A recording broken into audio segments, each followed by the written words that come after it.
Hello, ladies, gentlemen, and darters alike. It's a pleasure to be back out here in New York, Niagara Falls for our regional tour here. Nick Teixeira joined by Gordon Dixon, bringing you coverage of our pro singles cricket bracket to start off here. Gordon, how you doing?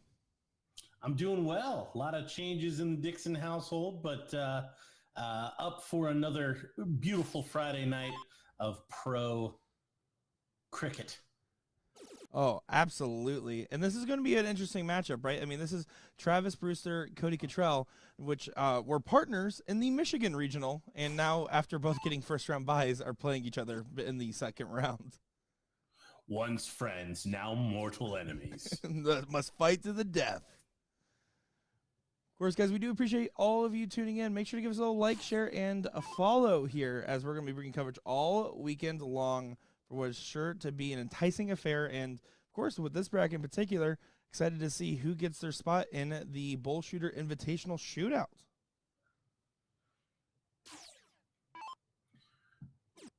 So, Nick, just to confirm, they're looking at the coming soon logo right now. Is that right?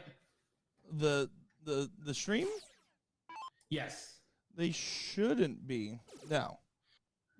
That's what you have on the right-hand side. So I think you have to click the arrow to move the actual match to... Yep. Should be. I mean, you might be on a delay there, too, because on the feed I have open, it looks like we're good, but I could be wrong. Okay. I could be wrong. I'm not going to lie. There was a little bit of delay the last time with DJ and I. We were arguing about who was actually shooting. Oh, there you go. So that's always a fun situation, yeah, right? That's always an interesting open to the match. Absolutely. We have had some bad internet out here so far, folks, so do bear in mind if we have some random glitches in the matrix here, we will get it fixed ASAP to the Rocky.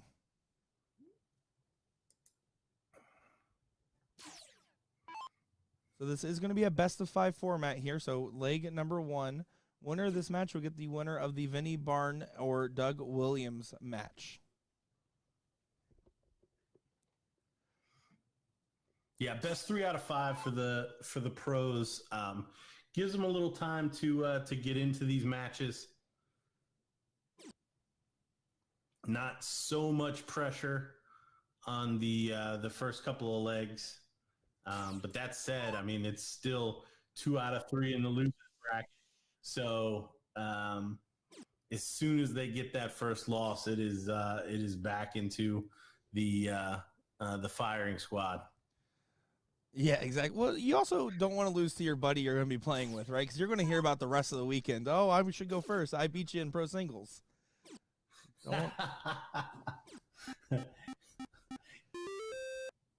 Yeah, that certainly could be a dangerous back and forth.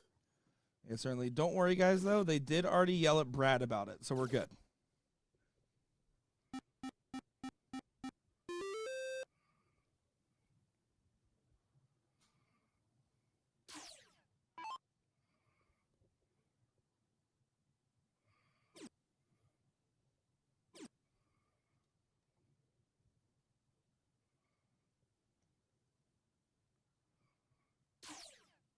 See, both these guys are around the same 2.5 range.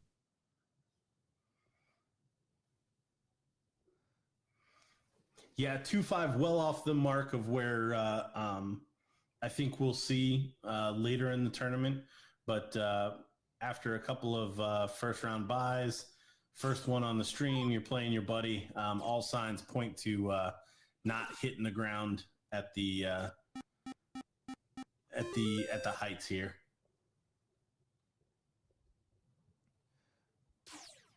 Yeah, and we'll see their upper echelon of their dart game that they have.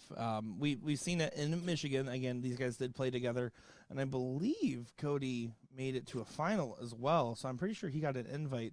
I could be mistaken on that. I would have to pull up the list to be sure, but they did have a good weekend in Kalamazoo.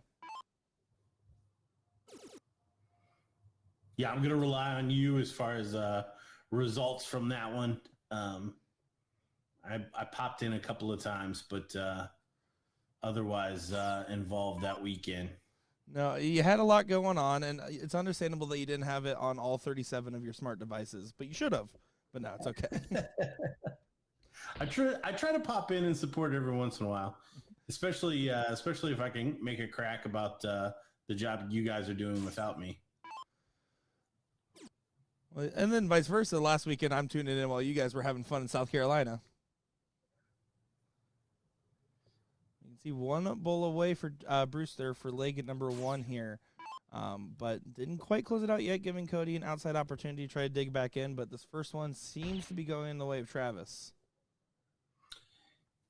Yeah, hold of throw started. Would have expected to close this one out. The next one's the big one for Cody.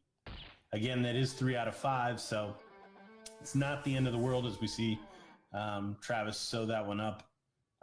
But you do not want to go down 2-0 in this format. No, you simply can't. It's not an option because it is such a hole to dig yourself out of in such little time. Never recommended, although that's typically my approach. Lose the first 2, and then I try to lose the third game as well. Well, in Steel Tip, if I'm chalking, whoever wins the first game is who I root for to sweep, so that I can not be chalking any longer.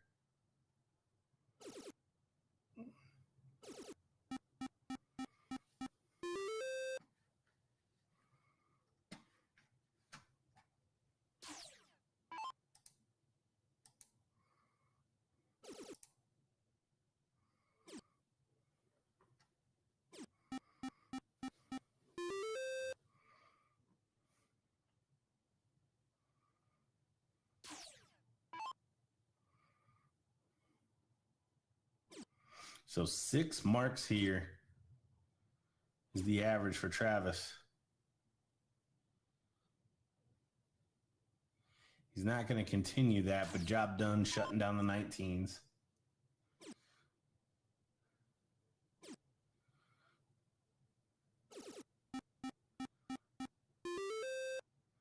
Ooh, big last start there from Cody. Really like seeing this from Cody. Started to get a little behind here early in this second leg. And what a shot. Big shot from Travis. And you see the partner for the rest of the weekend. Give him some love.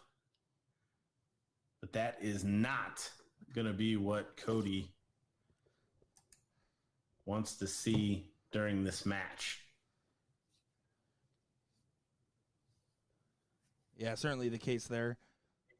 Sorry about that. I was working with the Tech Fairy, also known as LJ, in the background here, trying to get some stuff dialed in. So do appreciate you carrying the mantle in the meantime. Oh, my gosh. Tech Fairy might have to stick. Yeah, well, it's actually what he told me to call him, and he had a whole costume and everything. It was Halloween's over. I told him that. Hey, you know what? I'm not going to deny his truth. Not gonna. Hey, live your truth, Larry. Live your truth.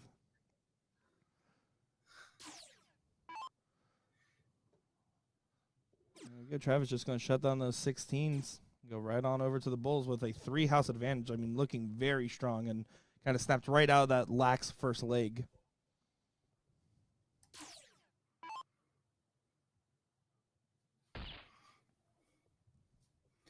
Yeah, and we talked about it already. 2-0 in this format.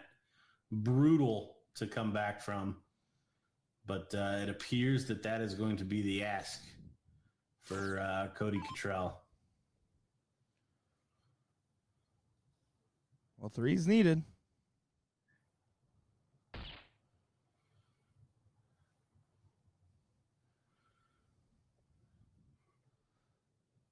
You see a lot of you guys tuning in the chat here, so thanks, and let us know where you're watching from. Always excited to see you guys watching along with us for coverage. I know there's other events going on as well, so the fact that you're tuning in, hanging out with us, always means a lot. So thank you guys for watching the coverage of this one.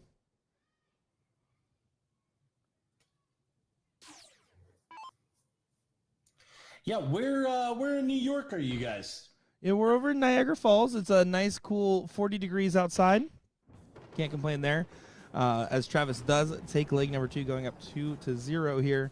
But yeah, it was beautiful. I flew in this morning here. Went ahead and tried some buffalo wings. Filmed a food review just because DJ hates it when I film my food reviews. And besides that, just been socializing with everybody here. It's been a wonderful atmosphere and a packed room. Like this, compared to the some of the other ones that I've been to on site, this room is full. Yeah, we were talking before we went live. The open bracket. I'm just going to tell you guys right now, even if your best friend makes it to the final, I don't know if we're going to be streaming that one, at least with commentary. Maybe they'll leave the stream up, but we are going to concentrate, one thing we haven't talked about yet, on these invitational qualifier events. And that's the 2 singles we've got this evening, the men's pro, or I should say the open pro, and the women's singles combo. Yeah, exactly. Those are the 2 big ones. Exactly. That's the real thing. And you guys will see, I actually took time to interview with some of the players and some of the people working the events as well. And every single person, even without prompting, literally in the interview was like, I'm here and I'm a non-pro playing in the pro bracket because I want that shot at the Invitational. All those guys that are on the fringe are typically playing up, it seems, out here, which is really cool to see.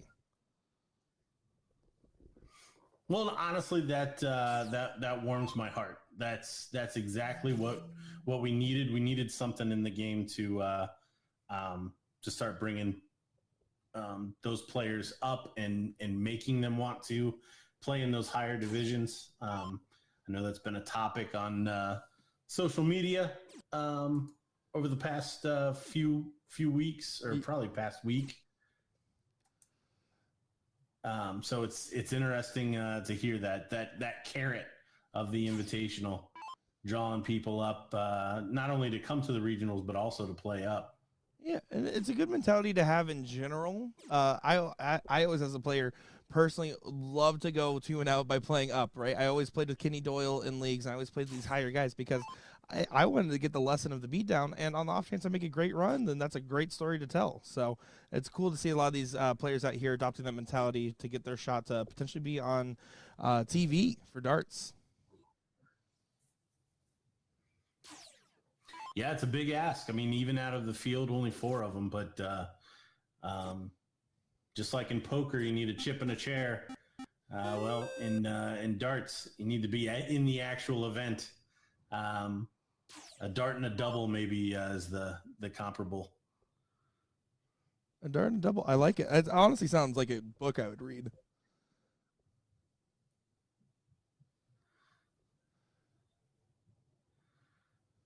Just to talk to you guys. A start to every dart event for me. Oh yeah, a dart and a double scotch. Yeah, see the different use of the double there.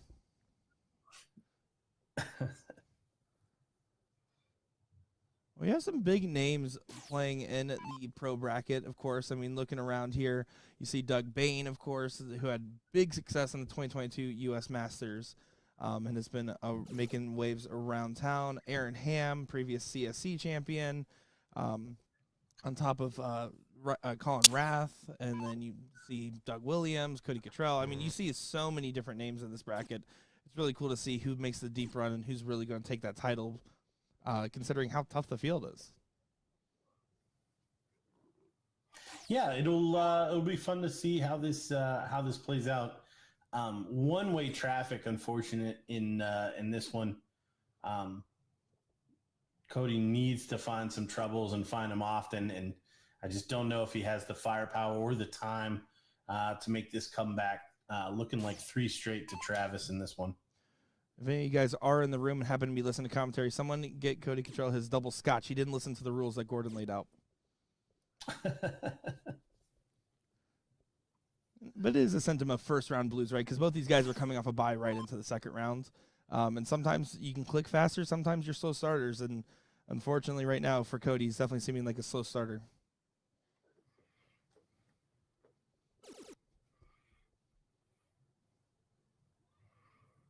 It's a good dart.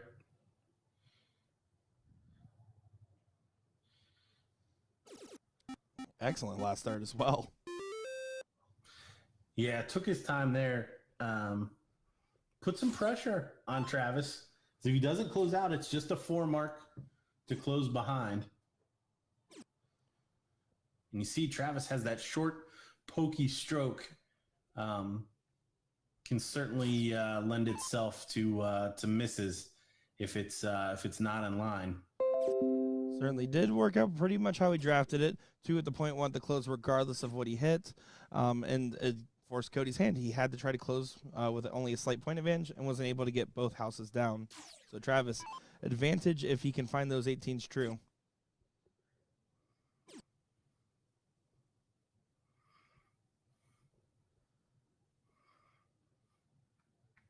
Smart dart there poor dart there from Travis on the last. Another bull would have pushed it. And Cody with a game dart here. Oh, just on the outside.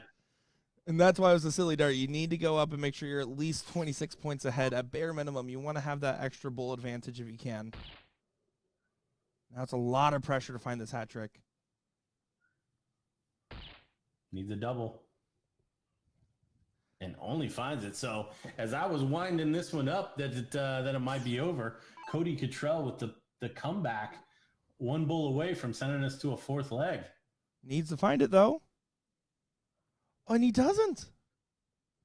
Oh, my. Heartbreaking. Even Travis is yelling at him because they're partners. They're friends at the end of the day, but they're cheering for each other to do well. But that is tough to see. Might go the other way around. It does.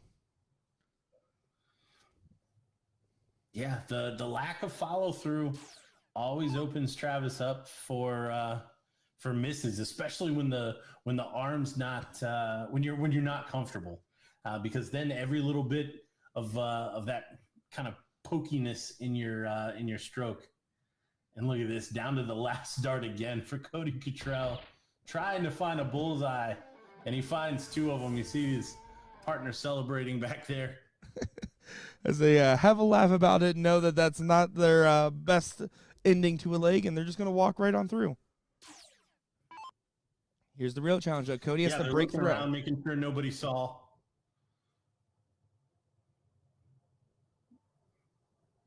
Don't want any of the hustlers to know that they they took about 12 darts to find 3 bulls. Yeah, and thankfully for them, only hundreds of people are watching along.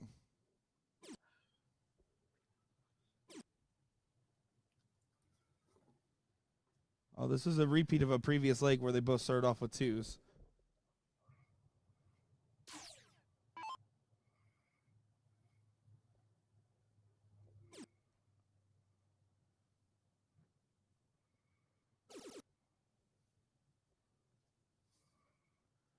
You see, just moving right along. Travis just trying to take advantage, and you'll see that with the 13-inch board. And we'll reiterate it probably a couple times throughout the bracket, right? They're going to play typically more aggressive playstyle than you see on 15-inch because of the fact that it's harder to hit big turns. So if you can get a multi-house advantage, you don't expect the white horse almost every time. Where in 15-inch in pro level play, you'd expect that to go away more often than not.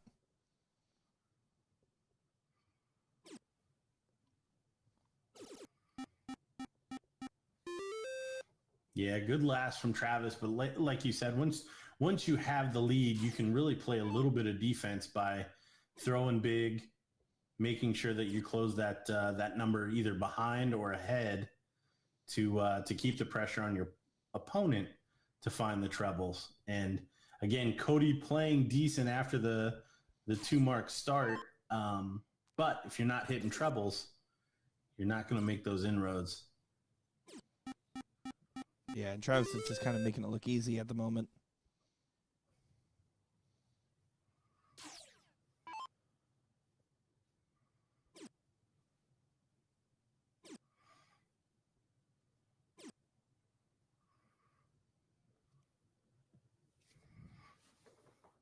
And Cody just gets the 3, so only gets the closing 16. You expect them to go away and right on to the 15s for Travis.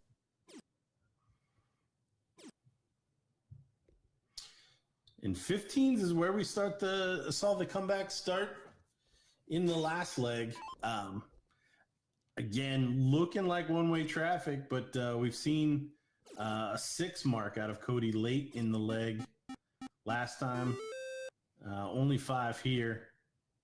So probably not enough. Especially with only 1 needed to close. There it is. And then does find the bull there. So basically forcing Cody now to dig deep on the bulls rather than potentially going for some closes and adding pressure. Needs to get some points on the board here, or else Travis will take it out of 1 or 2 darts. Potentially. We did see bull trouble in the last leg. Yeah, and Travis, again, electing to not go up that extra bull. Less critical here as we see him close it on out. Your winner, Travis Brewster. As you can see, they're giving some love and respect amongst each other. Again, these are friends that are playing against each other and having this moment. As you can see, this is just the side room. This is not even the main hall. We got a packed house, folks. This is going to be nonstop darting action for the next few hours here. I'm excited for this one. Yeah, this is going to be a good bracket. Can't wait to see how it plays out. We got a lot of darts ahead of us, that's for sure. Yeah, we absolutely do here. So let's just go ahead and take a moment to hear from our friends over on the site, as I did take a chance to chat with them. So taking a quick moment to talk along with Johnny Jenkins to start us off. Nick Teixeira, Gordon Dixon will be back in just a moment, folks. Well, hello, everybody. I am Nick Teixeira, joined by Johnny Jenkins here at the New York BullShooter here in Niagara Falls. Now, Johnny, how long have you been with Arachnid here? Actually, this is my 18th year being with Arachnid. Well, we're excited to be out here. And how did you get involved in something like this, right? Because you're obviously an accomplished player on your own, right? But also assistant director at Arachnid's a pretty cool title as well. How'd you get involved on the tournament side? Well, I started from playing and stuff like that. When I started playing in 98. So I turned pro my first year and went to tournaments and I was winning and stuff like that. So I looked on the other side and putting the boards together and all this stuff like that, it just intrigued me. A guy, Steve Wiesner, a long time ago, he actually brought me to a couple of tournaments with him and I helped him set up. I played, helped him break down.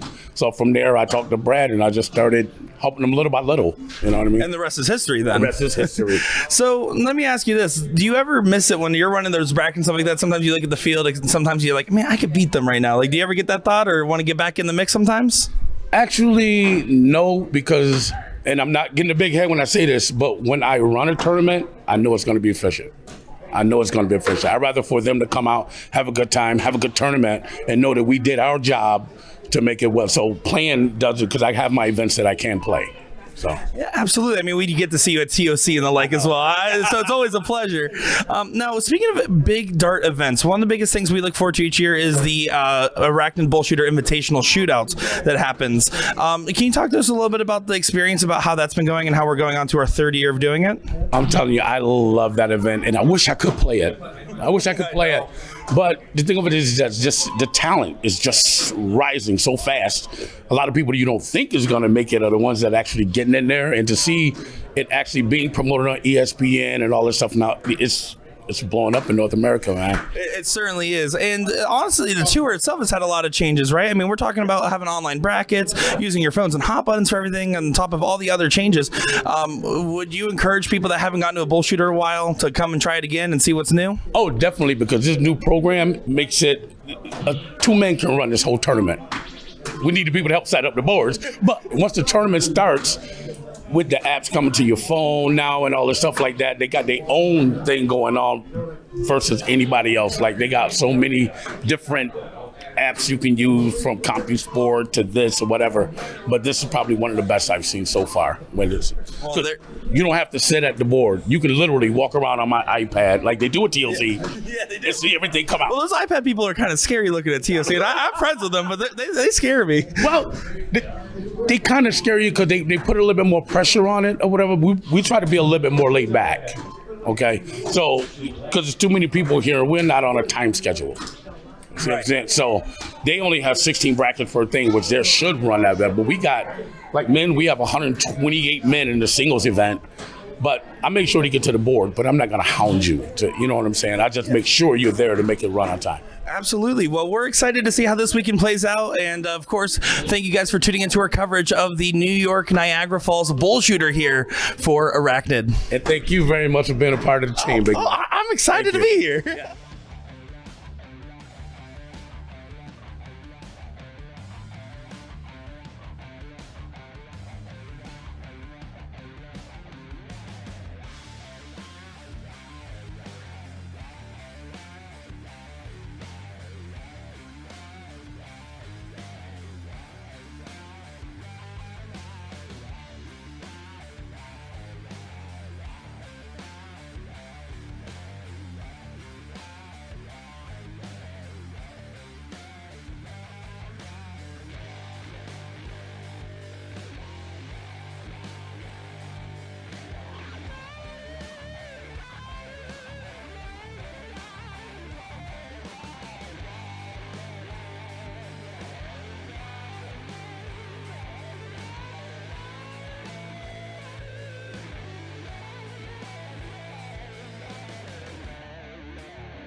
All right, here we go, folks. This is going to be a good one here. We got Jonathan Long and Mike Seagal going at it on the dartboard. But, of course, I am Nick Teixeira, joined by the legend, Gordon Dixon here. Hey, how's it going? It's going good. Thanks for asking. Glad to be back. Got another match on this Pro 13-inch board. Everyone's favorite. And the interesting note here, Jonathan Long, one of the guys I did do an interview with, so you guys are actually going to hear the interviews when this match is over here, is one of the non-pros that decided to jump in the pro bracket to get a shot for ESPN potentially. So big shout to him. He did win 3-2 over Batman. I'm going to go with not Robert Pattinson's Batman, any other Batman. He did win 3-2 over that. So, and the winner of this will play Adam Garamond in the next round. Wait, was that a nod to Robert playing Batman? Like he can't be beat? It's not that he can't be beat, but I just don't think anybody in this room could qualify as Robert Pattinson Batman. Oh. It's a very specific type of Batman. Fair enough. But this is low-hanging fruit, but there's more Jokers in there for sure. There you go. That was good. That was solid work there. You can see these guys are playing pretty hot hands at the moment here. 4-2-5 versus 3-5 at the moment.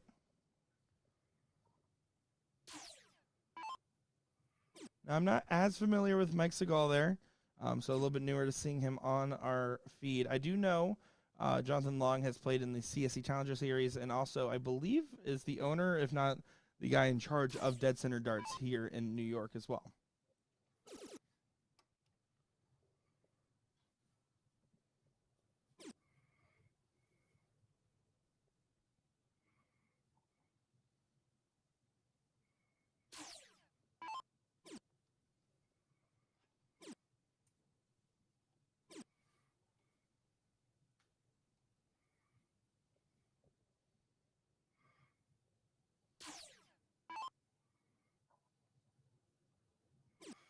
Yeah, interesting to know that Jonathan, not an official pro. I'm wondering if that's due to lack of playing events, because again, just looking at the average in one match, it would be pretty tough to not think a guy after 12 or 15 darts averaging 4+ on the 13-inch board couldn't qualify in some event. Oh, certainly. I mean, there is only so many spots. And on top of that, I mean, a lot of these guys are hitting the tour after the first time since COVID. And you're still seeing people come out of the woodworks and get back into the mix. And so that's always another factor, right? Is when's the last time they actually went and took a shot at it? Do they fall off the list? There's so many factors that go into that. I mean, we saw that with Ram Guevara last weekend.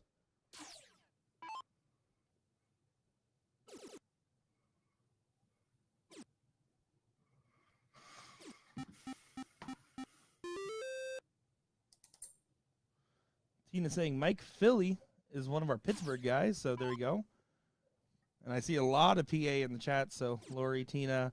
We also got Joshua saying, let's go Shorty. Actually, his nickname is Chicken Little, not Shorty. We got rid of Shorty. Sorry to break the news to you.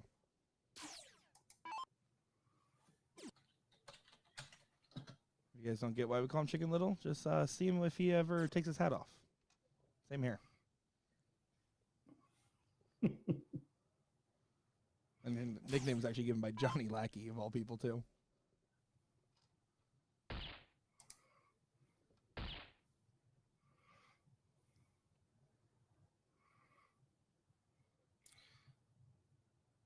Philly grabbing 50 points on the bull, but a hat trick will sew up this first one.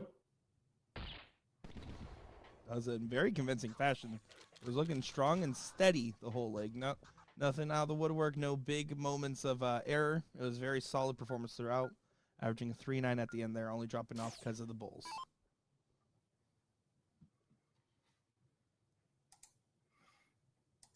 Yeah, kind of exactly how you would want to draw up the first leg. Certainly is the case, right? You can see Philly having a little bit of body language of frustration, just trying to get himself dialed and really settled into place.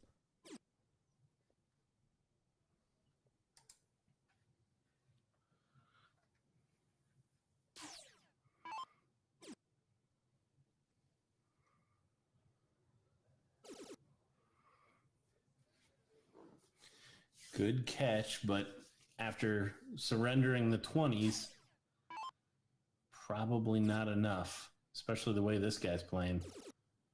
Yeah, just show him real consistency. And, I mean, find 7 up top.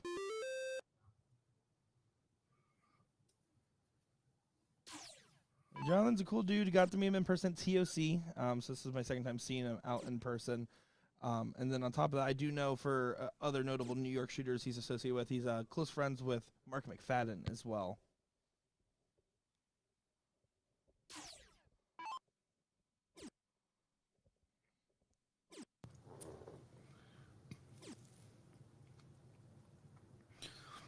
Job done there. Again, we talked about it with Travis and Cody last time. He's grabbed the lead. Really doesn't have to do anything too crazy until Philly can really show that he's got the firepower to turn this around. So if I'm him, my first start's at the treble. Other than that, I'm either going for points or a big fat one. Now there, he fell outside, so he had to continue to be aggressive, which is an error because he's done the hard work. Exactly. It's not going to bury him by any means, but you certainly would have liked to see more of the safer play there, considering his position.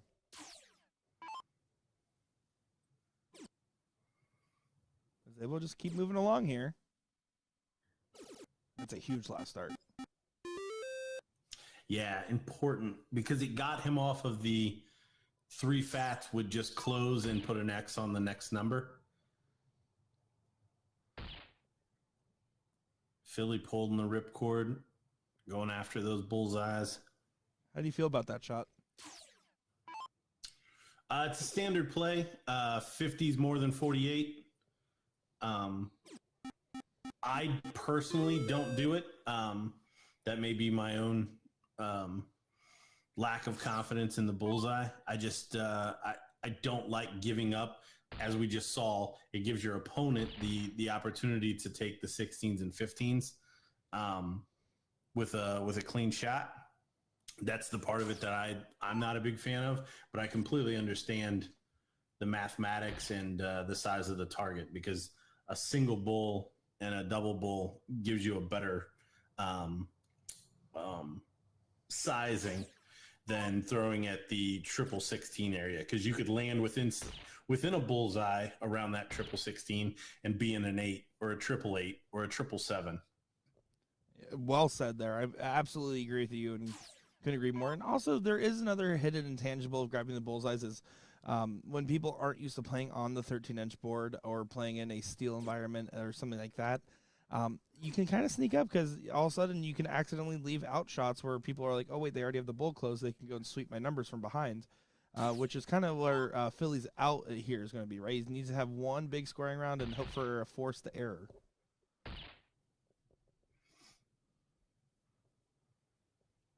Yeah, and he's playing this strategy perfectly. It'll all depend on Jonathan trying to keep up scoring those points on the smaller triples, while Philly keeps grabbing 25s and 50s, and it may translate into a shot. Now, here's an outside chance. It'll be interesting to know if Philly's going to take it here. It takes the first start at it, but needs and does exactly what it needs to do after, right? The immediate switch back. You get a stab. If you hit it, you continue on. Otherwise, you go back up.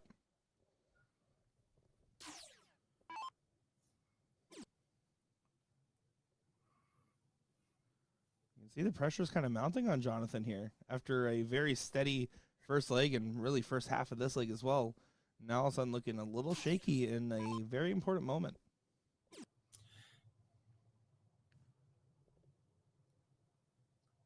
Oh, and Philly choosing to take a couple here to try to close out, and then doesn't take his time. unfortunate, just lack of composure there. Should have continued on. I know another dart would have closed that 17, but would have rather seen him throw at the 16, try to hit that harder dart, and then go back to the bullseye.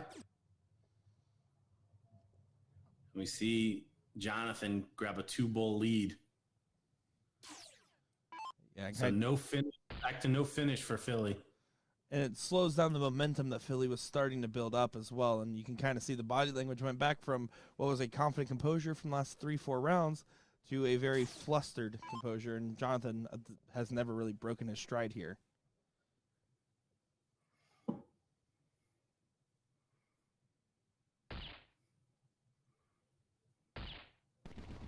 Yeah, great shot selection. Decided to stay there. No finish for his opponent, even if he missed. And he gets the finish, 2-0. Let's see if these how these games will finish up here. This bracket is moving on fairly quick. I mean, we're getting into the third, some even into the fourth round here. This is going to be flowing with great darting action across this hall.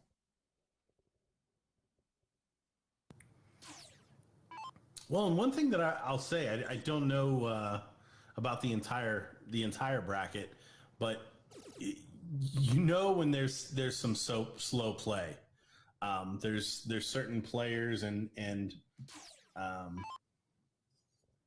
yeah, I call them the human rain delays that that play in some of these events, and nobody really sticks out to me in this one. So as long as people are getting to the board, there's not really much time clicking off of that shot clock for any of these players, which helps kind of the viewership of some of these matches too.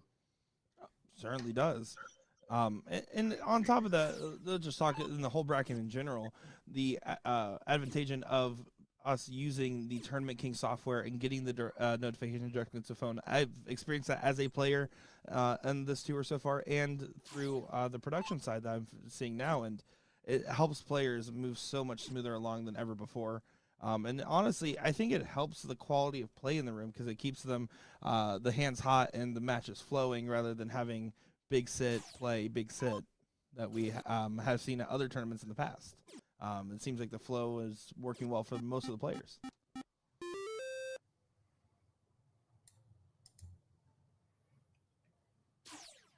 Yeah, 100%. I mean, we've talked about it pretty much every event. These matches are moving along. They're getting assigned, and everything about that helps to bring this bracket along. And it's been a long time coming for soft tip darts. Certainly is the case. As you can see, by the way, Philly, a completely different person than he was in the previous two legs, is looking a lot stronger here.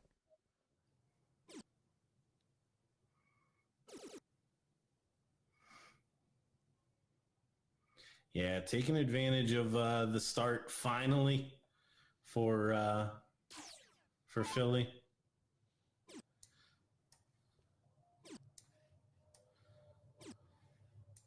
It's definitely hard for the confidence, right? When you go first for three legs, but only have one on the board, or don't have one on the board yet.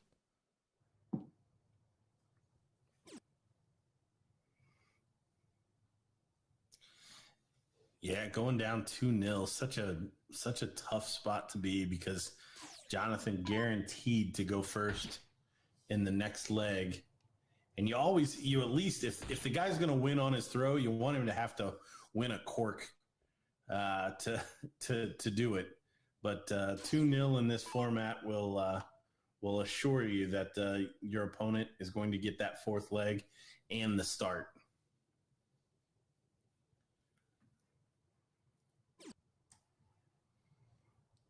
Jonathan tried to make a stand on those 15s.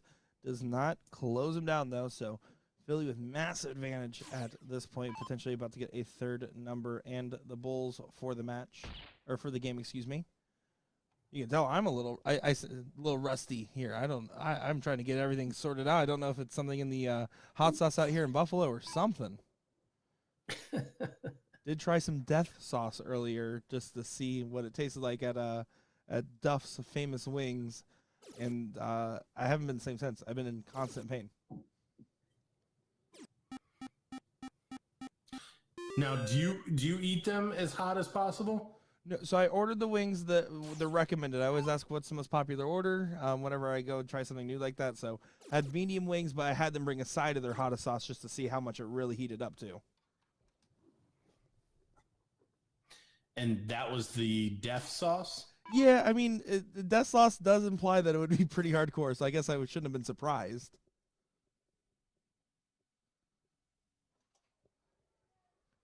I filmed myself eating that, and you can see me tear up on camera. That'll probably come out on my personal Facebook page in a day or two for all my food review fans out there.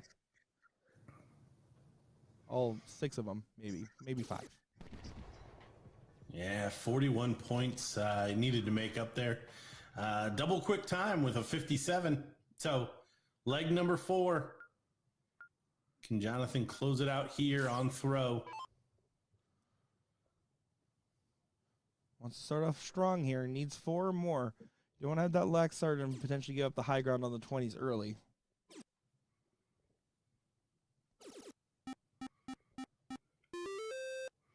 Yeah, big last. Mounts a lot of pressure on a guy that has to win the leg.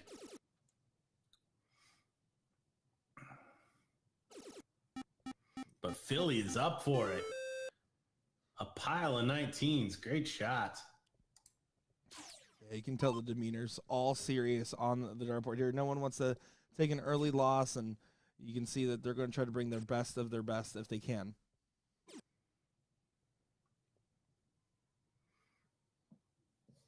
Yeah, I know he's not happy with that, but glad to see him stay there with all 3 darts.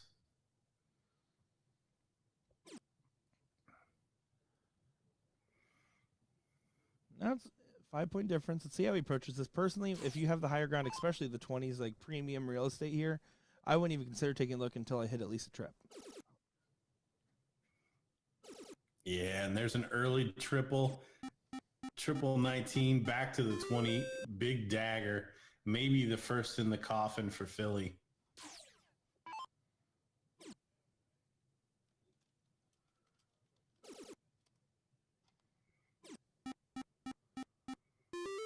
Pretty impressed with Mr. Long here. Yeah, he's certainly a talented shot. I mean, he talked about it. It's really the last year between taking over for Dead Center Darts and running a dart shop and dart store. And on top of that, like his experience in playing more serious, elongated, soft tip formats, that has helped him excel in his game.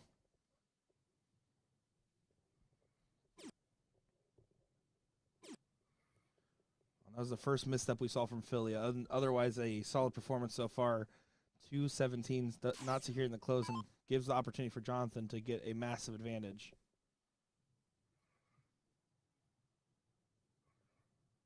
Oh, no. Doing the right thing, resetting. Should go up. Yeah, wisely grabs another 20 points. Again, you've worked hard to get that lead. Do not set yourself up for one good shot from your opponent to take your feet out from underneath you. Certainly. You don't want to trade down, right? You don't want to go from a 20 to a 16, 20 to a 15, because at that point you're losing all that early advantage you built up, like you said. And there you can see, stayed true, was able to get the close, and then safely goes back up and add a little bit more, 55-point difference now. Well, and you saw the reaction from Philly when the 17 went in. The head went back.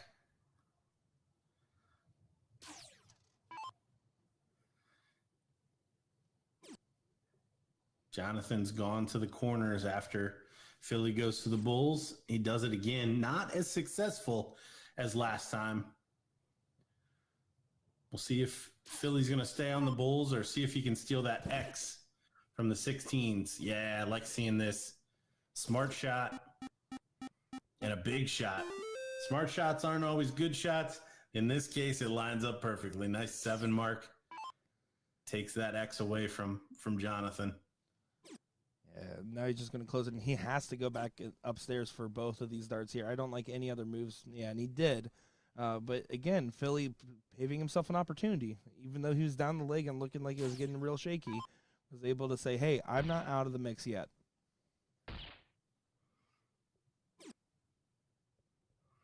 Oh, wow. Tried for the big air on that one. You saw his reaction. He clapping on his way just low on that treble 20. I love that swing there because now Jonathan can really punish, and look at this. If it did connect, though, for Philly, it would have made it very interesting on those 15s. But Jonathan doing what he needed to get done there. Well, and Philly knew, I mean, the shot there, Jonathan was going to pound those 20s regardless. So taking a swing was the right thing to do. Just left himself too much to do here at the back end. 3 bulls. Smooth stroke this the last time. Not as smooth, but probably about all she wrote for this one. He did practice his follow, extra 15 points for extra credit on the assignment.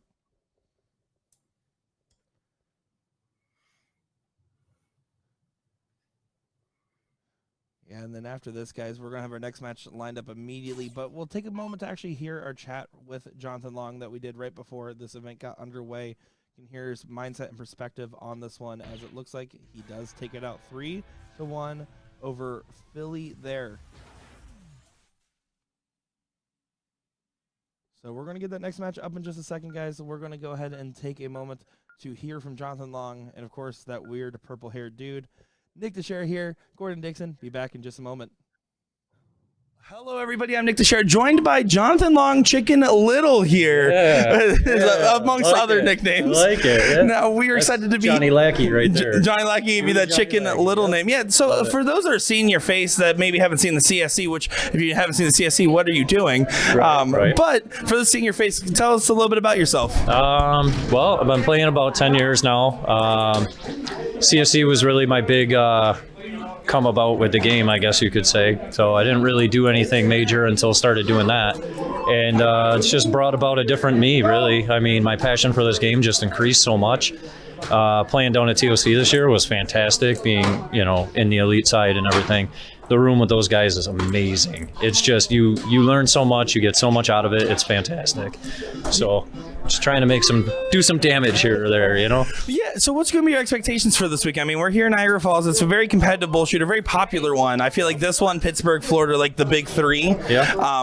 Now, what's going to be your expectations? Are you trying to do deep run? Are you playing in the pro, non-pro? Talk us through it. So I'm not officially on the list, so I'm not required to play in it, but I'm going to shoot the pro singles tonight. I'm going to see how that goes.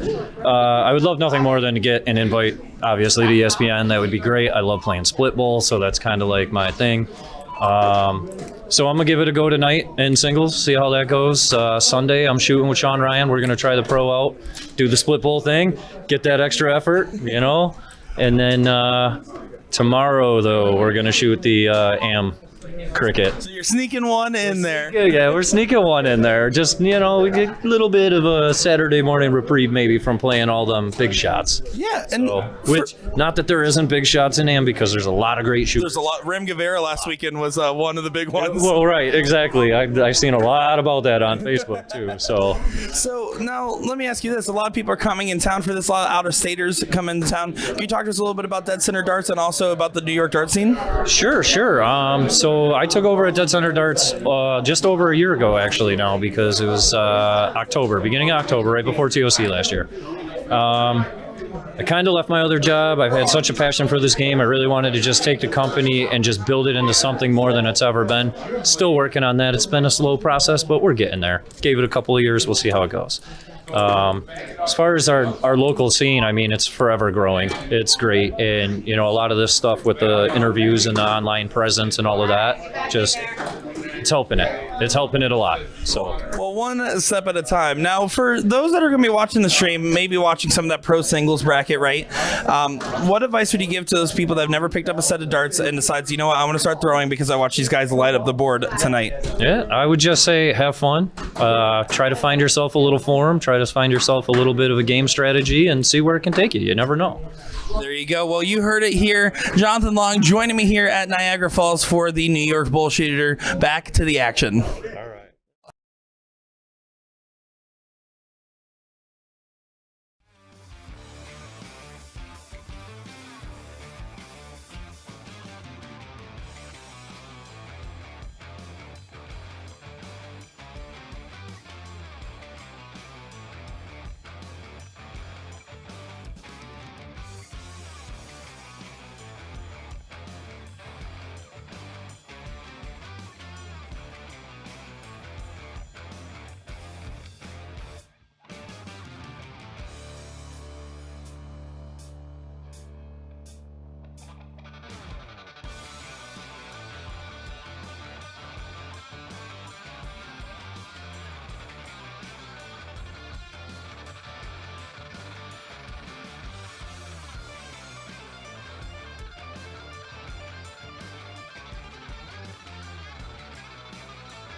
Well, here we go, folks. Back and better than ever. We got an enticing affair here.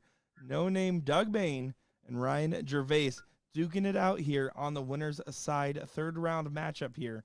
I'm excited to see how this one plays out, and I'm excited to be calling this game alongside the one and only Gordon Dixon here. All right, we got some known quantities here. Sir. Doug obviously doing big things on the steel tip side. One of only a handful of dart players to ever play on the Madison Square Gardens stage. And what a prestigious stage that has become in North American darts lately. Yeah, I will be the first to admit I was very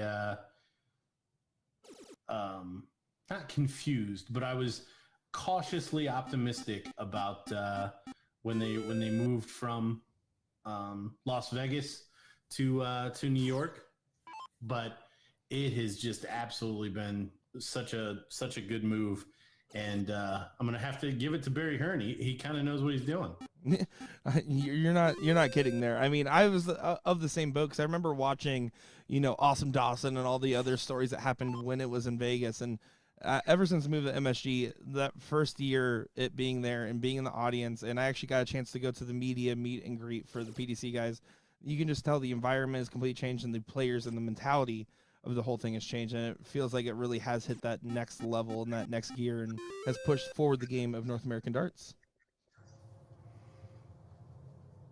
Yeah, and it's all about the crowds at those bigger events, and for whatever reason, they just never could get that ambiance that you see at some of the European events.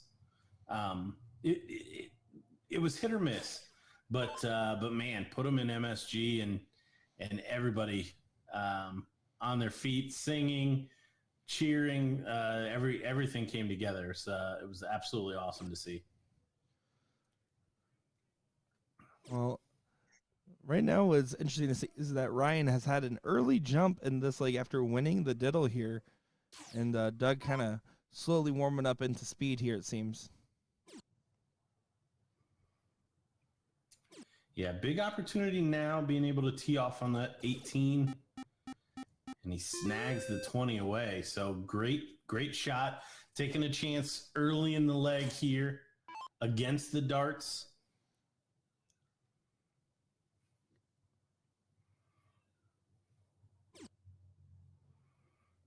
Brandon chat asking a question. I feel like you might be a little better suited to answer just because you're more familiar. I do know who he's talking about, though. He says, is it me or does Ricky Gervais kind of shoot like a Scott Kirshner? Oh, yeah. 100% I can see that. I don't think he's as slow. There's a lot of approach to Kirchner's throw. But certainly, like, aesthetically, how he's standing matches up. And I absolutely despise what he did there, going back at that 18. Should have thrown another one at the 17, and he paid for it by Doug closing it out and grabbing another couple of points there. And gosh, I hope he doesn't do it again. And he does.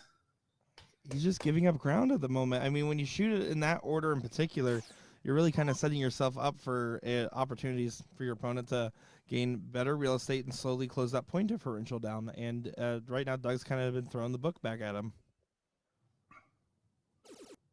Yeah, 4 mark away. He's already in the trouble.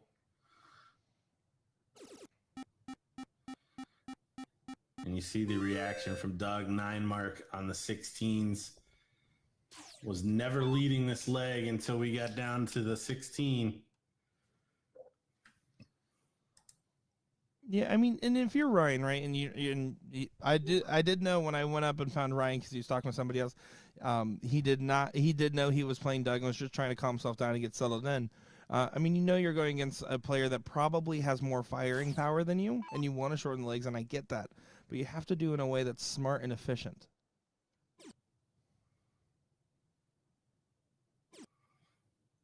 Well, I don't think you're shortening legs if you're playing catch up when you're going first. Correct. So he's got a shot here to tee off on the 15s.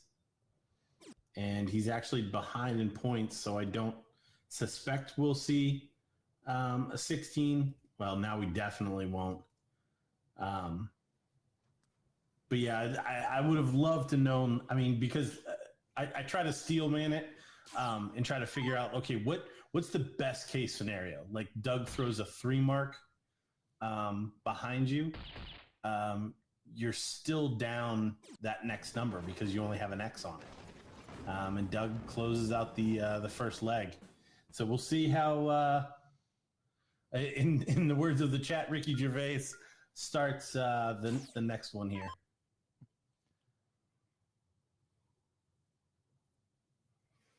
Well, let's see what you got for us, Ryan.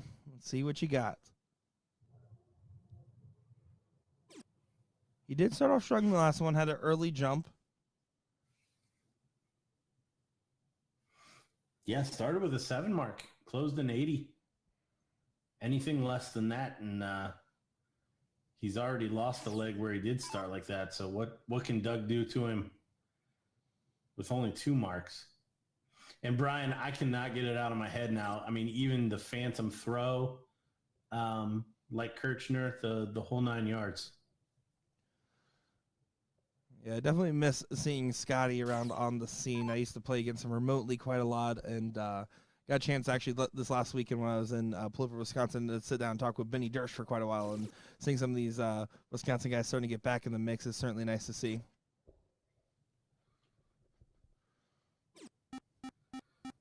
Yeah, Doug's certainly mixing it up there on his last shot, only hitting 1 mark. So we'll see how he recovers here.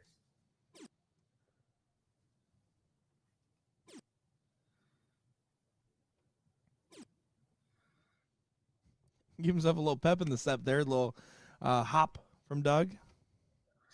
Yeah, I think he thought when that one left his hand, it was going to go in.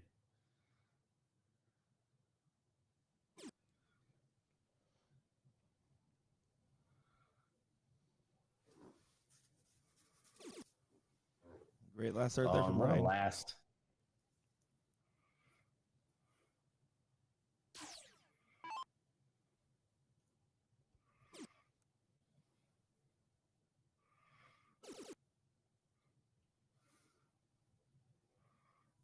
Well, not a big fan of shot selection from Ryan in the last leg, but I think what should be worrying Doug is he certainly has the firepower to complete a leg here.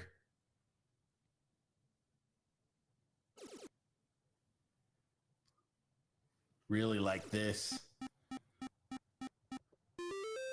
Well, little overkill. Oh, certainly overkill.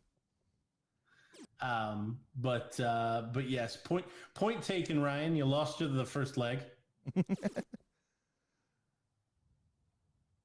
Doug does hit the cover shot there on the second, not collecting on the third.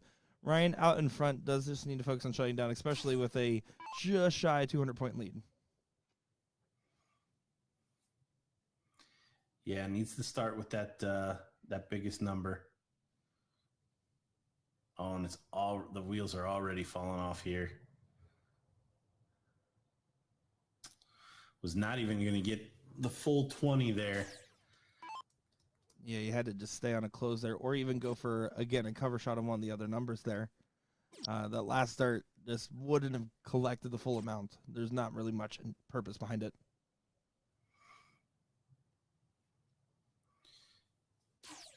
Interesting from Doug. Doug kind of playing into what we were talking about earlier. You don't see the 9 marks as often. So the more ground he has, the longer he will have to make up this point deficit.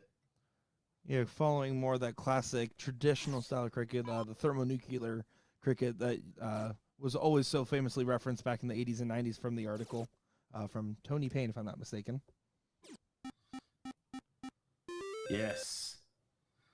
And there, Doug finally up numbers, trying to gain that ground back. But only a 7 mark away now from closing out. Still 210 up.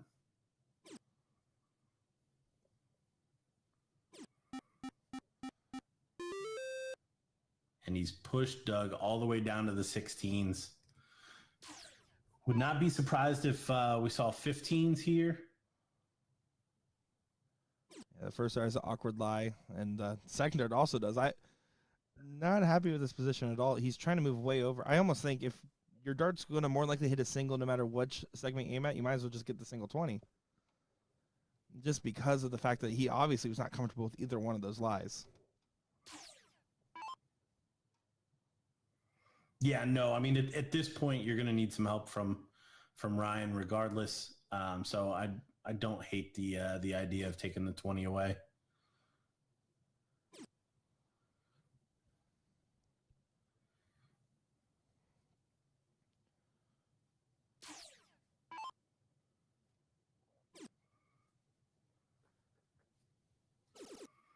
Doug's just going to try to make a stand on these 15s. Collects on the top on the last there. But, I mean, assuming these 15s go, it's going to be a 6-3 bull race in Ryan's favor. Yeah, Ryan needs to make sure that this 15 goes away, though. Oh, my. I don't agree with that first start at all. I don't think there's an argument for it. No, this is silly Billy Gumdrops. The only thing that Doug can do is live on the 15s to come back here. Again, terrible shot selection coming down the end here, And it's going to hurt. and Doug is going to make him pay big. And, I mean, that was a huge celebration there because he knows how important that turn was. And it was truly just a clerical error from Ryan, just the wrong order. Shooting that 15 first, more than likely he would have hit it into if he stayed focused on it. Instead, now in a little bit of dire straits, forcing now a hat trick for Doug to take leg number 2, but with advantage.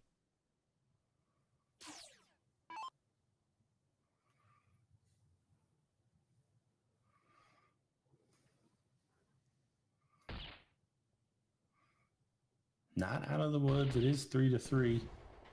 Oh, but he's out of the woods now. Up Finds the double bull.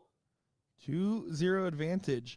The winner of this match will play the winner of either Travis Brewster, which we did see in our first coverage of today, or Doug Williams, which is playing currently on board 38. If you guys do want to follow along with our brackets here, guys, go ahead and put a link in the chat here. But also, if you have a smartphone, smart device anywhere near you, go to your BullShooter app, go over to the Tournament King section, and then select all events.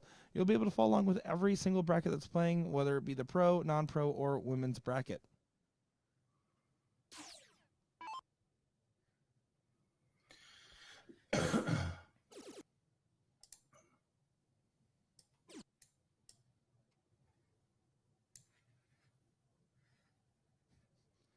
Joshua giving you some props there for the silly Billy gun drops.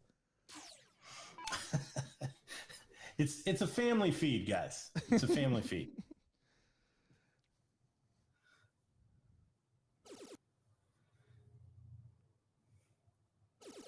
Ryan needs to pop this 20 on the last. He does do so. So good early in these legs. You almost wonder if it's just a confidence or mentality thing at this point, right? Because of how strong and how well he's been starting. Of course, now Doug, this is his best start he's had subsequently compared to those first 2 games where he came out kind of slow and picked it up in the latter half. Yeah, and by the way, I don't want to take anything away from Doug because Doug, when given the opportunities by Ryan with poor shot selection, has walked through that door straight away. And there's certainly something to be said about the timing there. But yeah, wouldn't have been given those shots if Ryan had selected to close him out in either leg. And of course, I mean, let's be honest, Doug Main with his U.S. Masters appearances and stuff, you kind of have that extra level of expectation and pressure. So when we talk about it, you know, you almost put him as a favorite in a bracket like this, where you put him as a top 5 guy, just simply off merit alone. Doesn't take away from anybody like Ryan Gervais or anybody else in this bracket, but it is a factor to be known.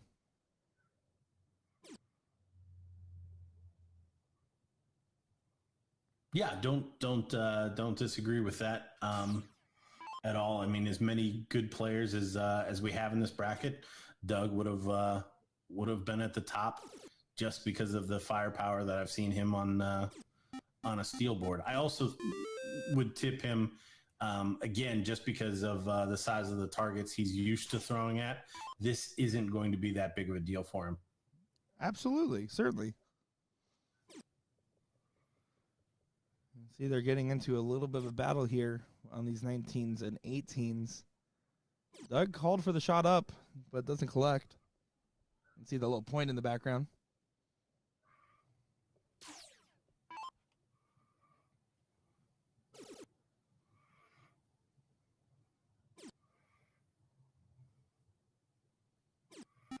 And here's one where he had 2 darts and 2 darts to close. Why in the world he would stay there, I do not understand that. We saw, gosh, probably 5 or 6 times last weekend, and it's Ryan's turn. Whew. What a way to shoot that 8 mark there for Ryan Gervais. Yeah, Ryan's turn to make him pay. Yeah, when you have that ability, when you hit that first start triple and you only need 2 singles to close, I mean, what these players should be remembering is what is most efficient if I were to miss the triple and hit a single. And 2 singles to close out a number is more efficient than 2 singles to get a couple extra points in that situation if you already had advantage, which is why we say that. You can see what it means for Doug there. Ryan going to shoot the 17. He does. He snags it. The problem with this back and forth is Doug is always going to have the same 5 mark to reply. Oh, he's not going to find the treble. He's in the last, but not. He needed to get in the first 2 darts there so he can get rid of those 19s with advantage. Now, Ryan, this should be a 171 all day long.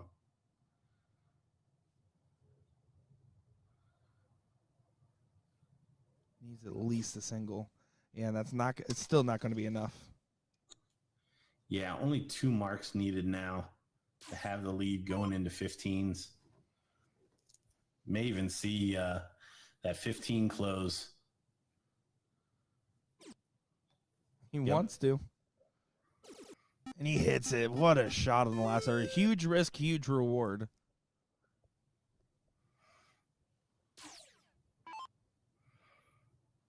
Yeah, giant shot there from Doug. Yeah, and right now, I mean, the scoreline says 2-0 in Doug's favor and what looks to be potentially a 3-0 win here.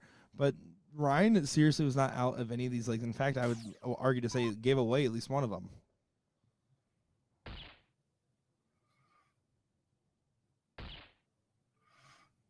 Yeah, again, Doug's a very good shot. So perfectly well could have fought back as we see him stroke the hat trick there in one of those first 2 legs, but some silly shots from Ryan, just not taking full advantage of the leads that he had. But would not be shocked if we saw Ryan make a run through the losers bracket after seeing the firepower that he's got. But Doug Bane taking that one 3-0. Yeah, Doug Bane currently 6-1 on the day in leg differential there. Coming up next, it looks like we're going to have Douglas Rudd and Steve Timko on the stream here. So, guys, if you weren't enticed by that and seeing 4s and 5s on the board, and that's only going to get better considering how early in the bracket this is, you're going to be in for a good time. So strap in, suit up, and let's get going. We're going to be bringing coverage more in just a moment, folks. Don't go far.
Here we go, folks. Another great one coming your way here. Isaac Robinson, Mike Porterfield here. Of course, I am Nick Teixeira, joined by Gordon Dixon. We're getting pretty far along in this pro singles bracket here, Gordon. Yes, we're trucking right along. I think we've got another one of the people that their names would have popped out here, and Mike Porterfield doing a lot of work on the DP Pit series. He's won every event that I've checked in on. I'm sure that's not all of them, but definitely can find the trebles. Can this guy? So expect big things from him. Less familiar with Isaac, but I have certainly seen him around. I think you said that does he work for or own one of the amusement companies? I do know he works for Knox Amusement, so he actually is the one that brought our Touch Tunes jukebox out here for this one. So big shout out. He is the reason we have music out in the Dart Hall. I did get the chance to meet him back in 2018 Tournament Champions at a blind draw right before it. And he's one of those guys. He's just a passionate storyteller. Like even there, when he goes up to the board, he turns around to me, and when I said, "Hey, you're up over here," he turns around and he says, "Listen, all I know is I got nothing to prove. I'll throw darts in the pool if I have to," and then goes back and starts throwing darts. So that's just kind of the guy he is. He's just one track, one speed, go, go, go. He's currently 9-1 on the day. He did not get a first round bye, so has had a very strong performance. Porterfield is 6-0 as well. So both these guys have incredible records going into this match.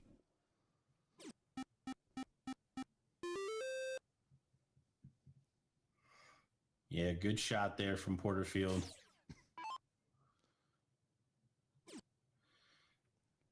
Yeah, average is not what we would have expected. Early doors here. Big last from Isaac as well. Getting to that part of the event though, where it's it becomes a little bit more about where you're finishing.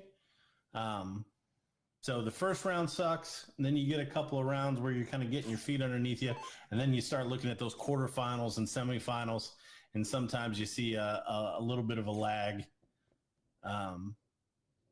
there. But expect both these guys to raise that, probably be in that 3.5 to 4.5 marks per turn range, where we expect to see that final king seat.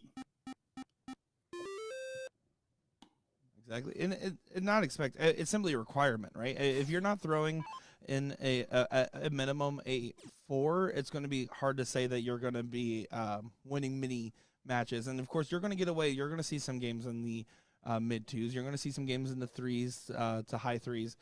But the person that hits the 4 on the day is the one that at least looks the most consistent. I mean, we saw earlier with Doug Bane, where he was starting a 5-5. And it's just the level of standard when you get into these later bracket matches. It can get really incredulous. Yeah, Porterfield with control here. Isaac moving around the board, trying to find something.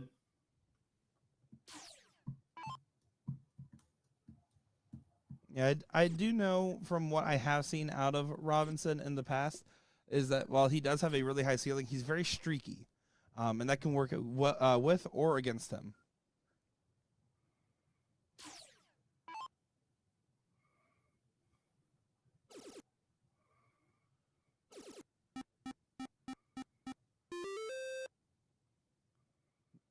Does zip in a 6 mark there, though.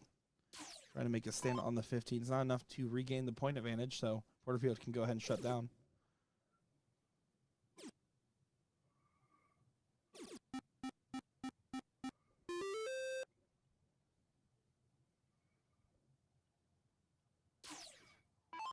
Isaac throwing his hands up in the background. I don't know if that's during the at Porterfield's shot or another conversation. It's hard to tell with him. He does have his headphones in, so I assume he's listening to some kind of music, maybe Baby Got Back or something of that sort, just trying to get himself in top form. But He's one of those guys where he is in his own world when he's playing. Not much else is crossing his mind. The 6 bulls would have taken the lead. It's not going to happen. It does take a shot to shut down the 16, but 1 bull will sew up this first leg for Mike Porterfield.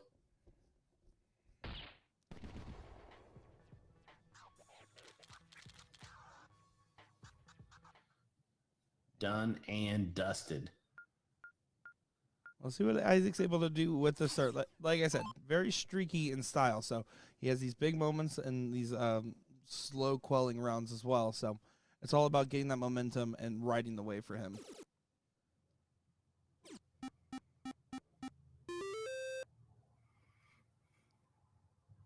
A lot of Mike Porterfield fans in the chat, by the way. See a couple of you guys cheering along in there. Let us know who you're cheering for and who you got.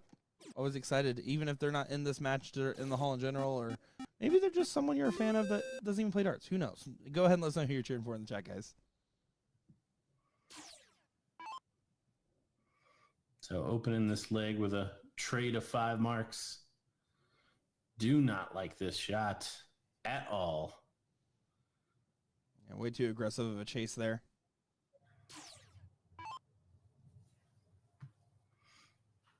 Yeah, down a leg, need to protect that 20.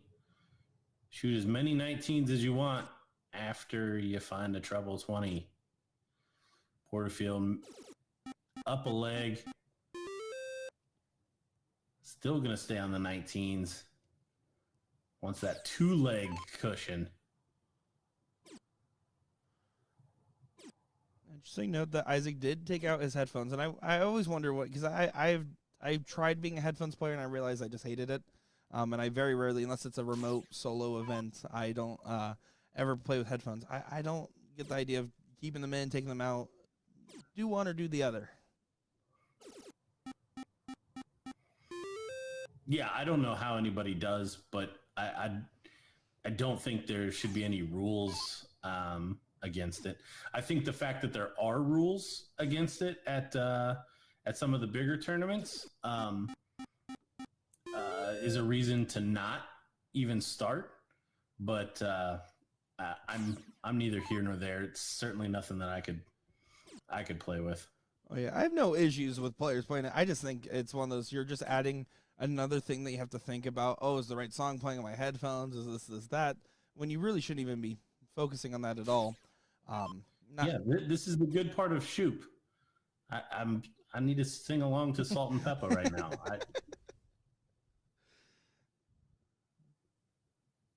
Oh, he's doing a full walk-off for that one.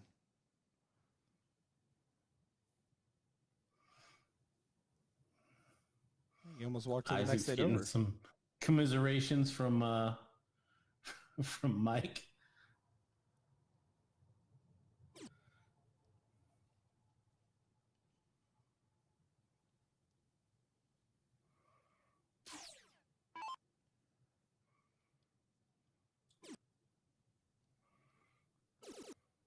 Mike's just going to load up the points play in nice conservative style, knowing the fact that he already has that advantage, and is really going to press Isaac in a downtrodden moment. I think it could have taken at least one swing there to try to get take advantage of the X on the 17s that Isaac has, but no harm, no foul, it seems.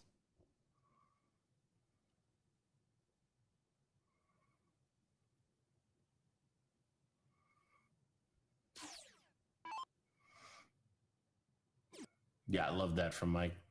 Oh, yeah, man. It looked like a triple 17. 7 19s. You can feel for somebody, but at the same time, no one's your friend when you're on the dartboard. You're there to play for yourself, and you're the only ally you have in singles. Yeah, Isaac's going to keep plugging away here, but Porterfield in that 4-6-7 range, continuing to pile in the points and move the game along. Not as quickly as he may have liked there on the last start, but yeah, just a lot for Isaac to do. And he's going to need some misses from Porterfield if he's going to completely come back in this one. Yeah, we've been seeing a lot of instances of 2-0 leads so far. I'm curious to see if that's going to be the case again here. Yeah, I think, have we only had one match go 3-1? Yeah, exactly. And that still started off as a 2-0 lead. So some weird symmetry going on the stream board. Something about that rubber mat. I don't know.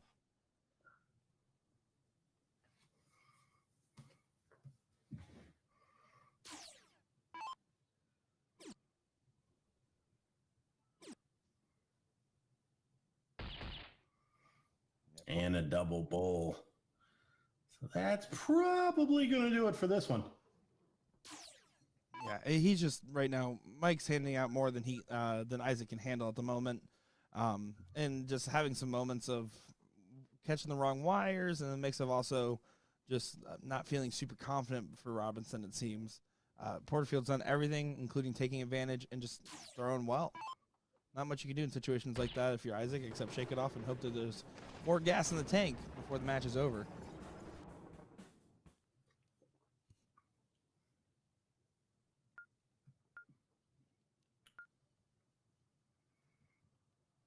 I just want to say, I'm personally a fan of having the walkway kind of be right behind the players in the sense, just because you get to see all the passerbys and their different reactions here. Very interesting to see and adds an extra dynamic to the match as it shouldn't be over yet. So curious to see. Maybe Isaac had to run off for a second. I think Mike didn't start it. Might be a beverage break or a restroom break. We'll see. I don't know. Last thing you want if your mic is to accidentally get iced. So I think he's doing exactly what he needs to do, is just kind of having a conversation, trying not to think about it, and just going to keep that same mentality going into this third leg here. There we go. Isaac's back. See, Isaac said appreciate that, so had to run off to the side. All smiles and laughs for these guys, but Isaac needs a big start here. Well, the biggest thing for Isaac is stringing the shots together. Right now, Porterfield's consistency is wearing him down mid-leg. He's kept up for the first six, 9 darts, and then after that, just not able to find the troubles on a regular basis. Porterfield takes advantage of that first dart, just lays right underneath as a good marker dart, and stacks the next two in there. Well thrown 7, and yeah, you nailed it right in the head there. I mean, Porterfield just doing what he needs to do, and that's what will win you, especially when we talk to some of these guys that play in a lot of different types of tournaments, is having that stamina to play consistent the whole time. It doesn't matter who has the higher ceiling. If you're just consistently throwing a solid 4 to 4.5 average in this bracket, that's what matters.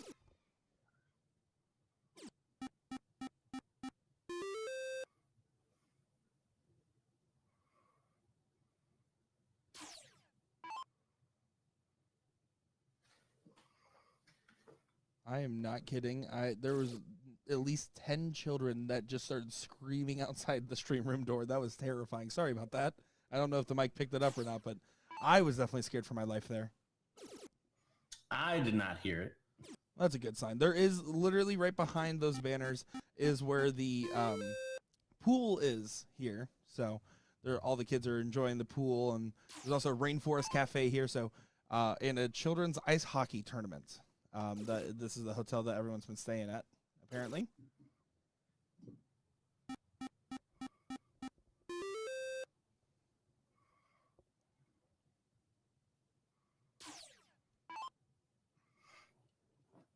Isaac getting the point lead, able to take a shot down at that 19. Be interesting to see if Porterfield changes it up a bit. He does not. Stays rock solid on those 19s.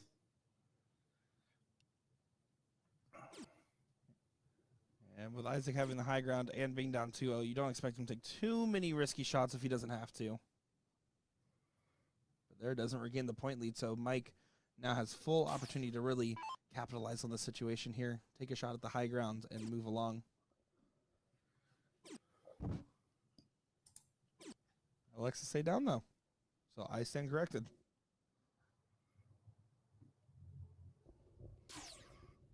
I don't mind this from Porterfield, playing very conservative. Spot in the semifinals up for grabs here. I think he's also playing a numbers game.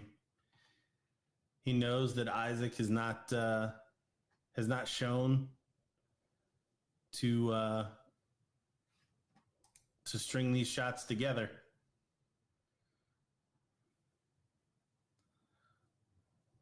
Isaac credited with a single 12. Again, some commiseration from Porterfield, but I don't think he's going to get the commiseration with the darts here.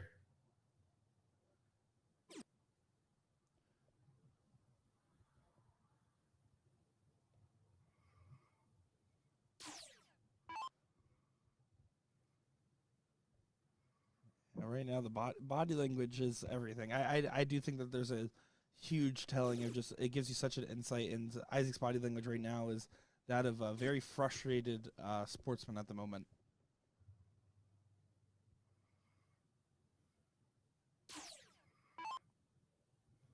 He's sticking in there. I mean, that's the one thing with continuing to pile on the points.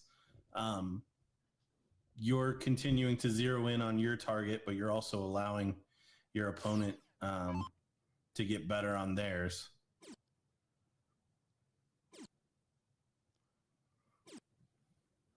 Isaac really wanted to punish that missed single 20, but kind of lets him get away with it there, only regaining the point advantage by 4. 20s are going to go away here.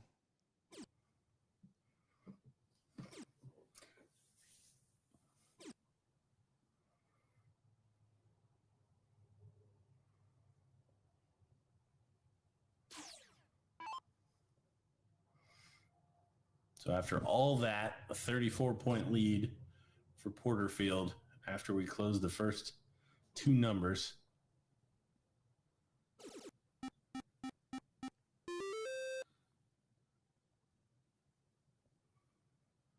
Mason Sasser in chat saying, let's go, Mike. Mason Sasser, of course, the 15-year-old phenom that we got a chance to see in Tennessee.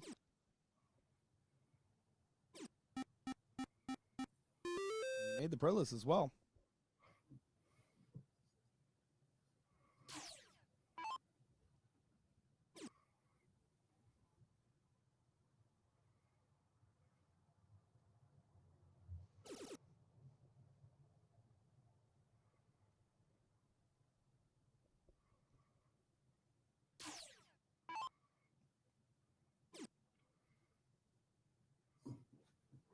Isaac moving around, trying to get something started here. Probably see Porterfield back to pounding those 19s.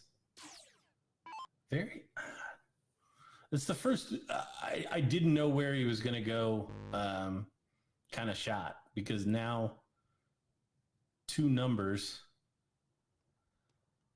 Thought he would have played a little bit more conservative, but no harm, no foul. Still up 77 points here. Can still try to close those 2 numbers. 2 fat 18s. As you see, he does, and Isaac just takes his hat and does a bow there. In very animated fashion from Robinson. You can take away 2 games in a row, potentially 3, but you can't take away his character. Oh, and finally, the silly double goes in.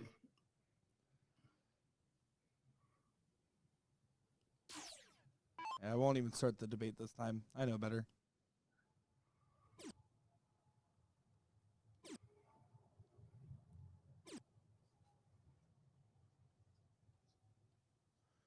Well, here we go. Porterfield can really tee this up and really set himself up for the match win. 3 straight. Just needs to get rid of these 15s here.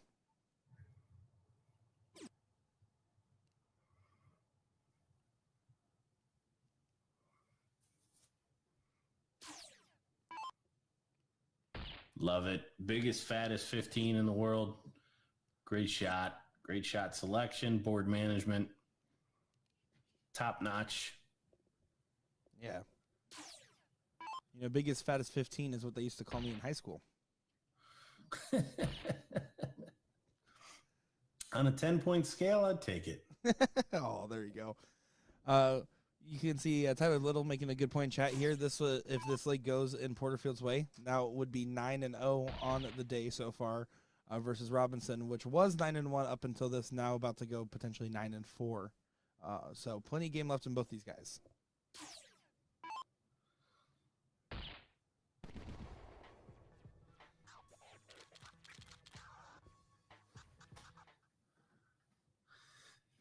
There it is, the 3-0 from Porterfield yet again.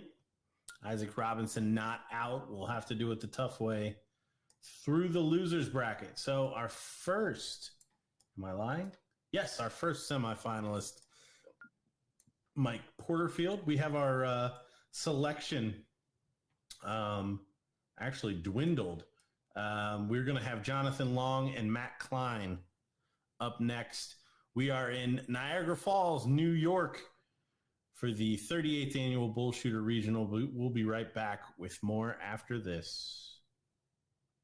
Well, hello, everybody. I'm Nick Teixeira, joined by Captain Condor, Tony Zikas here in Niagara Falls. We're excited to be joined by you. Now, what does Captain Condor mean? Can you give us a little bit of explanation on what that nickname is? Yeah, I started playing darts. I got introduced to Condor.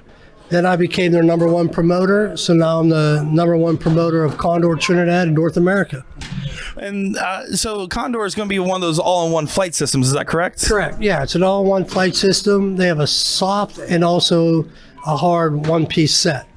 Now, for a fun fact, back when I actually was a pro or non-pro player, but I was actually playing in BullShooters, you actually helped me set up with all my Pittsburgh BullShooter partners a couple years ago here. Now, do you help people set up with partners a lot, or do you kind of consider yourself a promoter in that sense? Yes, I get contact for every regional BullShooter or any other event for people trying to locate partners to play with, and I assist with them because my network of dart players since I came is nationwide. So I'm happy to be able to help players like you and other players that are looking to partner up with. And then for those players that are looking to get into the game that maybe have never even touched it, that might watch the stream this weekend, what advice do you give somebody that wants to pick up the game of darts?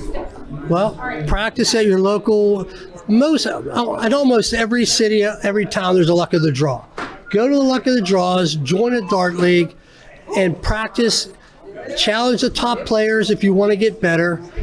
And eventually, there's going to be a regional BullShooter in almost every location or drivable location to where you are to attend. And that's what's going to make you better. Playing live, playing these shots, these great shots that you meet, that's what's going to get you to the next level.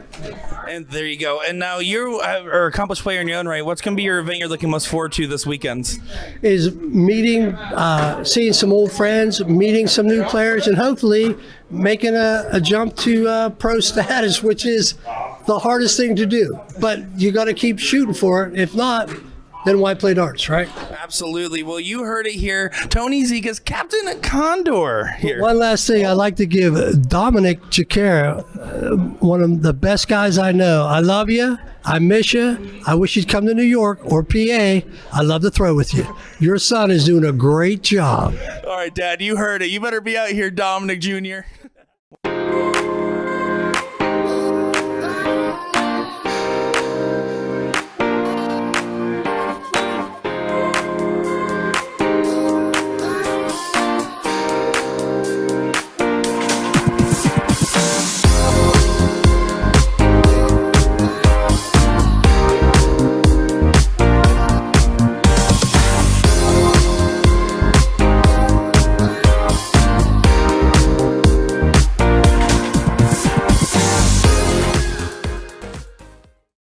The 38th Annual BullShooter World Tour is set to begin September 8th, and the tour will be your opportunity to qualify for an invitation to the 3rd Annual BullShooter Invitational Shootout 2024. To qualify for an invitation at the regionals, win first place in the Pro Cricket Singles, Pro 501 Doubles, or the Women's Combo Singles. The European BullShooter will award 2 invites. The finals in Chicago on Saturday, the 501 Doubles, place first or second in the Pro AA, Pro, Women's AA, and Women's A levels, or Monday's 501 singles, the Pro, and the Pro AA levels. And of course, our top 2 finishers from our second annual BullShooter Invitational Shootout 2023 will receive their invitations.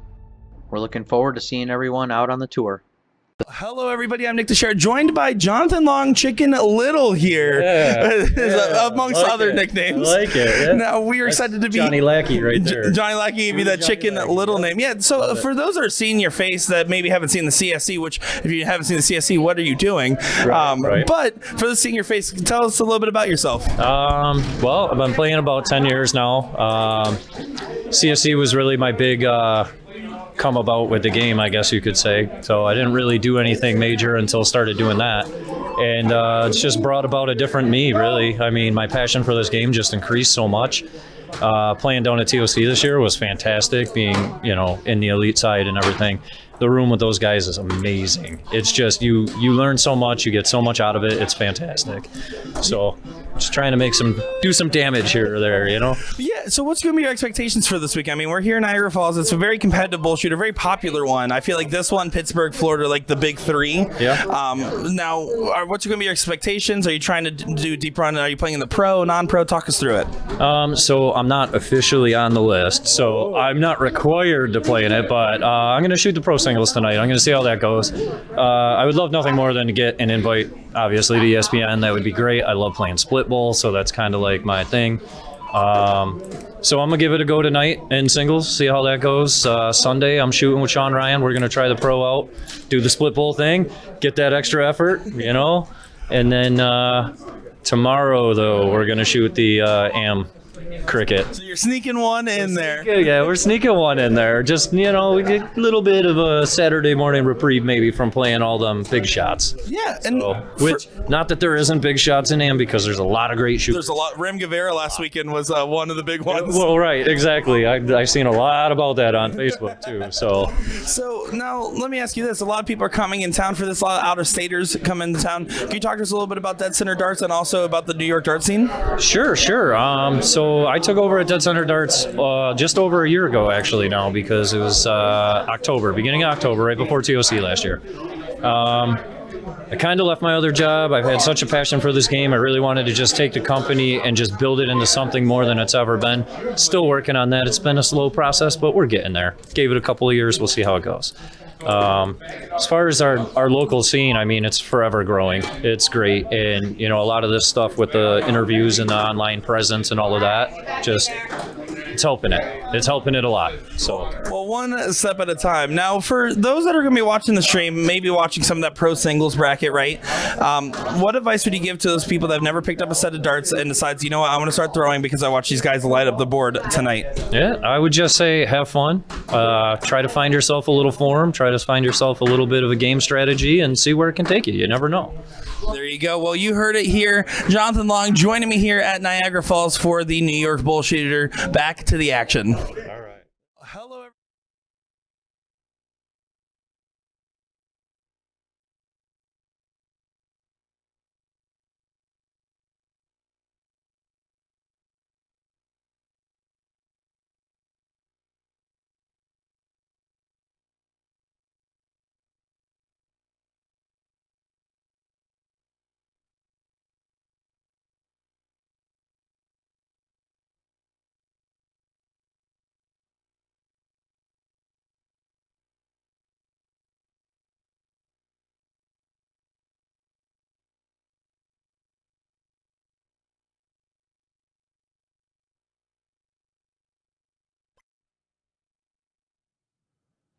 Well, you just heard the words of Jonathan Long once again there, as we want to go ahead and play that interview one more time before seeing him on the board here and what is going to be a great match to see who can get their spot in the semis. Jonathan Long, Matt Klein about to duke it out on the dartboard here. I'm excited to see how this one plays and see if Jonathan Long continues that excellent performance that he started off with. And, of course, I'm Nick Teixeira, joined by Gordon Dixon here. Hey, everybody. Oh, hi, guys.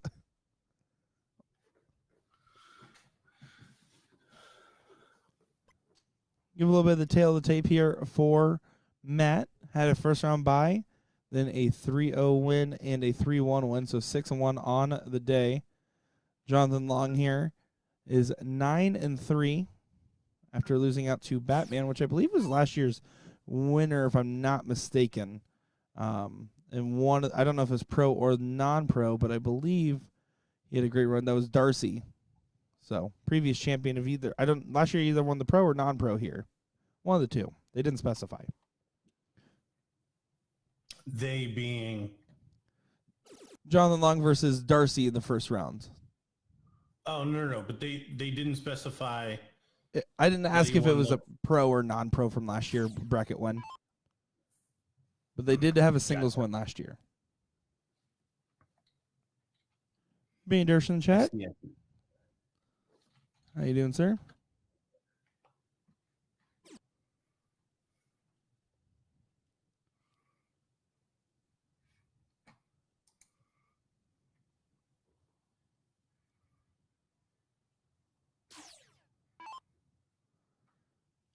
Well, a little bit of a lax start for both these gentlemen here.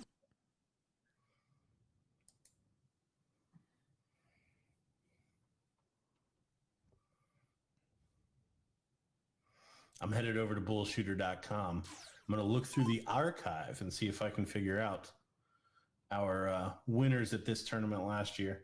Ooh, that would be some good insider breaking news. Well, not so breaking, it happened last year, but you get the idea. I knew what you meant. Yeah, you get me. Just to give you guys an update on the other end of what is going on in this top 8 side of the winners bracket here. You got Gino Florian versus Jason Goddick. Gino up 1-0 there. And then Doug Bane versus Travis Brewster. Doug is currently up 2-0 there.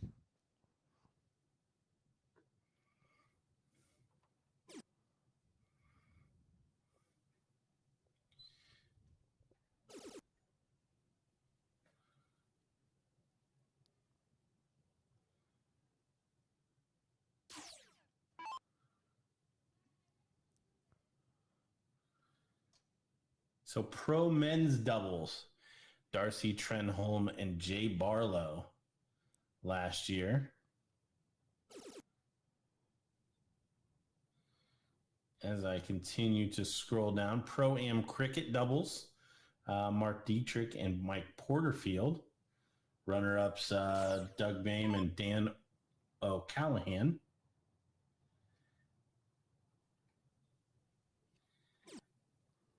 And I'm getting down to the singles. Yeah, Darcy Trenholm winning the pro cricket singles over Christopher Swanson last year. So, I mean, that says a lot about Jonathan Long here to go against last year's champion in the first round and best in the 3-2 fashion. Because since then, I believe Darcy has not lost a leg since on the losers' side of everything. Now that I see Darcy, I can remember actually commentating last year on him and Jay. DJ and I used to have a running joke about anything in like the north or south of Canada, so like the Ontario region, stuff like that.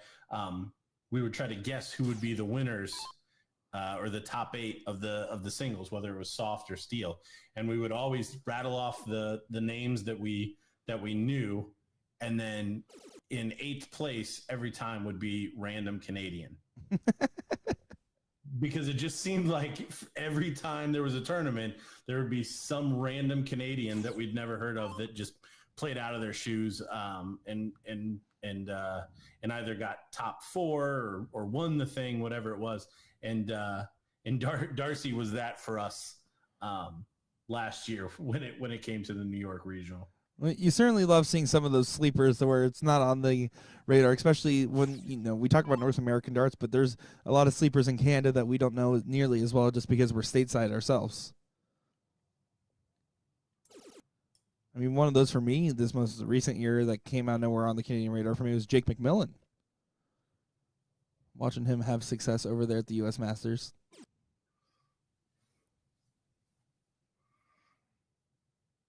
Oh yeah, Captain Canada. I honestly, I was not familiar at all until he ultimately qualified. Yeah, that's exactly how I felt about it as well. And I was vaguely familiar with the likes of JT Davis, which has done well since, trying to make his waves on the scene. Yeah, JT won cricket at the Buckeye, my tournament. I think it was 2 years ago now. So he's been on my radar for quite a while. There you go. And that Buckeye Open's always a tournament. I used to actually fly up for that tournament every year. 2017, 2018, 2019. I flew up every year for that one. Always had a good time at that.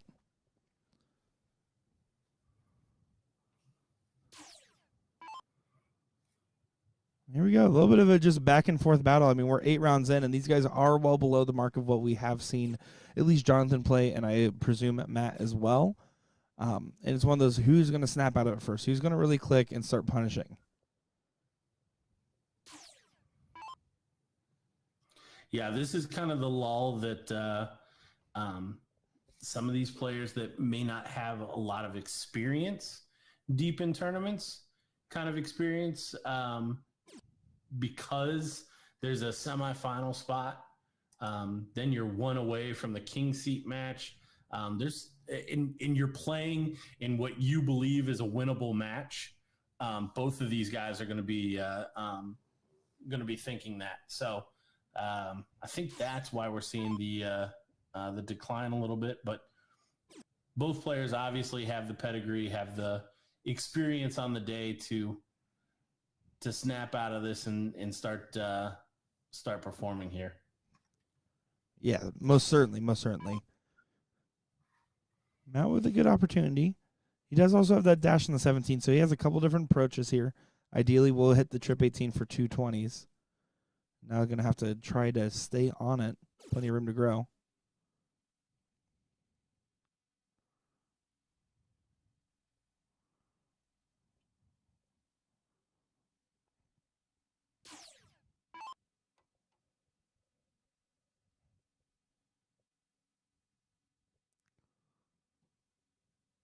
Jonathan Long, on the other hand, wants to protect these 20s with all costs. You don't want your opponent going up 2 numbers by any means, but taking too early of a look can be detrimental. In this case, there decides to close 13 points down, and now it has to decide, all right, well, Matt can go up here, close the 17s and 2, and then take a free shot at the 20s. I don't think I love that shot by any means. Mark in chat saying, I want to be very excited to win this match to play Porterfield. Yeah, that's fair. That is a very subpar prize, right? As, oh, great, now I get another tough match, my favorite.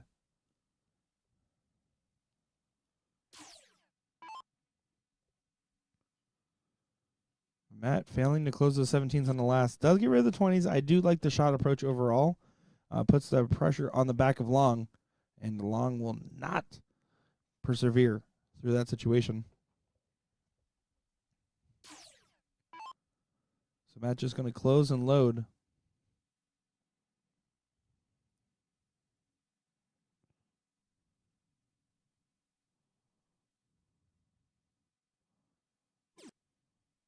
Needs to collect at least another single here. Yeah, makes it a 30-point difference. Makes it slightly interesting, but of course, a 5 mark on the 16 is all that's needed to get ahead.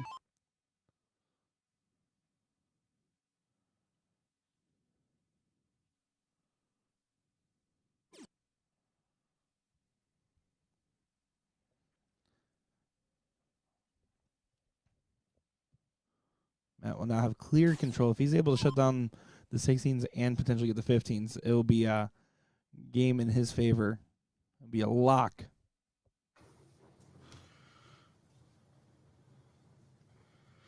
Yeah, you see him just kind of jeering himself on.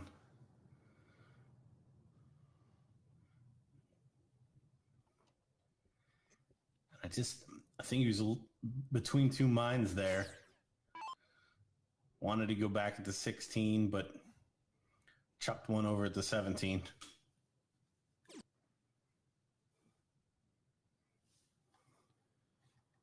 Jonathan definitely showing a lot more signs of frustration and not nearly as sturdy. I mean, we saw in that first matchup we covered, he was basically in the high threes to low fours consistently, and that's what made him lethal, was just how efficient he was being. In here, we're seeing a lot of 1 and 2 mark rounds that really are not affording him any opportunities.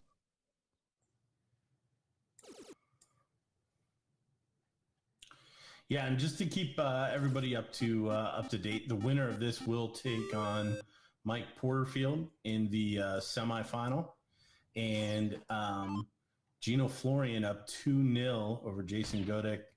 The winner there will take on Doug Bane, who did defeat Travis Brewster 3-0. And that'll round out our semifinals in the pro singles. Again, the winner here going to get a spot in the BullShooter Invitational, Rock Hill, South Carolina, 2024. Chance to play on ESPN2. Which is a huge honor, right? I mean, like, this is a dart player, and it doesn't matter your expectations of what you think you might do in said invitational. How do you not take an opportunity? Like, I fully hope and I expect that we see this invitational shootout coming up where there shouldn't be any open spots in that bracket. I hope every single one of those players makes the effort to go this time around.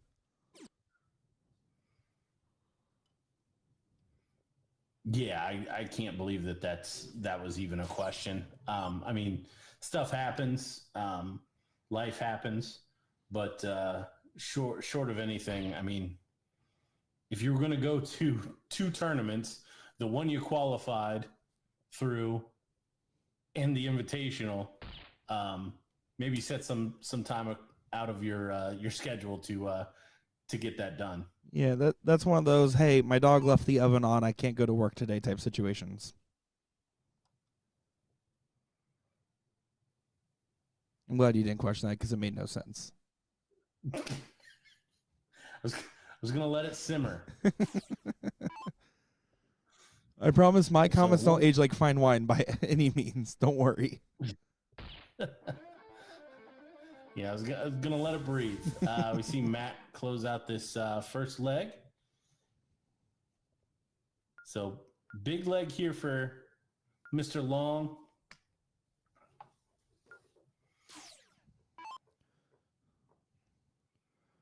Yeah, let's see if he snaps back to reality here.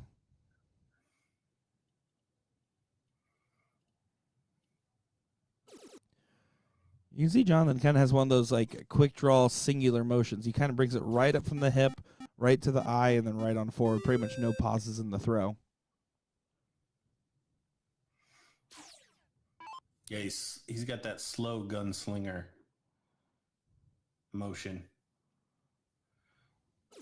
And then you see the complete opposite out of Matt, where he brings it real far away from his body and then does an elongated drawback and almost to his shoulder and then throws.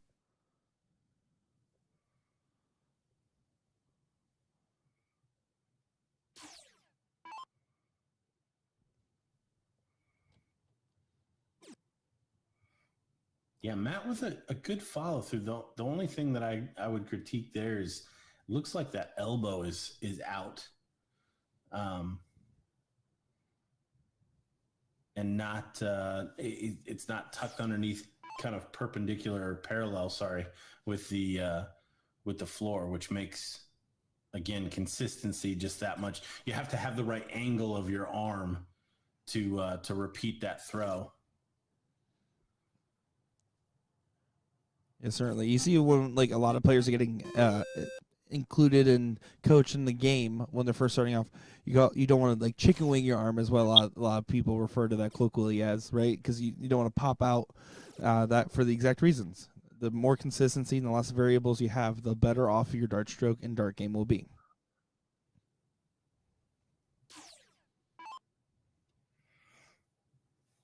So certainly better from these two into this second leg. And I know the chat had already picked up on this, but they're going to need this kind of firepower sustained over probably 8 to 12 rounds to overcome Porterfield.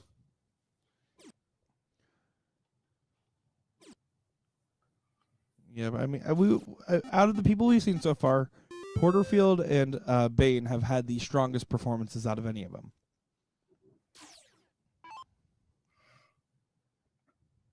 Yeah, completely agree. Not going to be surprised at all if that is our king seat match. Not seeing Darcy and knowing that he lost first round may be a sign for him, but him and or Ryan Gervais, honestly, the ones that I'm familiar with. I know Joe Hedrick, Colin Rath are still kicking around. Travis Brewster, who we saw early doors. Philly's still in there mixing it up. It'll be interesting. It'll certainly be a battle in that fourth place match and third place match to get back. So whoever loses that final, I wouldn't be surprised, because they're going to have to play that 1, 2 out of 3 match. And can Mike Porterfield or Doug Bane be beaten 2-1? Absolutely. It's that 3-1, 3-2 that really sets them apart in my mind. Couldn't agree more. And on top of that, I mean, as we've already hit on the head a few times, but was really important is getting that top 4 position in this, right? Getting to the finals, getting to the invitational spot makes it so the losers bracket is going to be more gritty than ever. It's for these guys, they're thinking this more like a satellite tournament. If they were playing in poker terms, trying to get to that next stage, the prize money, the plaque, the pro status, that's all great. They want to go to the invitational shootout.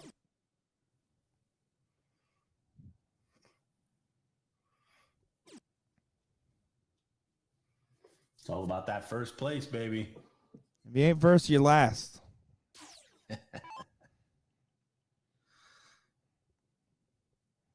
So kind of coming off the boil between the two, steady drop, honestly, since I made the comment. But winding down, looking like we may go one apiece here. If Matt can't do something to pile on that pressure. Yeah, you expect Jonathan to just go right at these 16s, pop it in 2. Or in 3. Or not at all. That's definitely a shaky round here. And he has to recompose at this point. You might as well just go and check one upstairs. Don't accidentally leave your opponent with a potential white horse, and he does.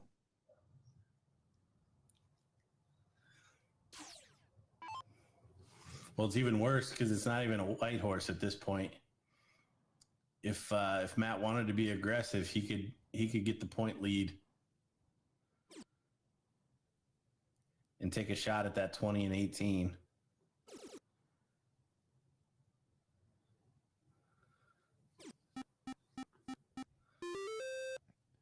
Both to the benefit and probably chagrin. He stays on those 16s. Yeah, he afforded himself a 62-point lead, which forces now what would have been a 4 mark required to get that point lead back. So now he's coming with advantage. Needs to get rid of one of these bigger houses if he can.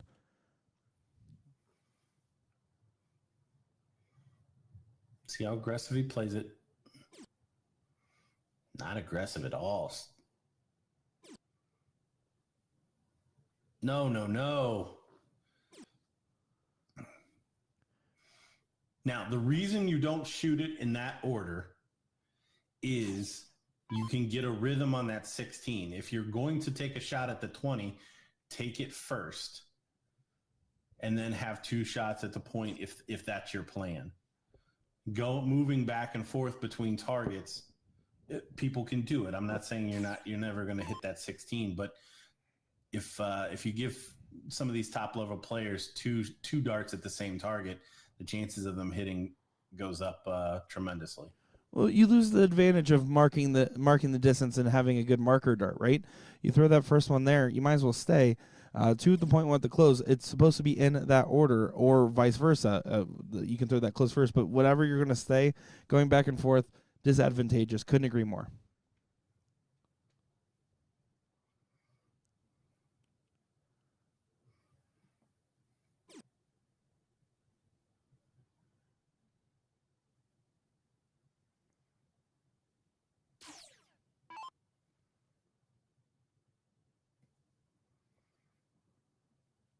I think I see a debate over points.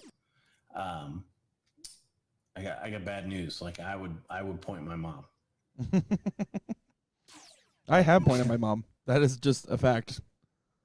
Yeah, I was gonna say that's always been DJ's line after I've said that. I don't understand. And honestly, if your opponent is throwing points, they're not closing the game out on you, and that's how you should look at it each and every time. If they're throwing points, they're not closing ahead. You're still in the match. Take advantage of the beds you have available. Simply put, I mean, it's all fair in love and war. I mean, you go for it and take everything to your advantage. As long as you're not kicking your opponent's shins or anything else, you might as well, if you want to go and load up 200+ point advantage, then albeit. It's just part of the strategy, and it forces different people and play styles to really persevere. So Jonathan Long really making a hash of the end of this leg. Just not stringing the darts together here to take advantage of the 20 and 18 that he has. Needs to just settle down, find a couple triples. Right, the prescription. He finds exactly as I'm talking through what he needs to continue to put the pressure back on Matt Klein. Well, I do have the speakers on out there so they can hear what you're saying live. See, that's the only reason that I promote people wearing headphones, so they can listen to what I'm saying. Listening to commentary of my own match would drive me absolutely insane. Like, oh, Nick was supposed to hit something and he missed. Yeah, I could have predicted that. You know, like what? Why do I need the headphones at that point? Yeah, the practical application there is don't do that. Yeah, shuts it down to only up 12, but does have the 20s and the 18s. So Matt gonna have to restart the comeback over there on the 15s, and again the average for both of these players continues to dwindle a bit here. Something they're not going to be afforded, I have a feeling, in their next match. No. What's happening right now is a little bit of equalized pressure between these guys, both kind of following the same energy, and no one's on a breakaway. The moment someone starts to hit a breakaway, you see the momentum change, and if it doesn't change, they'll certainly have to if they want to win their next match.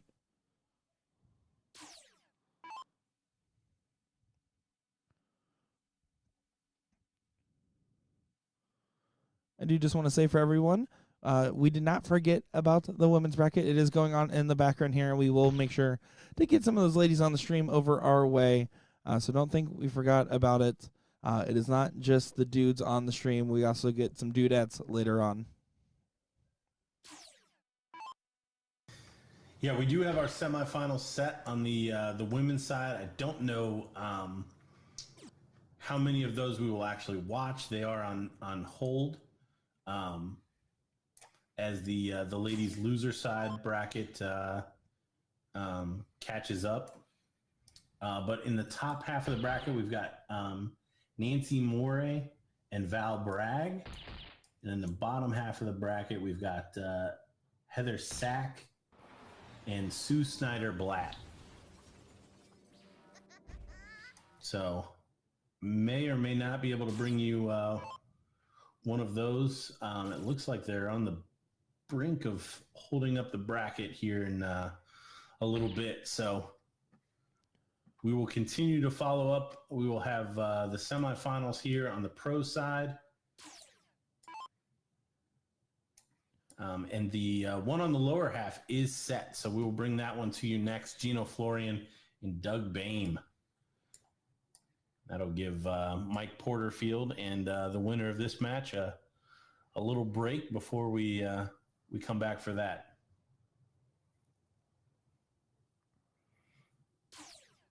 Jonathan needs to get this bull and stop messing around with this one. Don't leave an outshot. You have to hit this. And he doesn't. Leaving game darts here for Matt.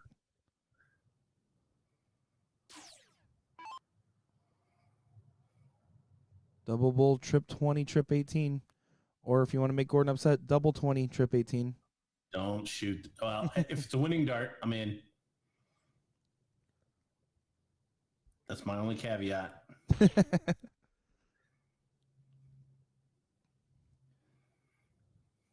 Yeah, I'm somewhere in the middle on the whole doubles and cricket thing. I don't like it in 13-inch almost at all, to be fair, just because of the size of the beds. But I also have always said, like, only do it on your common finishing doubles, 20s, 18s, 16s. I've always felt. I never understood 19s, 17s, 15s. And Jonathan closes out the second leg. So one apiece. Yeah, real scrappy match between these guys at the moment. I mean, they're really going down in the trenches and throwing some slugs at each other. We're going to see who gets on a breakaway first.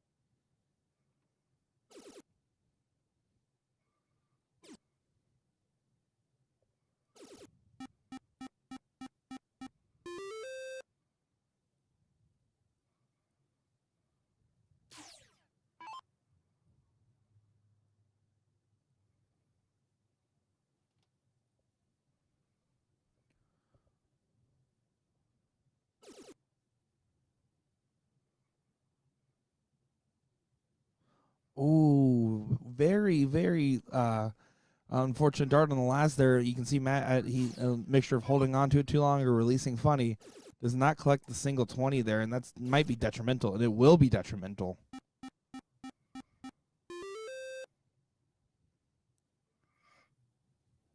Yeah, Jonathan making him pay 6.5 marks. Only 6 darts in, but putting a lot of pressure on Matt Klein here.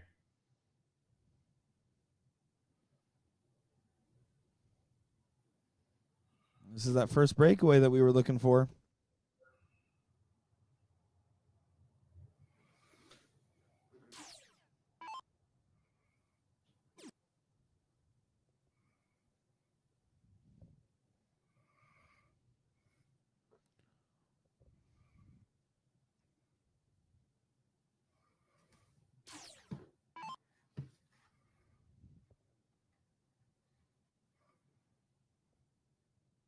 I seriously love, I said it earlier, but I love how there's just an audience building behind, I think a little more so than normal because we're directly on the walkway path from the main lobby of the hotel into these convention area. So really excited to see some of these players really supporting the guys on the stream here.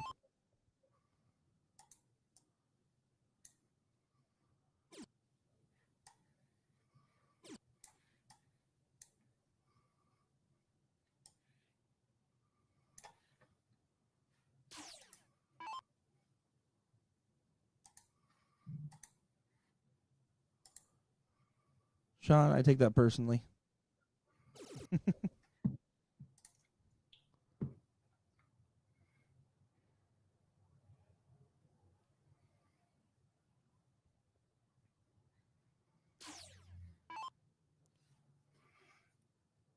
All right, Jonathan, another great chance here. Went for that first start on the points, but it's kind of hanging down and left. How do you follow here?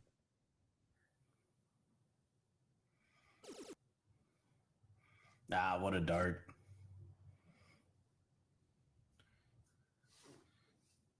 Good shot there from Jonathan.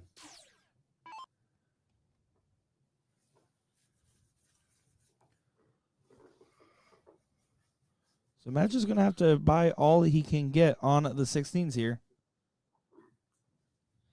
Yeah, almost a mark and a half behind on the averages. What we've typically seen is you need to be about 3/4 to a mark and a half ahead going second to really turn these legs. And Jonathan going to leave an opening. Not able to close out. That 16 lets Matt have another shot to tee off. Yeah, there's kind of a common note in this match is whoever gets ahead and gets that advantage, you haven't ever seen them press it after affording themselves that opportunity.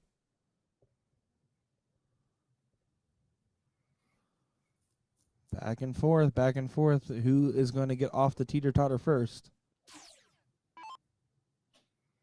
Probably should have went with tug of war, not teeter-totter here, huh? Letting it simmer. The most fair response I could expect, Gordon. So Matt Klein pushed all the way to the 15s now. 9 mark will get him the lead.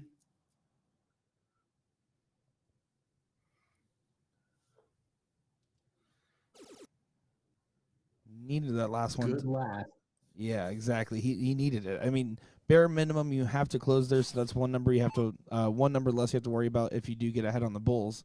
Assuming Jonathan closes here, which doesn't seem like it's happening, and it won't happen. So Matt again with another chance here.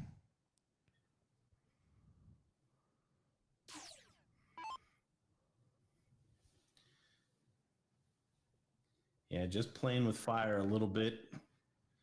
Leaves the 3 mark or the 3 dart close.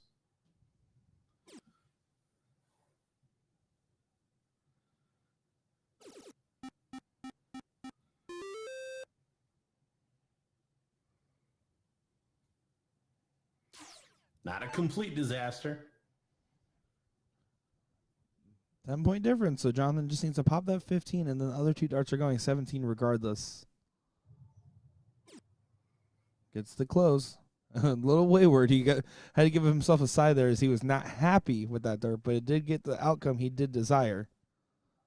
Tell me you weren't throwing out the double without telling me you weren't throwing out the double.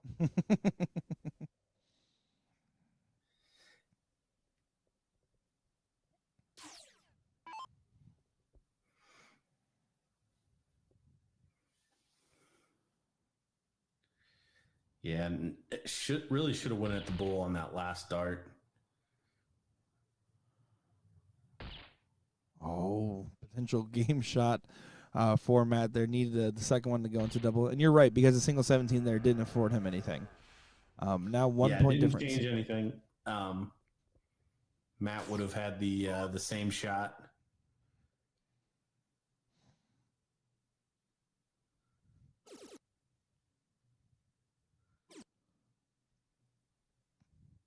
Now that was an important third. Doesn't take the finish away, but does make it tougher. Matt needs 3 bulls and a treble 17 for the Hucklebuck.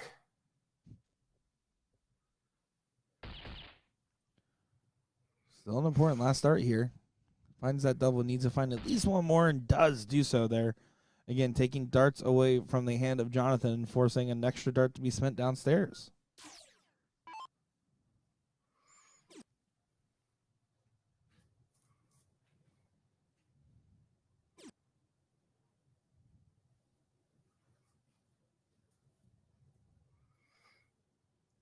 And again, an important third dart. Needed to stay there to push this. Now it's just a double bull and a trip 17. Single bull, give him a shot. For the Hucklebuck. Oh, he's just outside. Yeah, you can see each approach gives him slightly more favorable. We saw the 4 bull and trip needed, then 3 bull and trip needed, then 2 bull and trip needed. And Jonathan trying to get himself in a very serious killer instinct mode, knowing that he doesn't want to continue to make this easier for Matt to get back in.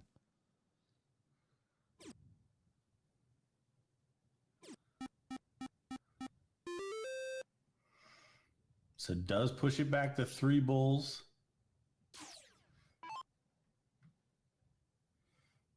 Matt did not find a single on his shot at the 17s before.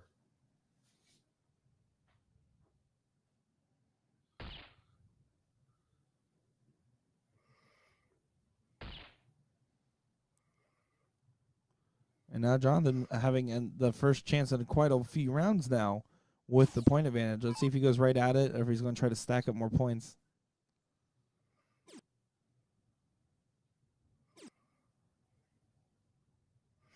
Yeah, I like the first one because it pushes the bull again, but staying there again, it didn't do anything for him. It was a free dart at the bull. Yeah, to try to chip away at it and give himself a 1 dart out potentially. Yeah, I agree with you. He needed to take at least one of those 3 darts at the bull. But in this case, it looks like it might be inconsequential. Matt Klein struggling to find the bulls after being very consistent up until this point.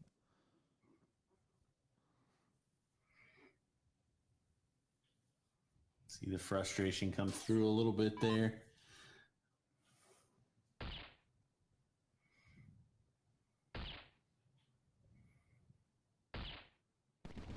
And there we see him stroke the hat trick. Did that a couple of times the last time he was on the feed. Finally giving himself the breathing room to do it. And a 2-1 lead after being down 1-0 for Jonathan Long. It's certainly starting to wake back up, but let's be honest. These guys are both playing below the standard that they want to be playing right now, and that's weighing heavy on their minds.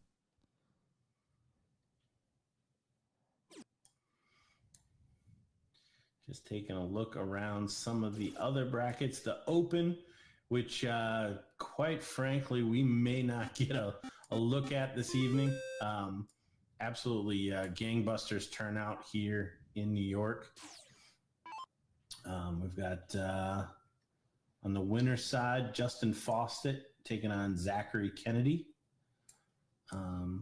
Caleb Wedge taking on Sonny. I shouldn't have started that one without reading Stilatano. We'll go with that. Yeah, that sounded great. Chris Ford, Jeff Demansky, Damaninski, Mike Pembleton, David Feldpush, the Dark Guys owner, off and running. Did I miss any here? Oh, the whole top of the bracket. Brock Johnston taking on Richard Crowfoot. Wilbert Allen taking on Jeff Ruff. Kenny Pulsini waiting on Sam Vanderpool and Joe Griffin. Josh Gadley and Brian Coyne. And that is wrapping up, I believe, the top 8 of the, top 16. Yeah, I believe that is the top 16. Bracket. Mm-hmm. Yeah, I said way too many names for it to be top 8. Yeah, just great turnout, and honestly, I was worried about this one. There's a large steel tip tournament going on this weekend as well, which I'm sure kind of mixed up the players that we would have seen here otherwise.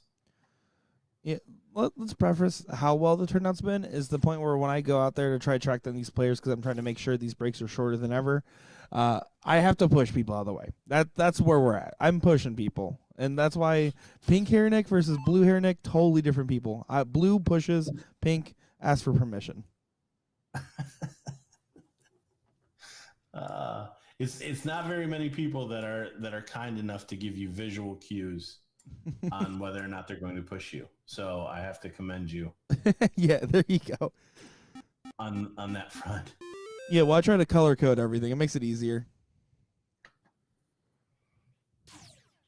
No, jokes aside, though, I've talked about in the past where I dye my hair. I did it back when I was first playing in events, when I first got into it as a youth player, simply because it just made it easier to have more memorable interactions and people could remember me easier and I could continue conversations off where they left off, right? And nowadays, when I do get those rare moments to go out into the hall and interact with the players and maybe go shoot a game on a sideboard or sign up for a mixed trips here, it's really cool because it lets me have a lot more conversations with people and they can kind of put a hair to the voice, so to speak.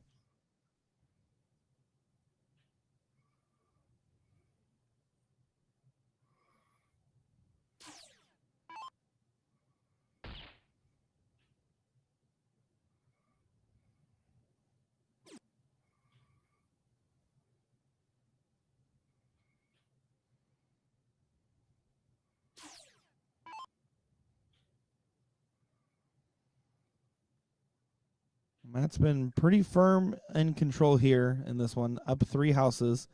Jonathan trying him out to come back on the Bulls.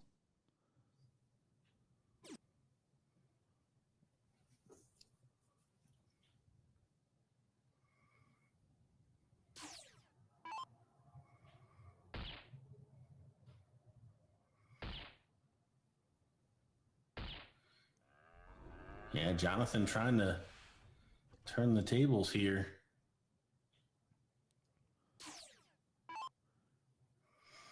With it being a 3-house difference at some point, he should take a look at these 20s and 19s, trying to get rid of some of these bigger properties here.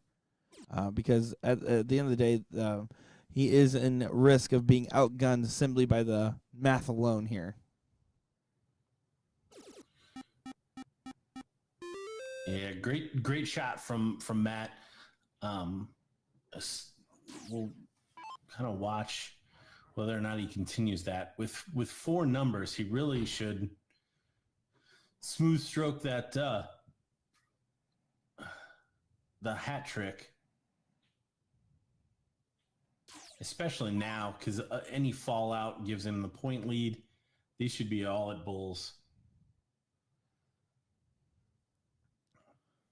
Let's see. Decides to go ahead and try to grab the 4th house instead. I don't hate it, but I do agree with you. I think just going for the hat trick there might be a smarter play, especially with how well Jonathan has been hitting it. But you can't really argue when you get 4 numbers up.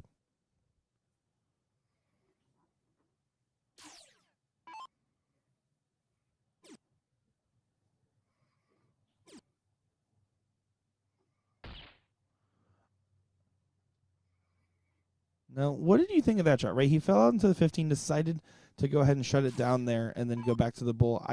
I personally think that might be pretty smart here because it would potentially give him a 3-dart finish. What do you think? Well, it looks like a good shot now because he found the triple. I think back to the bullseye was definitely the way to go for another 25 points.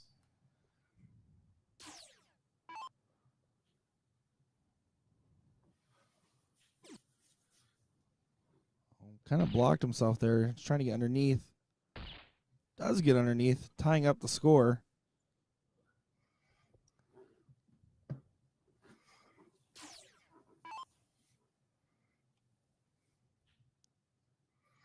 So again, Matt probably should just start on those bullseyes. I think that's what he did, and he's kind of shocked at how far away he was.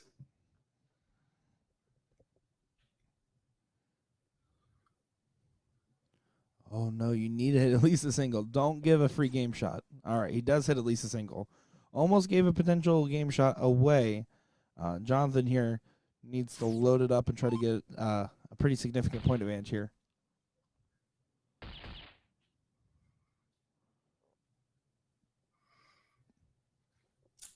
And again, a little premature trying to close out for my blood.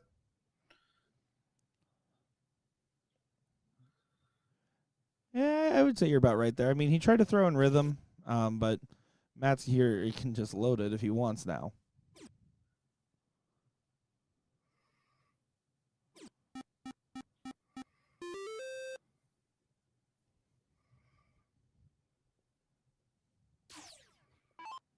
Yeah, 45-point deficit. Still no game shot because he is down 3 numbers and the point lead.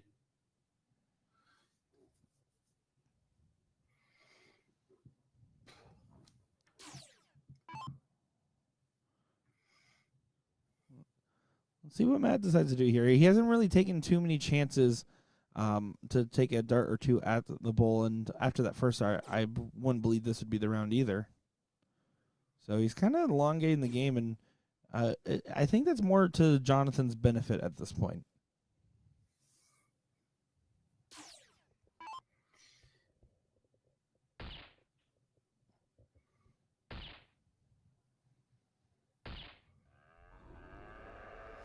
Jonathan, smooth stroke in the hat trick.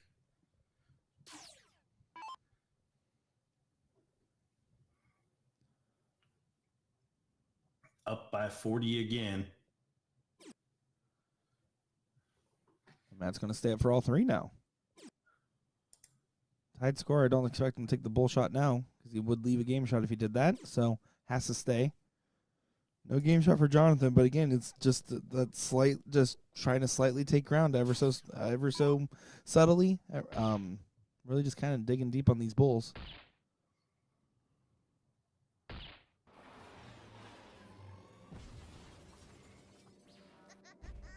Yeah, see the reaction from Matt. Need this guy to stay out of the bullseye.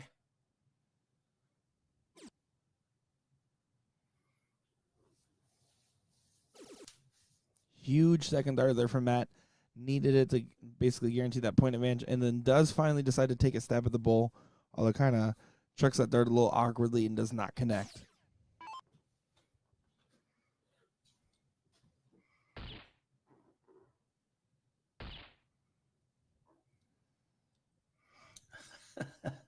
Another shake of the head from Matt as he approaches the board. Jonathan finding another 2 bulls to take a 25-point lead. And now Matt back in the treble 20, and it's Jonathan's turn.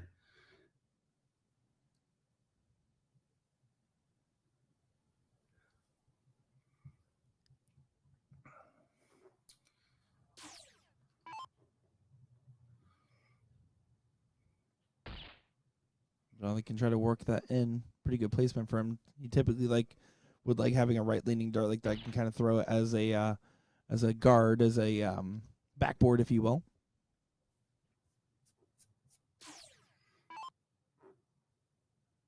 So 2 bulls and a single 20 will do it. To close this one out and send us to a decider. And there it is. Matt Klein finds the double bull finally to close this one out. So we're going to see an all-important cork. And you got to favor Jonathan Long on a cork at this point. Yeah, he's had more practice than most of the dart room has.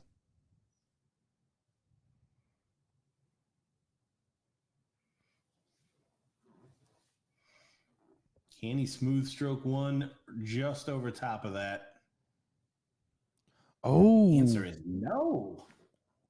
That's surprising. He did catch the barrel and slid it down, but with how well he's hitting the bull, that is very much unfortunate for Jonathan, as Matt can potentially take full advantage of the start. Let's see how it happens. Guys, let us know who you're cheering for, who you got in this one. It all comes down to this leg here to see who gets their spot in the semis. So Matt Klein up 1-0, then down 2-1. And here we are in the 5th and deciding leg.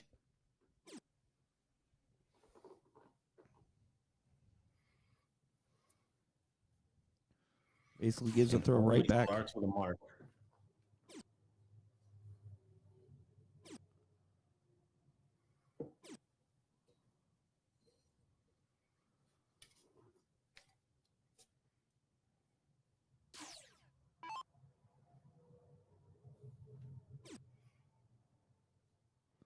Yeah, I like Matt here, just going ahead and just taking away those 20s. Gets one dart to potentially grab a house. Does not grab a house. So again, pretty much a similar board state to what we just saw. Just move down one number.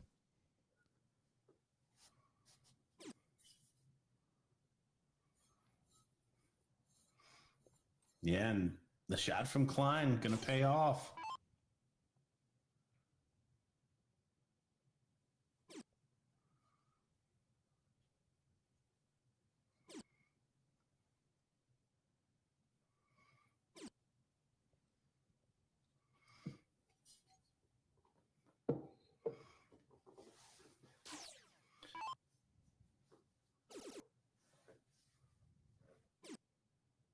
Oh, look at this from Jonathan, really stringing it together there, finding a 5. Basically, again, kind of just keeping this neck and neck between these two guys. Slight advantage in Jonathan's favor, even though he's down 1 point. Yeah, certainly not reached the heights of the averages that we've seen at times.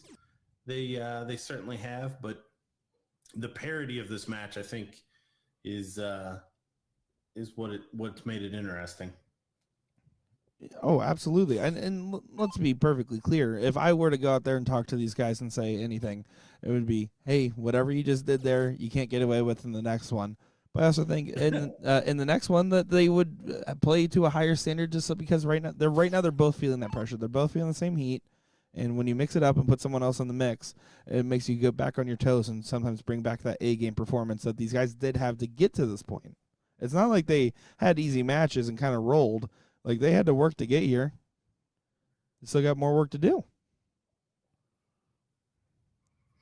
And only a single mark. Is that the first signs that Jonathan Long is going to close this out? Jonathan would like to say yes. Doesn't do much with the opportunity. No. Point, close, point. Went point, miss, miss.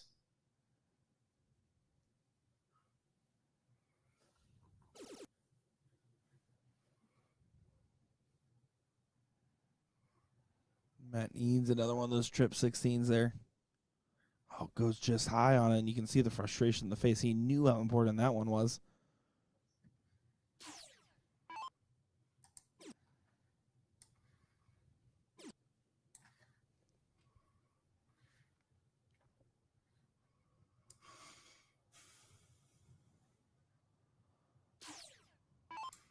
Darcy Trenholm, last year's winner, overcomes Ryan Gervais 2-0 on the loser side. Darcy now faces Isaac Robertson, still going in the losers bracket. Colin Raff, Cody Cottrell mixing it up. Vito and Mike Seagal, Philly, facing off on 35. Winner will take on Travis Brewster. And Steve Timko and Michael Peter playing for the right to play Jason Godek. Just also mention Darcy one more time here. On the loser side, after losing 3-2 to Jonathan Long, has won 8 straight games. So has not dropped a leg since. Really showing, A, how well Jonathan has played earlier on our stream and just how hot he started in this tournament. But B, that Darcy really is trying to come back with a vengeance.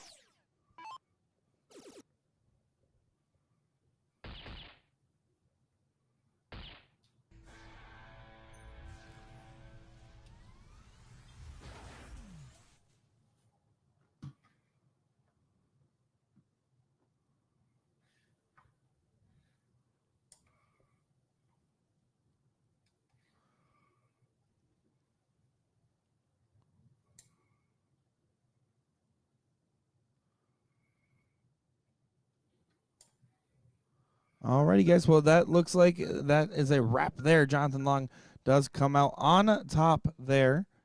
Coming up next, Gino and Doug duking it out in the pro singles semis. So we're going to go ahead and try to corral them over to the board. We'll be back in just a moment, folks.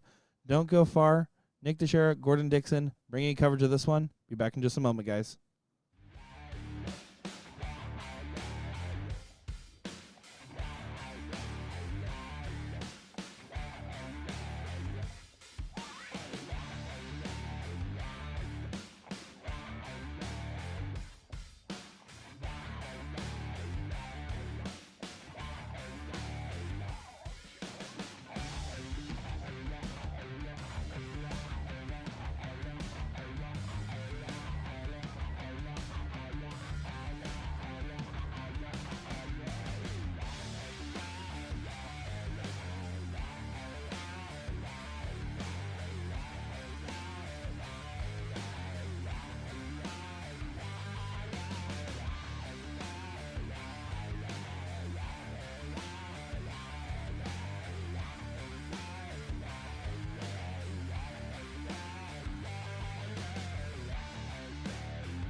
Welcome back, guys. Did not take long, as these guys were not going to waste any time getting to the board here. They were eagerly watching in the background for a reason. They're ready to see who gets their spot in the king seat match. Gino, Florian, and Doug Bane duking it out on the dartboard here. Nick DeShera alongside Gordon Dixon calling this one. Yeah, looking forward to this. This one going to be the first one. The Facebook commentators calling for a Doug Porterfield final or king seat match. Haven't taken a look at Gino yet today, so he's going to be the kind of the unknown quantity here on whether or not he can stop Doug Bane from doing his part. Certainly. Gino's tail of the tape, having a first-round bye into a 3-0 win over Katja, and then a 3-0 win over Aaron Ham, and then a 3-0 win over Jason Goddick. So far, perfection for him on the day.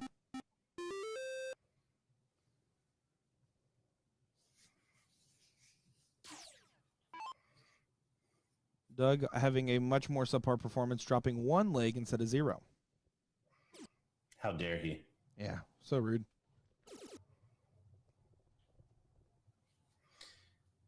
We saw some really consistent darts from Doug earlier when he took out Ryan Gervais. After Ryan really had him down quite a bit in the first couple of legs. Just some poor shot selections and some great timing from Doug, turning those matches around. Yeah, timing's always that critical element, that X factor you can't really touch. It's intangible, and the idea is that if you want to make sure your shot selection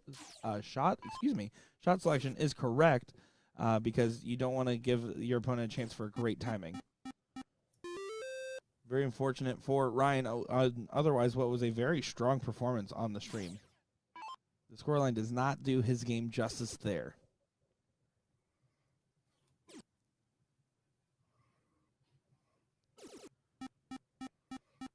Big shot from Doug.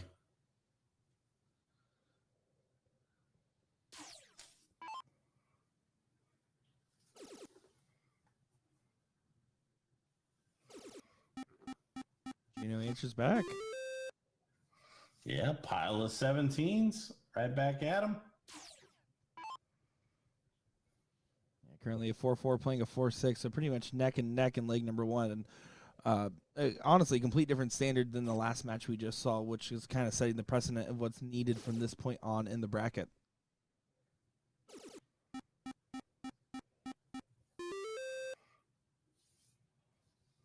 Seven mark score for Doug Bane. Gino keep up on that treble 17. Doesn't look like it. So free shot now, 101 point lead. Gonna look to close and probably get another corner. He's gonna start with another. And it pays off. Hits the finds the 5 mark. We did have a brief chat with Doug, and he did immediately almost listen back to our commentary, it seems, of our game, and had some suggestions and pointers based off what we said.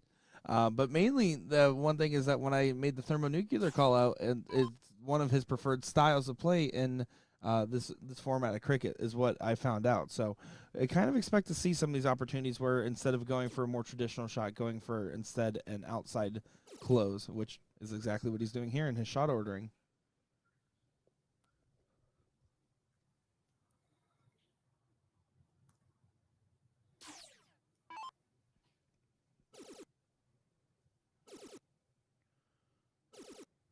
What a great shot there from Time Bomb. The fuse went off.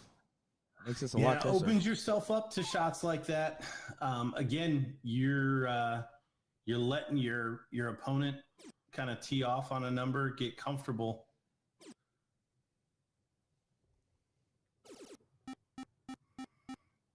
You see the reaction there from Doug. He knows that 5 mark for points on the larger number. It's going to bode well for him. Can Gino stay hot on that 17? Yeah, he does tie it there. 4 mark does tie it up. So now advantage still with Doug just because he does have the first attempt here at the tied score line.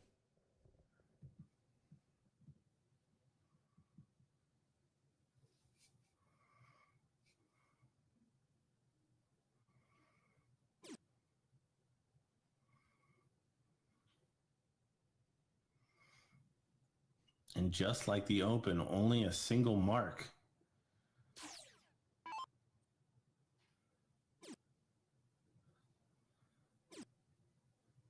Shot up at the 18. Doesn't go. Lots of movement on that third dart. You saw the anticipation from Doug there in the background.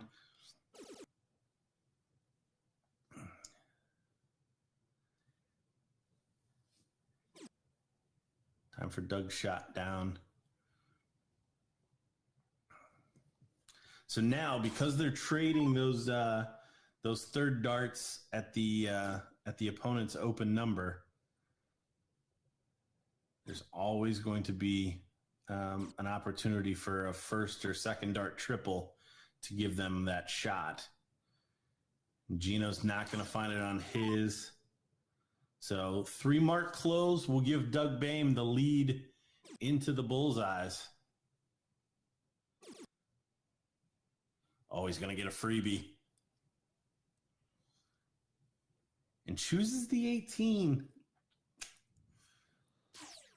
Does not push the bull. So double bull here from Gino. Would have gave him a shot at that 18. Doesn't happen.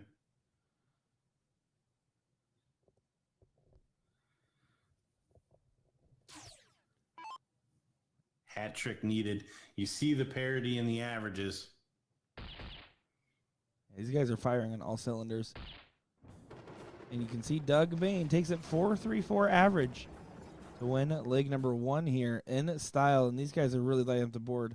It is interesting to note the difference in their styles of throw. If you look here at Gino, has a little bit more of a jerky, quick fire, Ricky Evans style motion. Where he just kind of goes. He does have a slight pause there when he does bring it up towards that forehead region. But on the other end, you kind of see Doug more methodical, more calculated, and a little bit slower pace, more of an average pace in my opinion.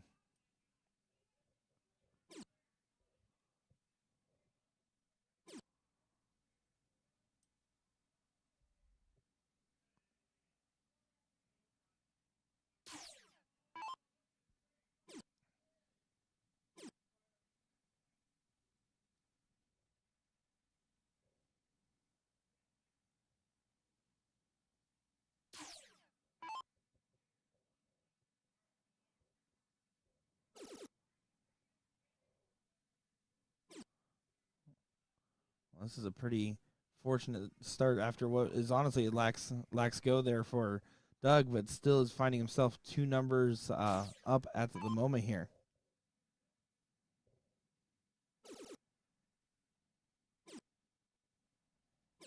And turns right back around.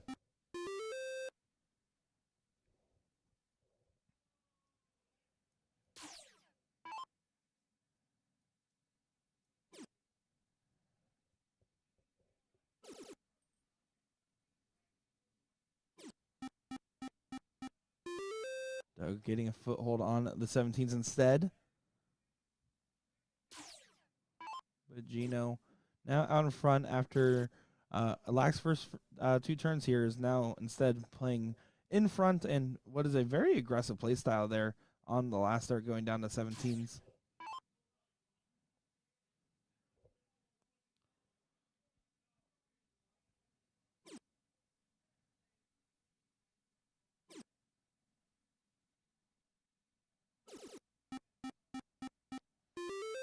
I love how animated that we see out of Doug. Every time a dart connects, getting that little celebration there and stuff like that. You can always kind of show how he feels and kind of read the body language on it.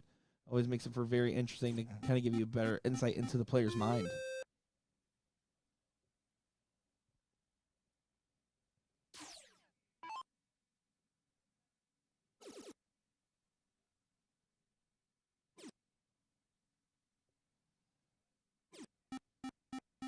there, just like you and I talked about earlier.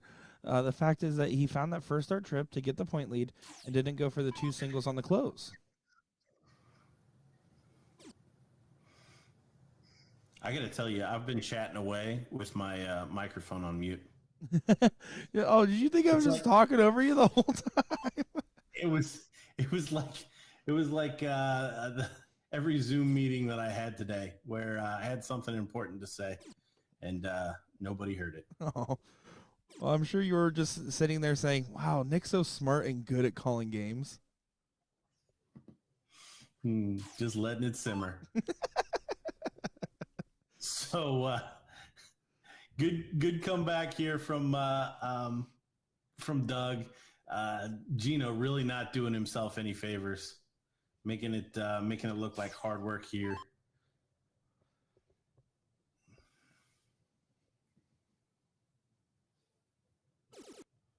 That's a very helpful first start there for Doug. Is he's able to go right and collect on the 15s and right on over to the Bulls.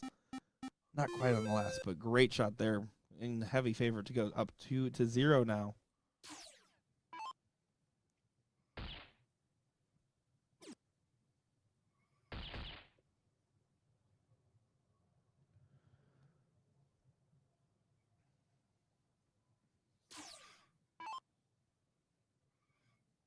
Another pain, Kev.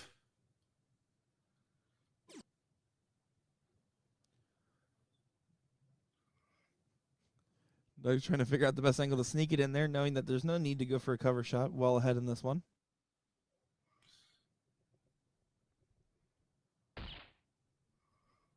Does find a single.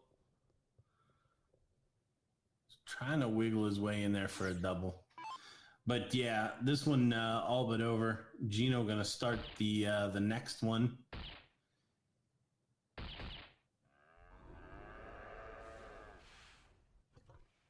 Does get 4 and takes the point lead, so takes a dart out of Doug's hand. Just think that's a little too late at this point. Certainly is. Doug's going to go right for a big single here and collects, getting this, averaging a 4.15 up 2-0.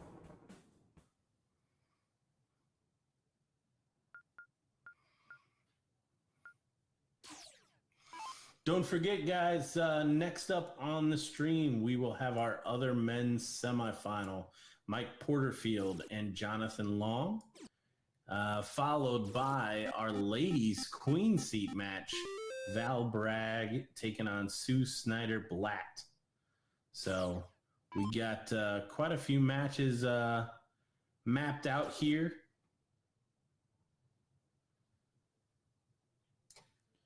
And pretty much paving the way for the rest of the evening. As credit where credit's due, especially on the ladies' side. Ladies are getting into that 5th, 6th territory as well. So ladies really chugging along. I was just looking at that. I was going to say on air, we'll probably amend that and go ahead and play the queen seat match on the stream here, as the men's the pro loser side bracket is lagging just a little bit.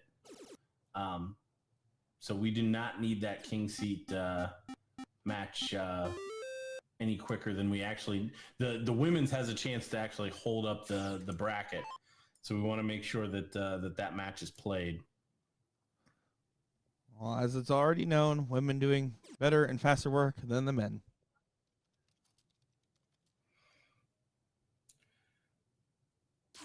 Not going to touch that one. They're playing 2 out of 3. There's a joke in there somewhere that everybody at home can make or not make at their leisure. Kids, if you want to guess the joke, put in the chat. No, I'm just kidding. Just kidding.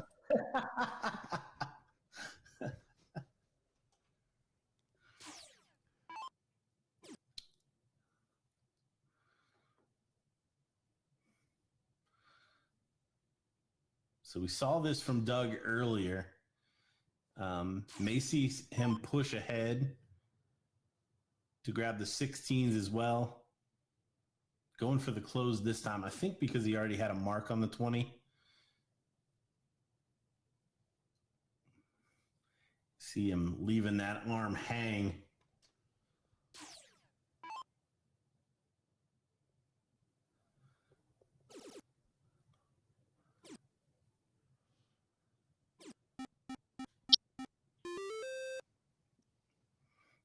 And Gino taking a lunge over there at the 17.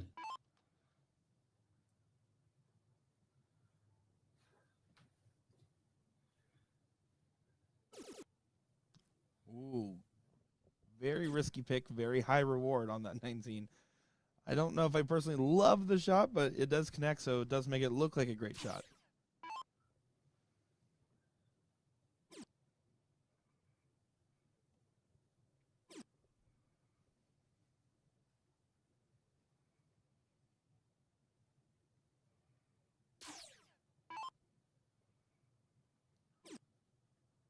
So Doug, if he grabs these 16s, will get a 2-house advantage. Needs to make sure to connect this last start. Can't go slack on it.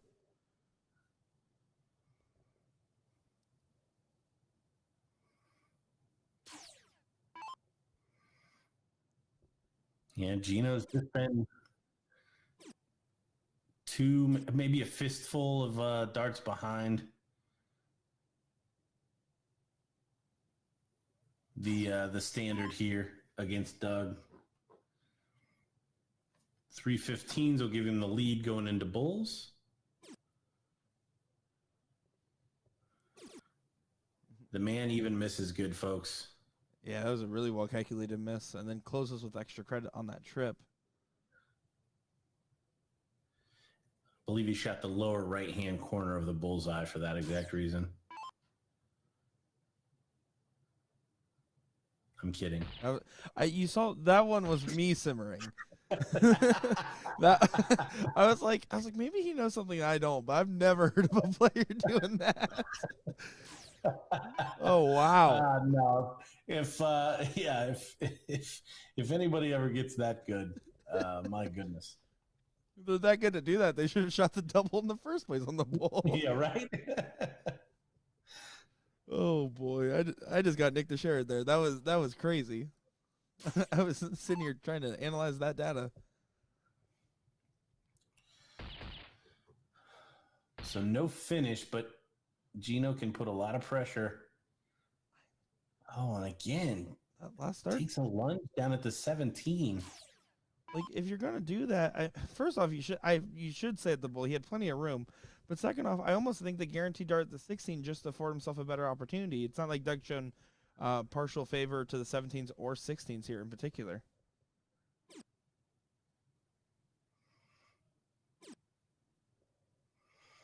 And Doug, I'm very surprised by that. Doug usually pretty good on the numbers. Basically wasting a dart there. And Gino's turn to have a good miss. Yeah, he was aiming at the bottom of the bowl there for that reason, as you said. Three bulls and a 17. Oh, what a dart. What a dart. Floats the last one in. Good finish there from Doug Bane. Our first king seat participant. We are going to switch it up a bit. We should be going to the ladies' queen seat. Again, that loser side bracket just running along a little bit better. We don't want to hold up any of the ladies. If we get a barn burner here on the men's side. Yeah, exactly as you said it there. So we're going to get those ladies up and over to the board there, and then we'll get the action underway in just a moment, guys. Nick Teixeira, Gordon Dixon in the booth calling these games today. We'll see your lovely faces in just a moment, guys.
Alrighty, guys, here we go. It's queen seat time.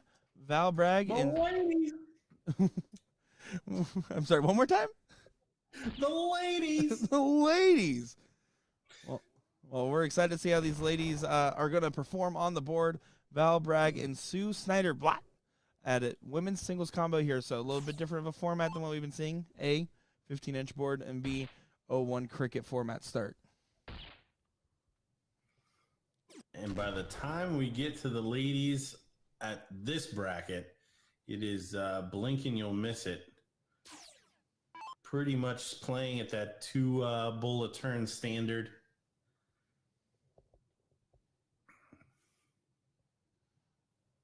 I'm seeing a lot of Let's Go Sues, Let's Go Vals, a lot of Let's Go everybody's in chat there, so excited to see that. Let us know who you're supporting, and thanks for watching along with us. If you're liking what you're seeing, go ahead and give us a like and a follow, and if you don't like what you're seeing, blame DJ Sayer.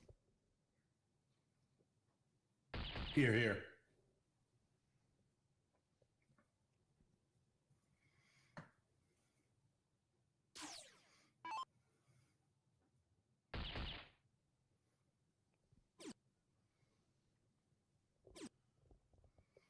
Oh, just on the outside. So Sue retains the lead here.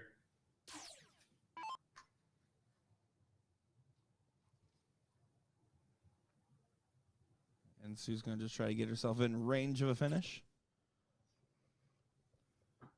It is open out, so it does leave a lot more opportunities here, but now no opportunity unless she goes trip. So just going to focus on bringing that score in line.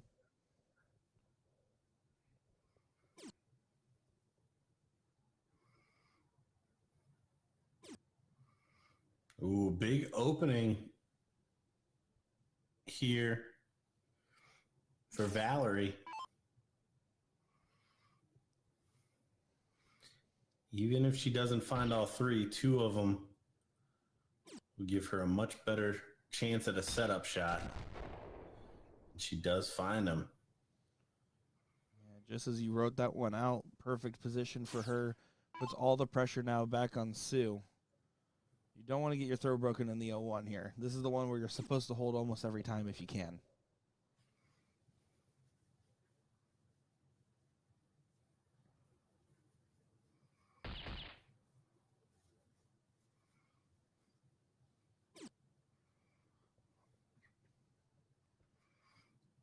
Only 84. So again, not at a finish. So at least 6 darts for Valerie from 202. And what a dent she's putting in it. Hat trick. What timing. Yeah, that is a great shot there from Val. Doing exactly what needs to get done there. Setting herself up ideally. Setting herself up for a nice 2-dart finish on the next go. 2 for bull, 12 for tops. A couple different options to shoot at it.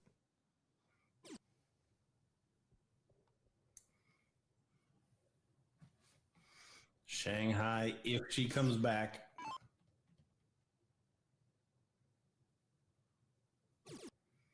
Was going 2 for bull, but it went low. Over to the 16s now.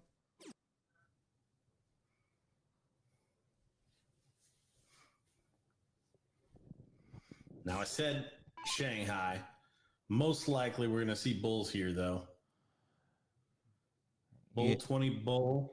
Probably the most common way to shoot this. Still on and out after 1. See if she makes the adjustment. Can't really tell from that dart. May have just gotten away from her. Yeah, in either case, the dart she's not happy with is Val now. Just needs a big single.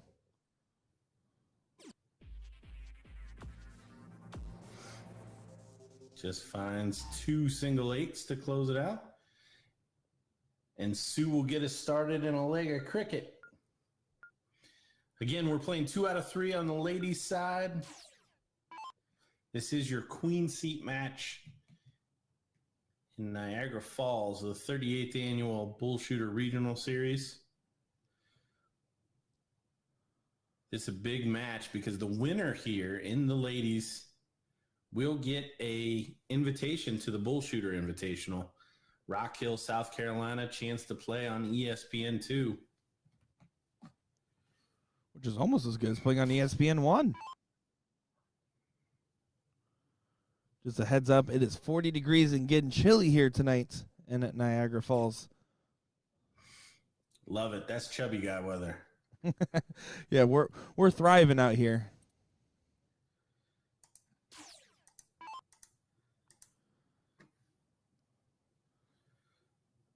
So opening followed by opening.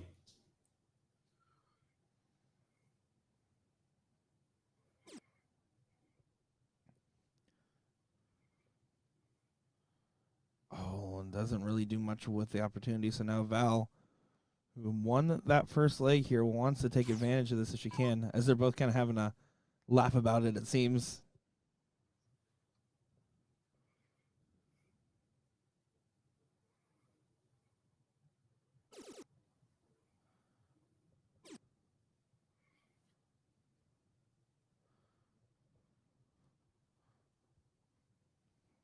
Grabbing the first house and some points on the board.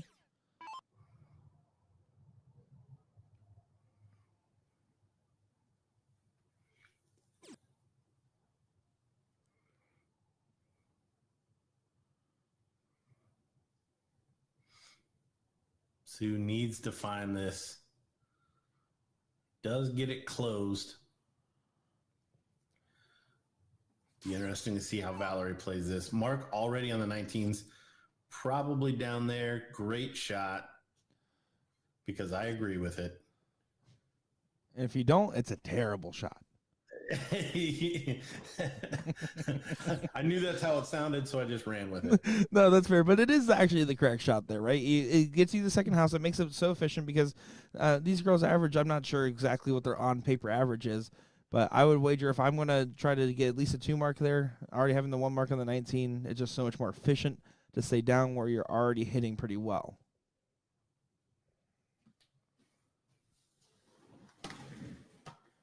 You can see Sue has a nice follow through, but she seems to be releasing a little bit early into her throw there, and not kind of waiting to the top of that point in her stroke to really let go of that dart, which is why you're seeing some floatiness and some big drops in some of these darts, in my opinion.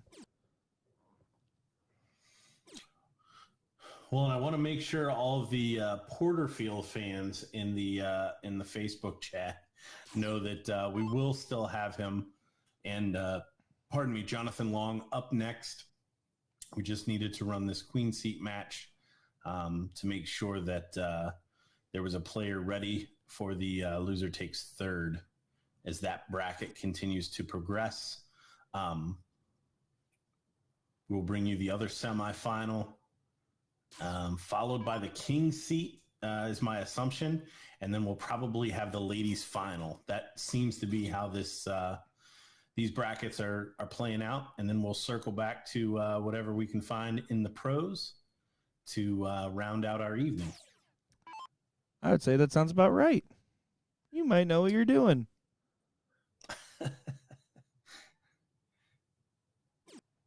Someone should interview me for the BullShooter. If only we knew an interviewer that works on our team. I could talk about efficiently running brackets. I mean, listen, when you're here, you know the tournament's going to run well. Love you, Johnny. Sorry.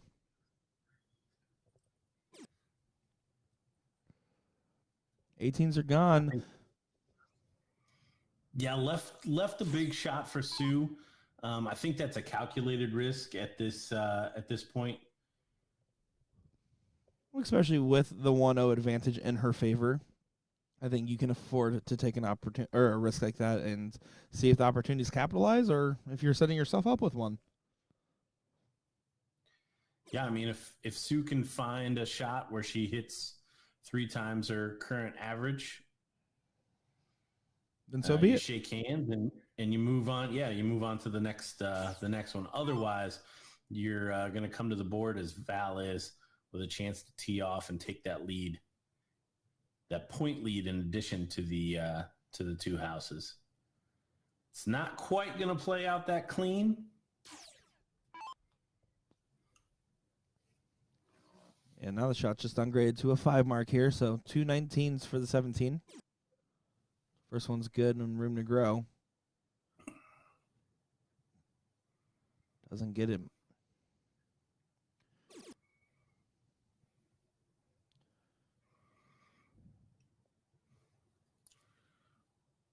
Switches gears over to the 16.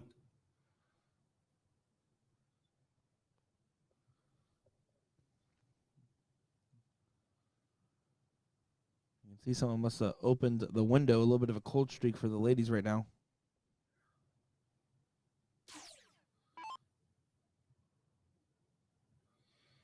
Yeah, I think we can almost guarantee this is not how they played to get here. And Sue doing the right thing. She continues to get opportunities to close with the point lead. Takes away that big 19 and gets a new toy for herself. Yeah. Up by 70, forces Val to hit at least a 5, which she will. Oh, pile of 17s. Great shot.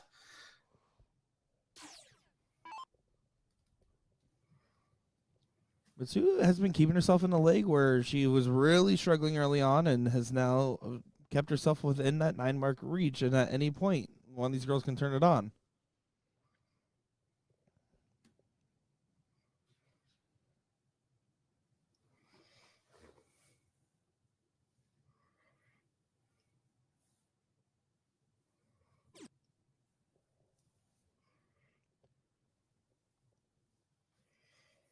So first time in a while, Val comes to the board with the lead.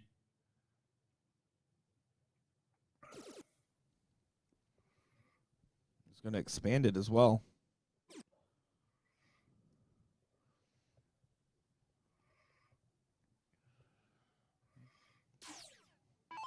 Overall, I think Val's approach and style to this, and honestly Sue's as well, both these ladies playing real good strategy. It's just about the execution at this point and really seeing if there's a big momentum swing.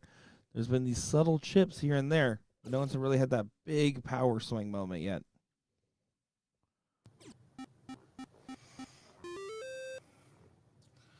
Sue with a 5 mark does not take the lead. And Val threw at the 17s to start last time. And I tell you, that group around that treble 17 is getting tighter and tighter as she finds one again. 4 marks. Good camaraderie between these two players. It shows a level of respect that they have and really showing the sportsmanship that is being displayed on the dartboard. Certainly love to see it.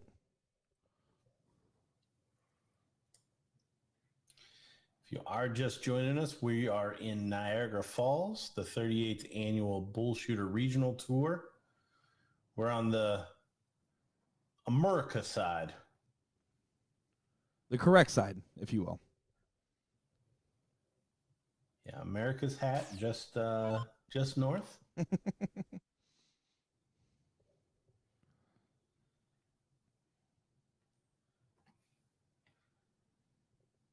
A little bit of a misstep there for Val.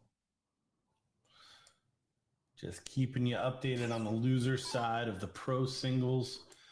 Colin Rath down 1-0 to Matt Klein.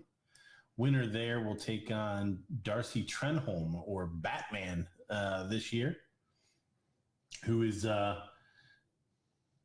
coming all the way back through on the loser side after a first round loss. This will be his 7th match on the loser side, and he's going to have to win 10 if he wants to make it back all the way to the final. And there will be a Bane or a Porterfield standing in his way. I already gave Porterfield the win over Long in the third place match. But we'll continue to follow that. Vito losing 1-0 to Travis Brewster. Michael Peter up 1-0 on Jason Godek. And I know a lot of you guys are concerned, but Batman Darcy is actually wearing a Batman belt buckle as well. Just thought I would get you guys that insider information here. Well, I would certainly hope so.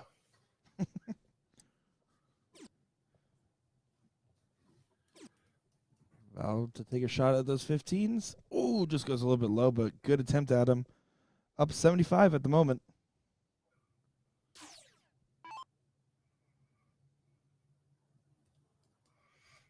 The intensity on Valerie's face. I'm honestly petrified. You see how much this means to Sue, though? I mean, she's really putting her heart out on the court here.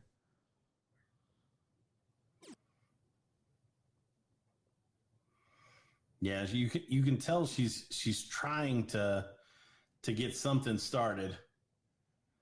This is not her normal game. But Val, 3 15s will give her a lead into the bullseyes.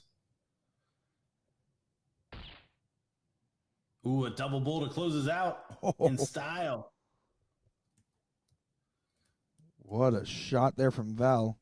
Very assertive, no hesitation. She threw that second dart like she already knew where that first dart was going before it left her hand. I mean, it was full confidence, full drafted the game plan and executed it. Well done on that turn there. And yeah, Sue, not much you can do here, trying to mount a defense of some kind, only getting one bull.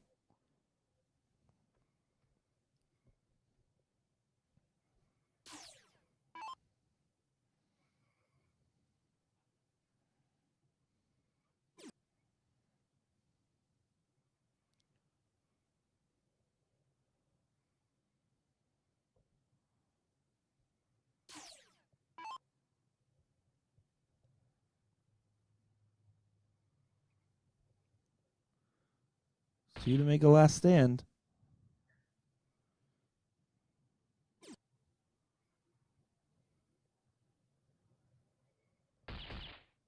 Great last start, but probably just not enough.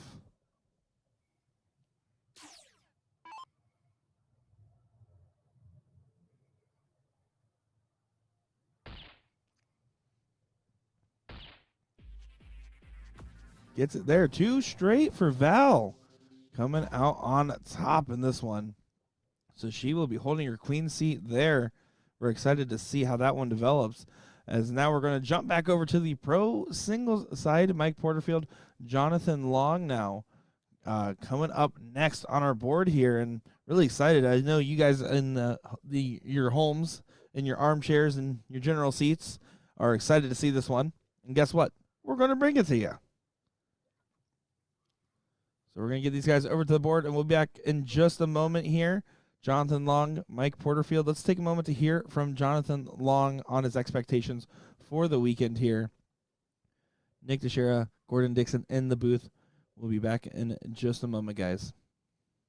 Hello, everybody. I'm Nick Teixeira, joined by Jonathan Long, Chicken Little here, amongst other nicknames. I like it. Yeah. Now, we are excited to be Johnny Lackey right there. Johnny Lackey gave you that Chicken Little name. Yeah, so for those that are seeing your face that maybe haven't seen the CSC, which if you haven't seen the CSC, what are you doing? Right. But for those seeing your face, tell us a little bit about yourself. Well, I've been playing about 10 years now. CSC was really my big come about with the game, I guess you could say. So I didn't really do anything major until started doing that. And it's just brought about a different me, really. I mean, my passion for this game just increased so much. Playing down at TOC this year was fantastic, being, in the elite side and everything. The room with those guys is amazing. It's just, you learn so much, you get so much out of it, it's fantastic. So just trying to do some damage here or there, Yeah, so what's going to be your expectations for this week? I mean, we're here in Niagara Falls. It's a very competitive BullShooter, a very popular one. I feel like this one, Pittsburgh, Florida, like the big three. Yeah. Now, what's going to be your expectations? Are you trying to do deep run? Are you playing in the pro, non-pro? Talk us through it. So I'm not officially on the list, so I'm not required to play in it, but I'm going to shoot the pro singles tonight. I'm going to see how that goes. I would love nothing more than to get an invite, obviously, to ESPN. That would be great. I love playing split bowl, so that's kind of like my thing. So I'm gonna give it a go tonight in singles, see how that goes. Sunday I'm shooting with Sean Ryan. We're gonna try the pro out, do the split pole thing, get that extra effort, and then tomorrow though we're gonna shoot the AM cricket. So you're sneaking one in there. Yeah, we're sneaking one in there. Just, we get a little bit of a Saturday morning reprieve maybe from playing all them big shots. Yeah, and not that there isn't big shots in AM, because there's a lot of great shooters. there's a lot. Rem Guevara last weekend was one of the big ones. Well, right, exactly. I've seen a lot about that on Facebook too. So now let me ask you this: a lot of people are coming in town for this. A lot of out-of-staters come into town. Can you talk to us a little bit about Dead Center Darts and also about the New York dart scene? Sure. So I took over at Dead Center Darts just over a year ago, actually now, because it was beginning of October, right before TOC last year. I kind of left my other job. I've had such a passion for this game. I really wanted to just take the company and just build it into something more than it's ever been. Still working on that. It's been a slow process, but we're getting there. Gave it a couple of years. We'll see how it goes. As far as our local scene, I mean, it's forever growing. It's great. And, a lot of this stuff with the interviews and the online presence and all of that, it's helping it. It's helping it a lot. So, well, one step at a time. Now, for those that are going to be watching the stream, maybe watching some of that pro singles bracket, right? What advice would you give to those people that have never picked up a set of darts and decides, I want to start throwing because I watch these guys light up the board tonight? Yeah, I would just say have fun. Try to find yourself a little form. Try to find yourself a little bit of a game strategy and see where it can take you. You never know. There you go. Well, you heard it here. Jonathan Long joining me here at Niagara Falls for the New York BullShooter. Back to the action. All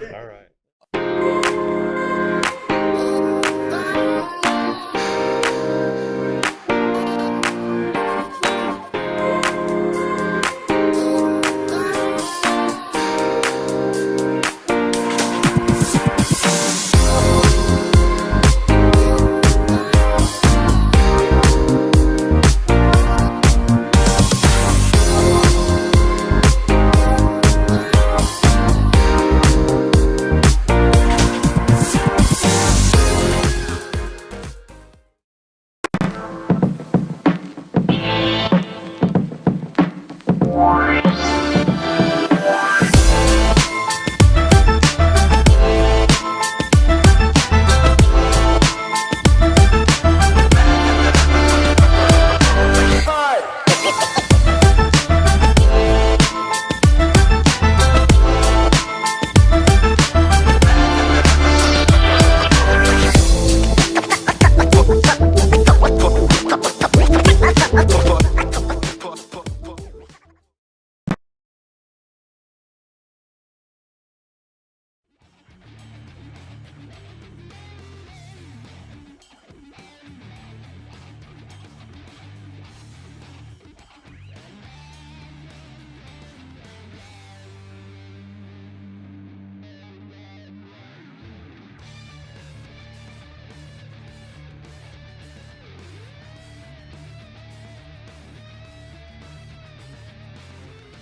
Well, here we go. Sorry, just had to run out there and teach these guys how to count to 6 warm-up darts, but we are ready and back in the action here.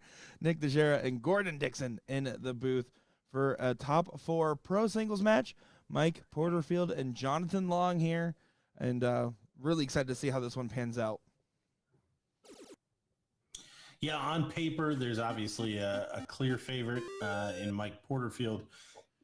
But if we went with that every time, it wouldn't be that much fun. So we're going to play this one out. Jonathan Long, early doors in the tournament, we saw him play pretty consistently at a 4-0, 4+ level. Since then, not so much. And Porterfield has just been on fire. I believe not dropping a leg thus far. And of course, to give credit to Jonathan, those first 2 to 3 rounds there were extremely solid at just having trouble recovering. He did beat out, he was the one to knock Darcy down to the loser's side in 3-2 fashion, where Darcy has not lost a game since. So just a little bit of credit there, but he has been struggling ever since. And there's certain benefits and not benefits to the hold that they just faced in this, right? On one hand, Mike had the hot hand earlier. He could have potentially cooled off. Jonathan had maybe plenty of time to figure out what was going on. It's a question of if that actually comes into play here or if the paper averages prevail.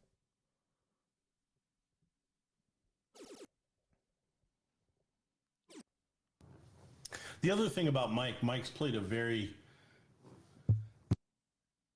pardon me, I had to cough, has played a very consistent strategy as well. There's only been a couple of times that we've really seen him deviate from heavy scoring, making sure that he's got a good cushion and pressing on. Right now, the cushion is more than developed, getting the close there while having 3 houses up, looking real strong in leg number 1 here. And of course, I mean, the fans have been calling for not to count the chickens before they hatch, or count the eggs before they hatch, but I mean, a lot of people have been calling for the Mike Porterfield, Doug Bane match, and it's going to be exciting to see if that is the case here. Of course, Jonathan Long wants to shut it down if he can and has the game to do so. Just depends if he can channel it.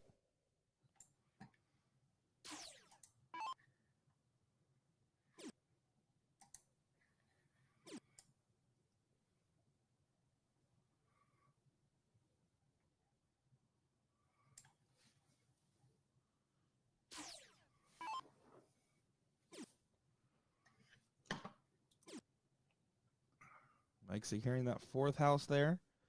Basically locking away leg at number 1 in his favor.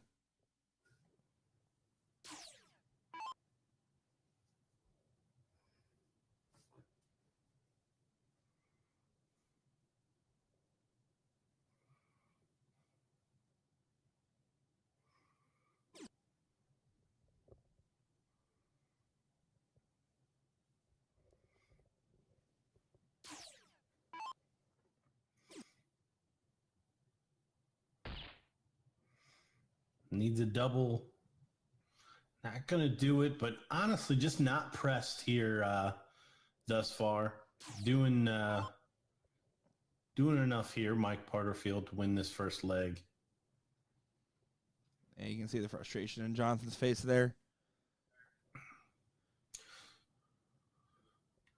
But you better pick it up, or it looks like the chat will turn on you.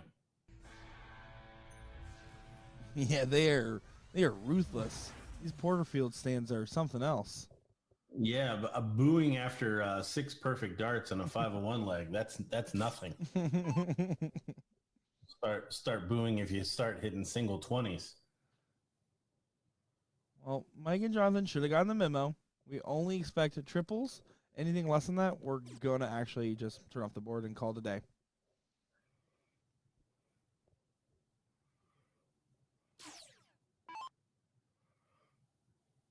Extreme opportunity here, right? Mike needs to capitalize on these openings. Doesn't do so. Kind of just hands it right back over. These guys, again, it's one of those neck and neck right now. Jonathan, Mike, they're kind of following each other's energy at the moment, and both playing lax and not pressing each other to the level that they are capable of playing at.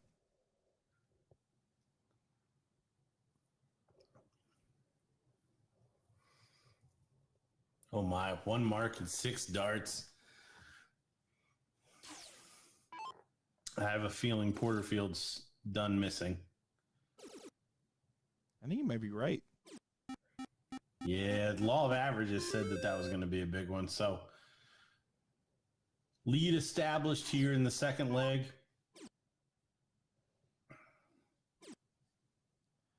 You see Jonathan foregoing that 1 mark he had on the 18 to try to just secure those 19s away, only finding 3. Yeah, probably the right thing to do with Porterfield already having a pretty large lead.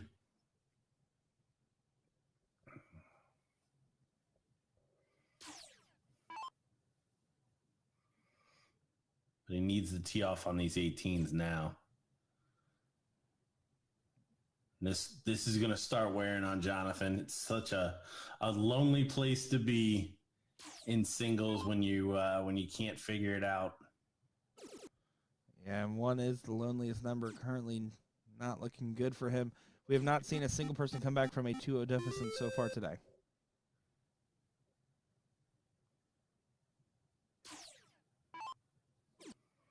Not that it's not impossible, but, I mean, considering that Mike is one of the favorites in the bracket and has had one of the higher ceilings that we have seen on the stream today, it's going to be very hard to get 3 off the spin.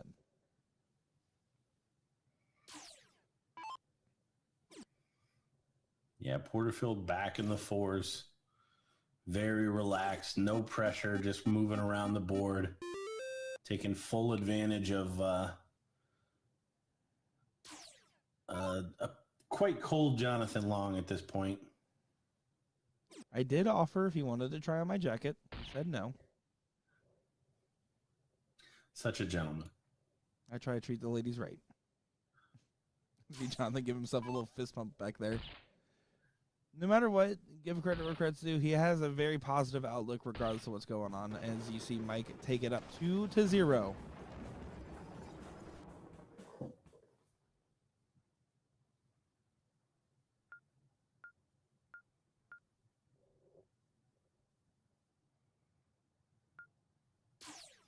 Here we go, Jonathan, to kick us off here. Last time started with a 1 mark. Needs to have a stronger opening here. Focus on just securing the number. No need for fancy fanfare. Just try to start off steady and then ramp it up from there.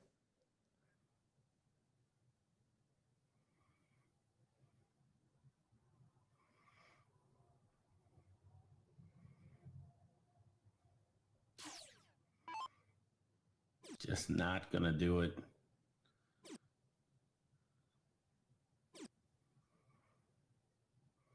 That was best case scenario as far as Jonathan Long is concerned. Only 3 from Porterfield.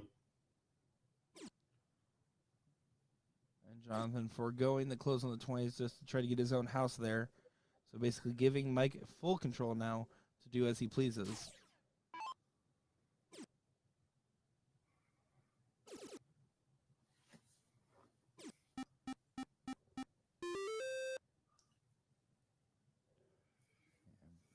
Pretty much as expected there. Once finding the 4 mark, had free reign to do as he wanted on the board, because now this forces Jonathan to spend at least 2 darts downstairs, now all 3.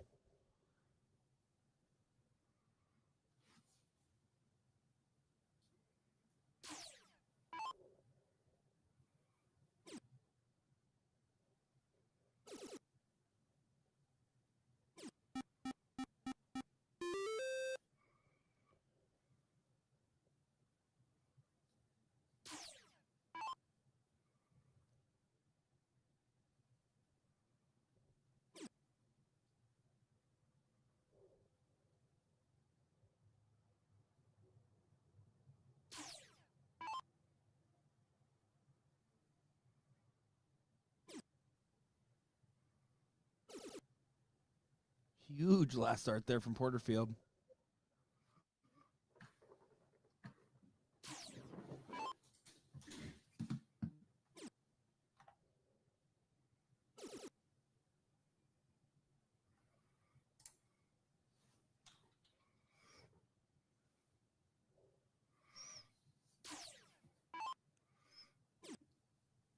Jonathan trying to battle away, but I think just left himself too much to do here, as Porterfield has the numbers, has the lead, and has the firepower to kind of extinguish anything that Jonathan starts to put together here. And there's another opening. Should be a close and some points again on the 17. Unlucky deflection.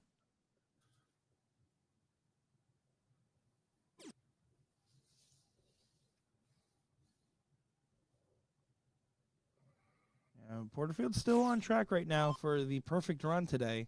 Has not dropped a leg yet.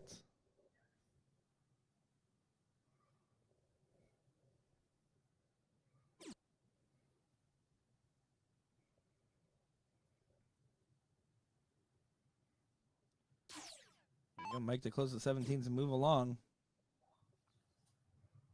All you can keep is strong. Move along, move along. Yeah, good final dart.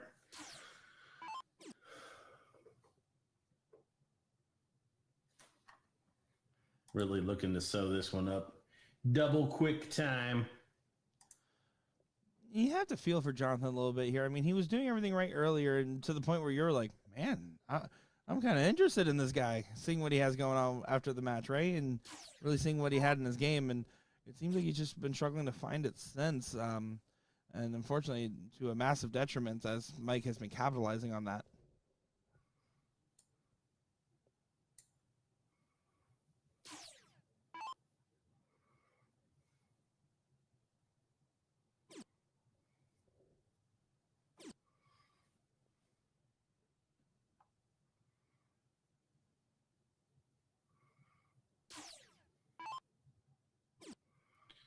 $116-point lead.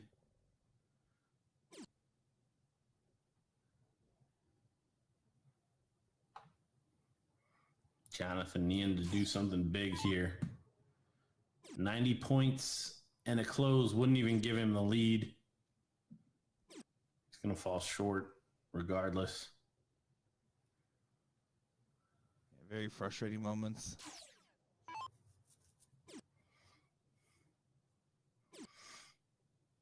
Has to remember he's not out. Needs to go find a board. See if he can find some of that magic from earlier. And he's a competitor. He's not going to just give up and pack his bags because he's had a cold streak here. I mean, listen, if you step outside, you're going to have a cold streak. It's cold outside. The difference is it's just about the mentality. And I know for a fact, just if anybody were to go up to Jonathan, doesn't matter what happens in this case, Mike taking it here, Jonathan's going to shake a hand, walk it off, and smile away. So all the respect to these guys, but Mike Porterfield, convincing fashion and flawless up until the King Seat match here, which is what we are going to be getting next on our board. Mike Porterfield and Doug Bane. I'm excited for that one. Yeah, this is going to be a good one. This is what was called early doors. I think we had the two on paper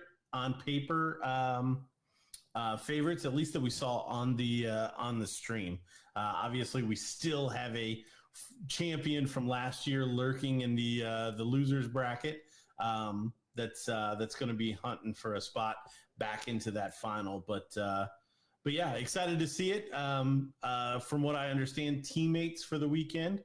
So we'll wait and see just what the fireworks bring between Mike Porterfield and Doug Bane in the King Seat match of the Pro Cricket Singles here in Niagara, New York, for the 38th annual regional tour for the BullShooters. We'll be right back.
Welcome back, ladies, gentlemen, and darters alike. Mike Porterfield and Doug Bane at the board here, duking it out, and exciting style here for the King Seat match of the Pro Singles Cricket bracket here.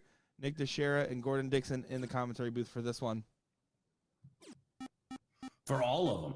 For all of them, that's true. But if I keep saying it like that, it makes it sound like people like rewind and be like, "Ooh, who else was there?" I was gonna say, dude, don't cut me short. I gotta sit here the whole time. That is fair. This is the final everyone was calling for. I think again, I can't talk about it without bringing up Darcy, just because he did win this event last year. But this is the one the chat's been calling for from very early doors. And understandably so. These guys have shown us the most electric of performances that we've seen today so far on the men's side of the affair, and for good reason. I mean, these guys are playing at some of their top game, and we've seen moments of brilliance, and we expect to see that sixth gear out of these guys for the whole match.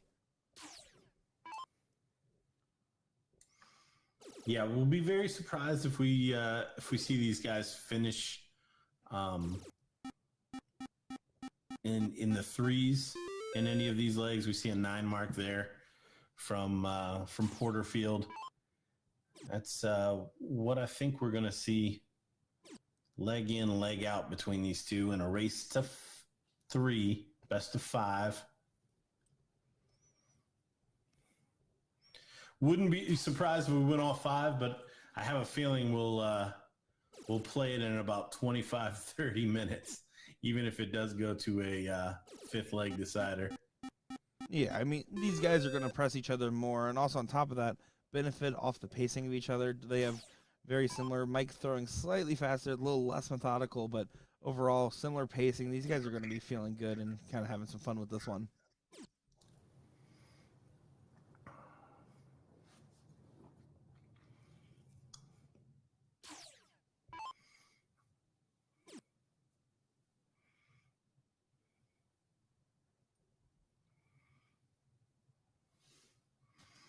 Little bit of the door open, not really, for what's going to need to happen here.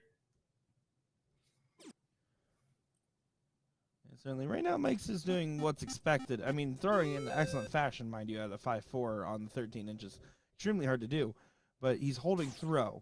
Now, holding throw in cricket, there's a little harder, or a little not as easy to do as it is in 01, for example, but is ever so important because it can let you start to set up advantage. So Mike wants to press through this game as fast as possible so he can carry this momentum into the next one.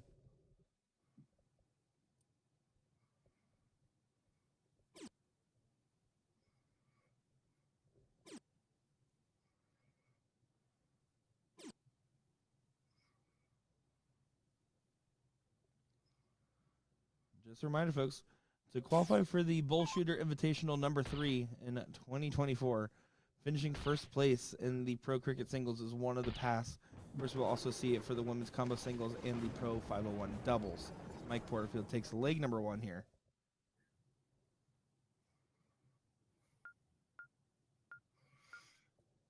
Set up the board, and Doug Bane will get us started in leg number 2. Now, it's not very often in a race to 3, best of 5 match that I say the second leg is a must win. But I think this is a must win for Doug.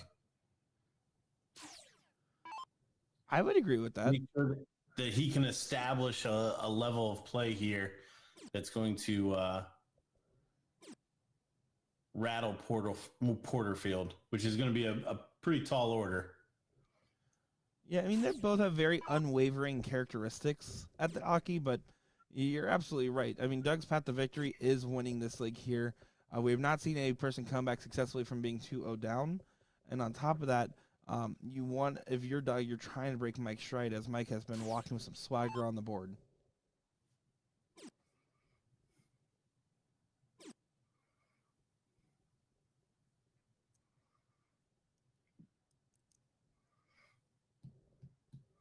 A little bit of an opening. We see Doug moving around the board, opening multiple numbers in his previous matches. Looking to do the same thing here. He hasn't really faced anybody that had the firepower. Ryan Gervais did a good job fighting back, but not able to completely turn the tide. Yeah, certainly. And that was an excellent showing with a unfavorable scoreline for Ryan, considering how well he played in that one. But when you close a round like this, the biggest question is, it works until you stop hitting it. And on top of that, if you're getting outgunned, you're getting outgunned. So we'll see. Mike definitely has the firepower to outgun here if he needs to.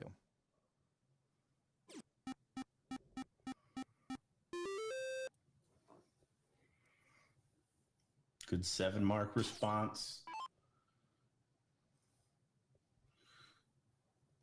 Doug weighing his options here.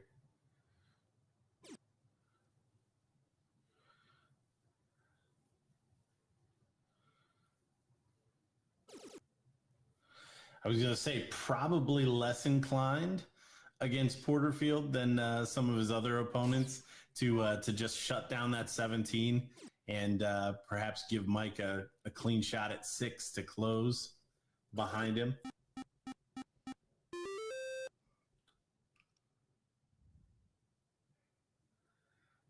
$80-point difference, so 4 mark on the 20 is needed.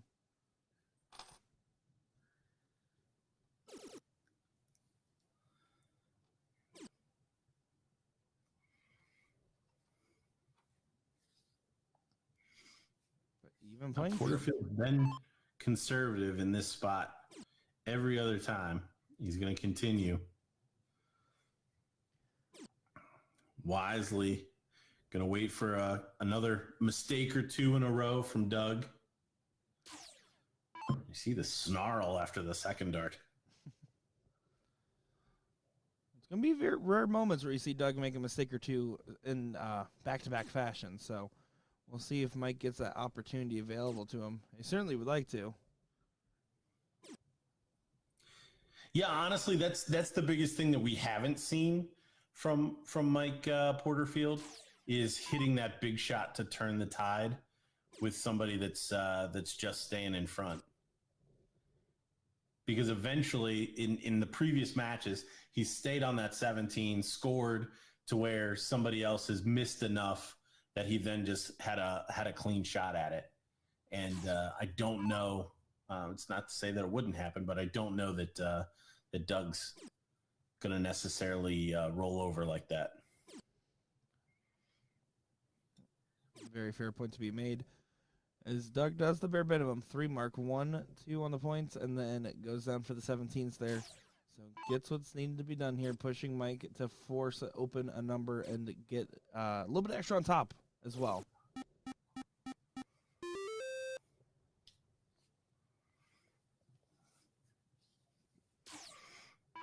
Now, in the other legs, I think we'd see Doug go to the 15s. And against Porterfield, we see him going for those points. So I think there's a distinct difference between how Doug's playing, certainly, and how Porterfield probably has to adjust and take more shots. Well, and that's what you're supposed to do at high-level play. Now, there's a certain merit to staying consistent and going for the same strategy every single time, as it makes you feel comfortable and familiar about what to do in given situations. But being adaptable based on the opponent and how you're being pressed is ever so important at high-level play.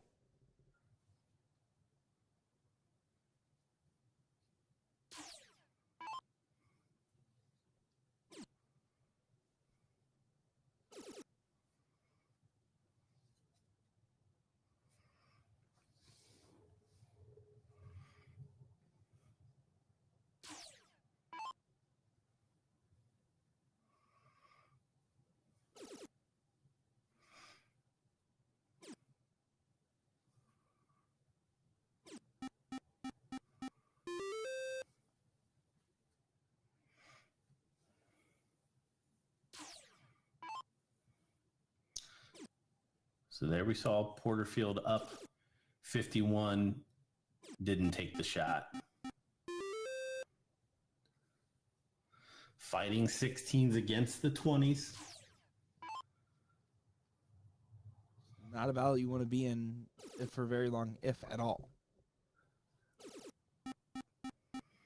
Well, and again, playing against one of the top 501 shooters,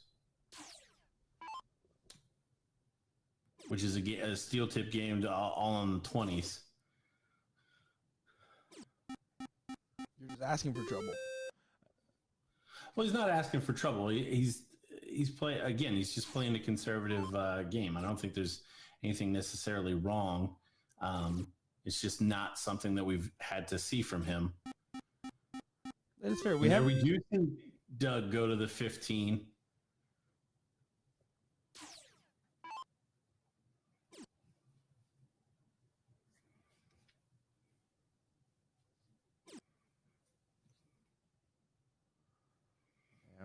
Mike's not going to be happy with that go because it really does give Doug full opportunity now to either grab the 15, 16, or both. Goes for the 15 first. Doesn't like that, so he has to move over to the 16 now. Or back up top, depending on his approach, but can probably go for that 16s here in this given situation.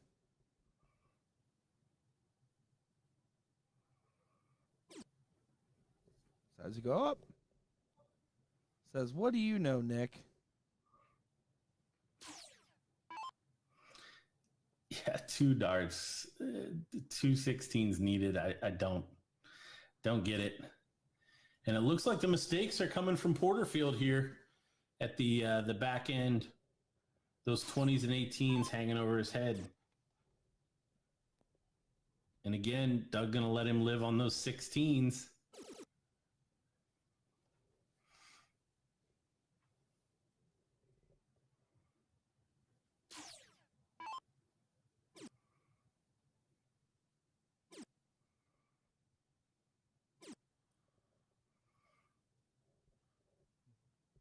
It's 3, but I mean, really, from the given situation where Mike is at, needed a lot more than that. Doug's going to be able to shut these down now, go right on to the Bulls, or go on to the Bulls first.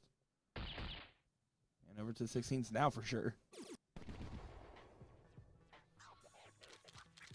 A double 16 to close it out. So 1 apiece. 1 apiece, and Mike Porterfield's first lost leg of the tournament, by the way.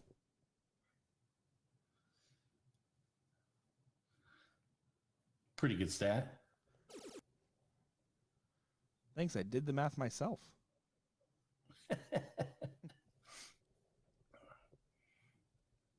Oh, and look at that. Frustrating shot after the trouble to start.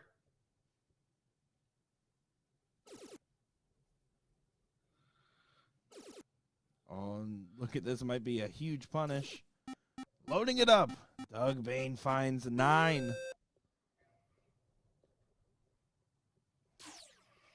The 2 players on your screen are the only 2 to hit 9 marks. On the stream. On the stream. Actually, ever. Oh, look at this. Doug continuing on. Looking solid. I almost expected that 17 to go in just by the way that he hit 4 trips in a row there. But more than enough. Looking real strong in this 3rd leg here. We talked about it, right? I mean, you're the one that said it. Doug had the muscle one leg last leg, and I feel like the momentum shift is becoming more apparent. Is Doug going to let him live on the 20s? No. Triple 17 will score. And you see the reaction. Big shot. And these are some positions that we haven't seen Porterfield in. And we see him at a 2-6-7.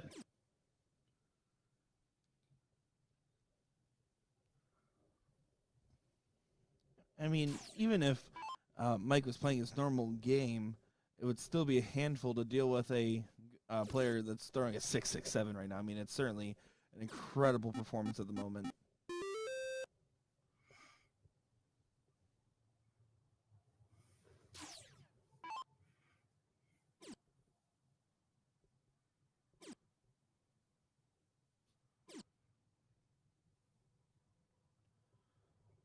Porterfield unable to mount a defense on the 16s. That will hold Doug back here.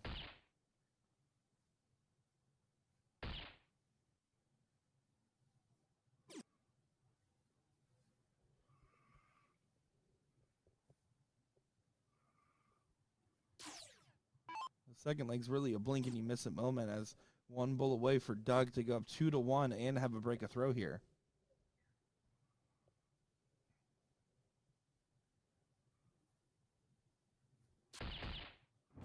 Freddy Krueger hits it. How dare you jump on that bandwagon? I liked Kev's comment. What can I say? I was a big fan of that one. Call him as I see him. That is an homage to Dennis Priestley.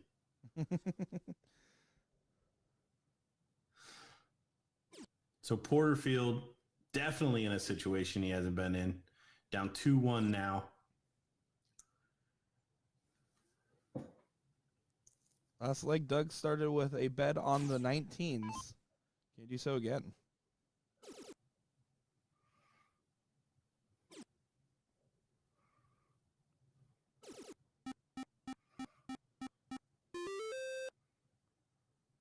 Nice 7 mark follow. Continuing to keep the screws.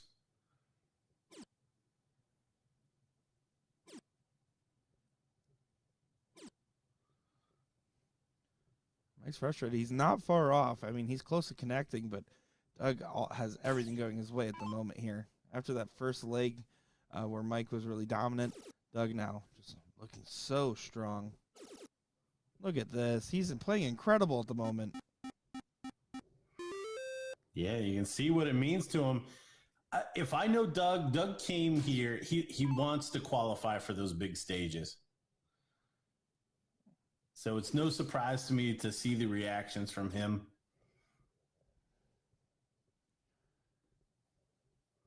Yeah, he's doing this for the hashtag No Name Nation, as someone put it earlier, I guess.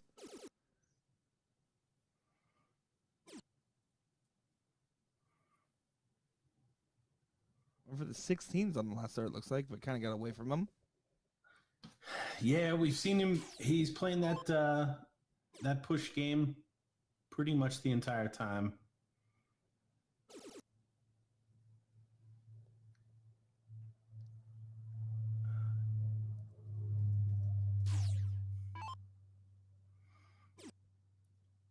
He's doing it once Certainly again. can't knock him, as it has turned out well for him. But I don't know that he's played it with the likes of Porterfield, who may be struggling at this point, but I assure you can find a couple of troubles to turn this leg on its head very quickly.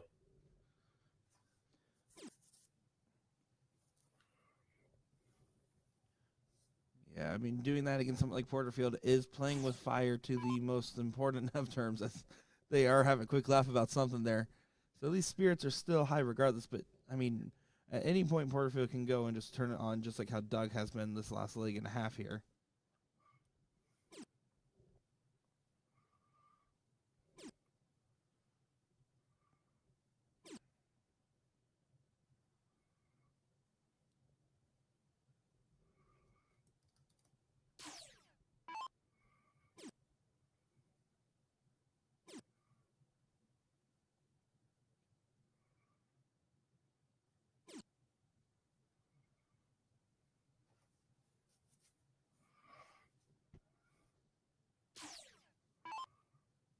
Four stars now for Porterfield.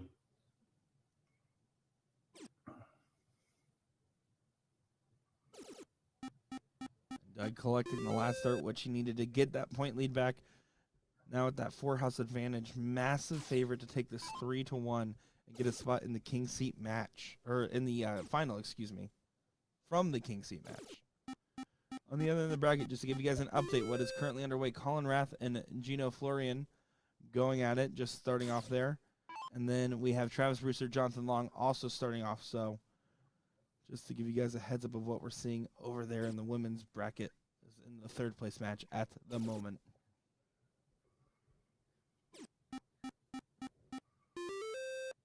Yeah, looking like the women are started in that third place match, so we'll probably wait for 2 or 3 legs to end there, bring you the women's final, and then circle back here to the men's to run that out to conclude our coverage this evening. Might get the third and the final. May just get the final, depending on how long the ladies take. Mike Porterfield just trying everything he can to stay in this match and throwing as many 17s as he can. He's really heated up on it. But, I mean, Doug, every time Mike goes and hits a big 5 or 7, Doug has to fall right behind. You can see him even laughing about there because he's going to have to do it once again. Well, and that's why this is there's no reason for this. Doug's been hitting enough triples that he could have taken that 17 away with a point lead already, or being down marginally and not having to keep the pressure of hitting the triples around the board.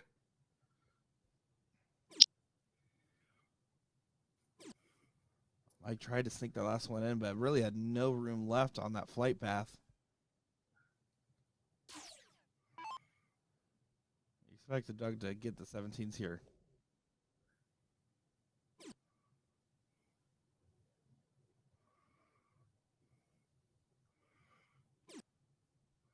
Well, and again, even that shot doesn't make any sense to me. I mean, after the 19, he's up 4 numbers. So 2 darts at the 17, even if Porterfield goes bat crazy, you've still got a 2 mark to take the lead on any given number. Yeah, this is definitely some form of 4D chess they're trying to play at the moment. They're just forcing both of them to raise their averages up, if anything. Porterfield just trying to dig himself out. The double bull there to try to give another outside opportunity on the chance that the 17s are capitalized and shut down on. Doug starting with the point lead on this turn. He needs to shut down those 17s here.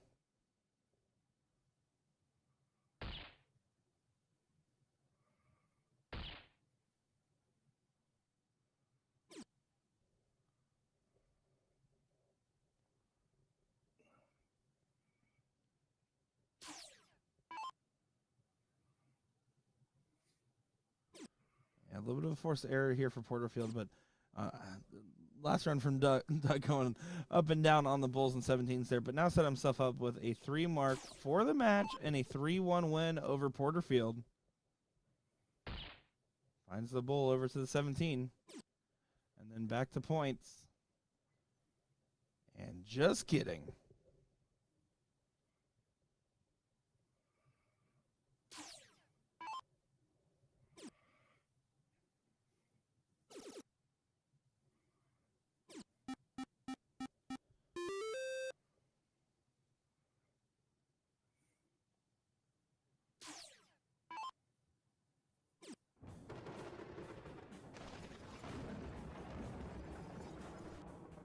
And there it is, Doug Bane, your winner, 3-1 in the men's pro king seat match.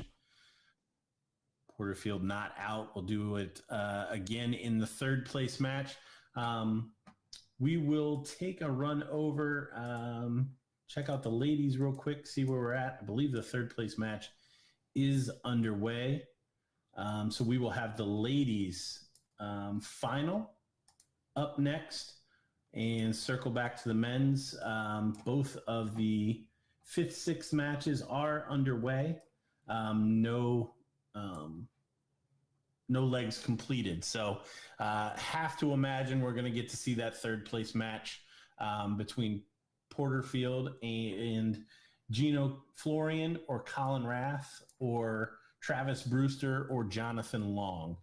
Don't go anywhere. We will be right back with more darting action from Niagara Falls 38th Annual BullShooter Regional Series. Darts.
Here we go, ladies and gentlemen. It is what we've been waiting for, the women's singles combo final with Val Bragg going up against Kathy Galley here. And I'm excited to see what we have in store for us with these ladies. Of course, I'm Nick Teixeira, joined by Gordon Dixon for this one. Yeah, we have a newcomer to the final.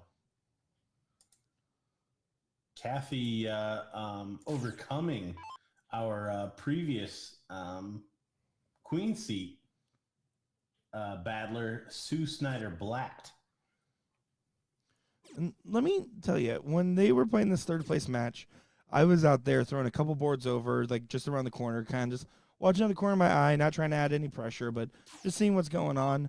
And when Kathy hit that game winner, I swear I saw a tear roll down her face.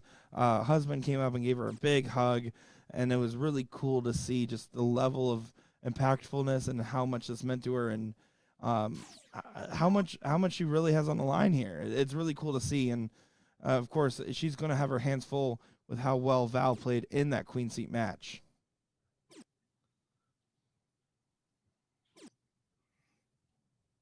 And now she's battling for a spot in the BullShooter Invitational.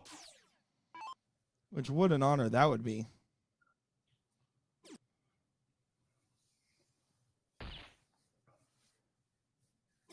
And of course, if you guys are cheering for any of these ladies in particular, let us know who you got. See Tyler Little in here saying, "Let's go, Kathy," and saying she's a steel player primarily. So cool to see.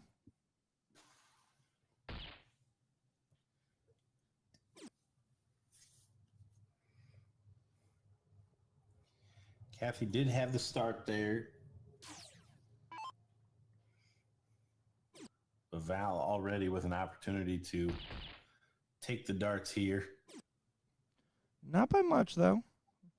Still pretty negligible amount, so it's up to Kathy to continue on and try to get her first shot at the out.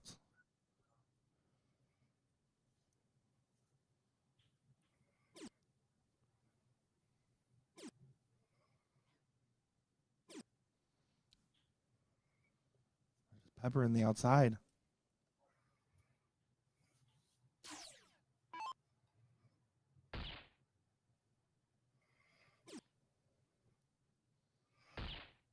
Nope, we got a Val supporter. There we go. Hashtag throw filthy. All right. You can see Val setting herself up kindly on the 150, putting the pressure back on Kathy. Yeah, setup shot here for Kathy. She does leave a finish. It's a biggin. It is, but I mean, at this point, even if Valerie doesn't take out the 150 here, she's going to be in pole position to take out the shot on the next go. So Kathy's going to have to take a look here. At least one dart. After that, switch back if it doesn't connect. And she can start on any of the big triples to get there. Was going for the 3 in the bed on the 19s.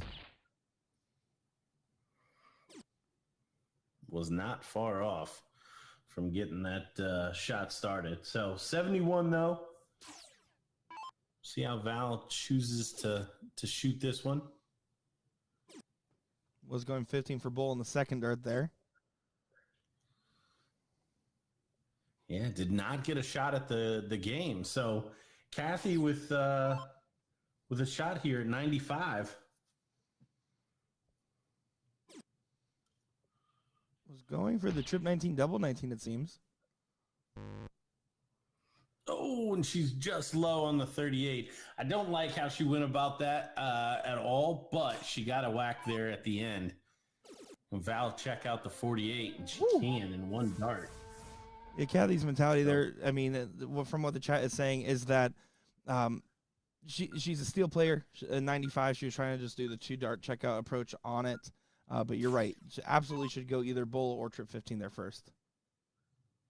Well, it should be Bull. You got to go with the larger target to start. And then she's got two shots at the 15s.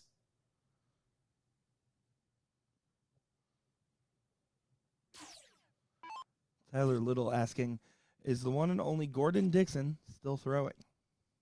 The fans want to know. I've been known to stagger into a league, but I did just have a daughter 2 Sundays ago. So this is my my last league for a little bit as well. Yeah, formal notice, by the way. Which is understandable. And I would family say first. throwing in a very broad sense of throwing. Pointy end first. That's what I got right now. Fair enough.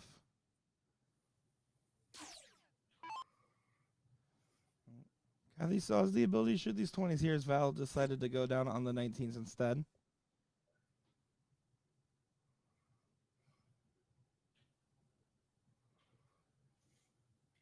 I do appreciate the gentleman that seems to be recording or live streaming the live stream.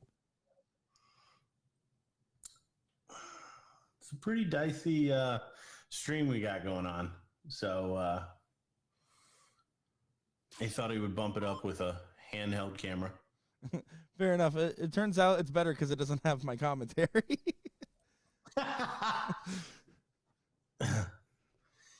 Yeah, it's addition by subtraction. Well said. Well said. Val here needs to get rid of these 20s. Big ol' single do it. How about a double for Maloney? All right, and we can confirm the 4th place match in the pro, which is Gino, Florian, and Travis Brewster. So I think we can go ahead and, well, we'll have to see how these ladies play out. Could be a double dip situation, depending on Kathy here.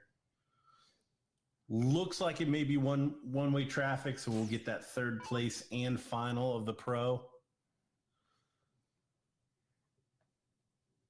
As Gino and Travis have not started yet. And of course, Kathy can still mount a comeback here. Is not out of the running by any means, but needs to hit that first big explosive turn because seeing her reaction from how big that win was for her in the 3rd place match, I think she hasn't quite settled down for that adrenaline spike, considering how well I was watching her throw. I mean, they were getting into a 500, 600, 700 plus point battle. I mean, they were going high up in the point totals. So I think she hasn't truly settled in and also might be feeling those Friday night lights on the stream board.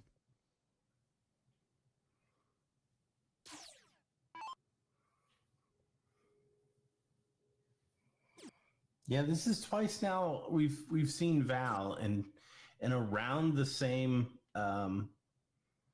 cricket level, which I'll just say is strange. The ladies usually still put on a pretty good show here, but one-way traffic for Valerie. There's a big 6 mark, right on cue. Yeah, that was a huge shot there and really wanted to prove you wrong in the moment. So shout out to Val.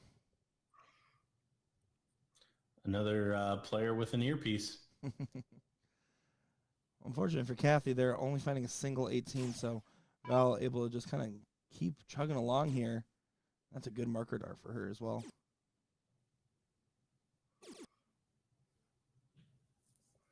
Yeah, flyer double, but she'll take it. Another 18 points, another number. As I always say, when you're going for a big single and hit double, that's bonus money.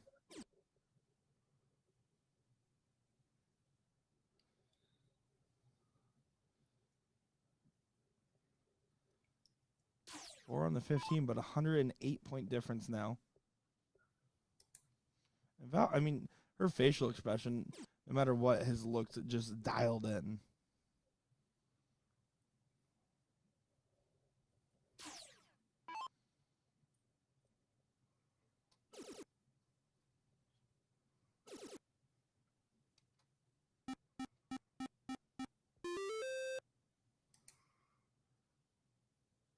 Big 6 mark there. Thought she was going to load it up.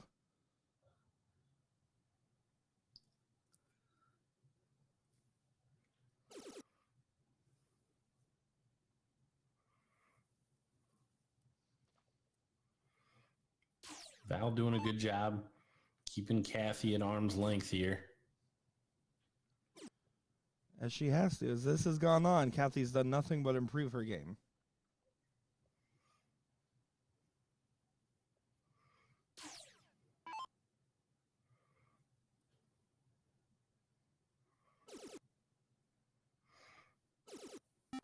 Oh, big close of the corners. Another 6 mark for Val.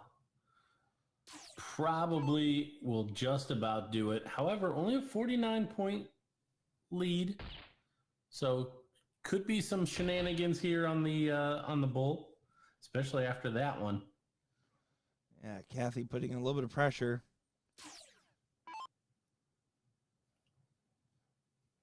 Out here just needs to take her time.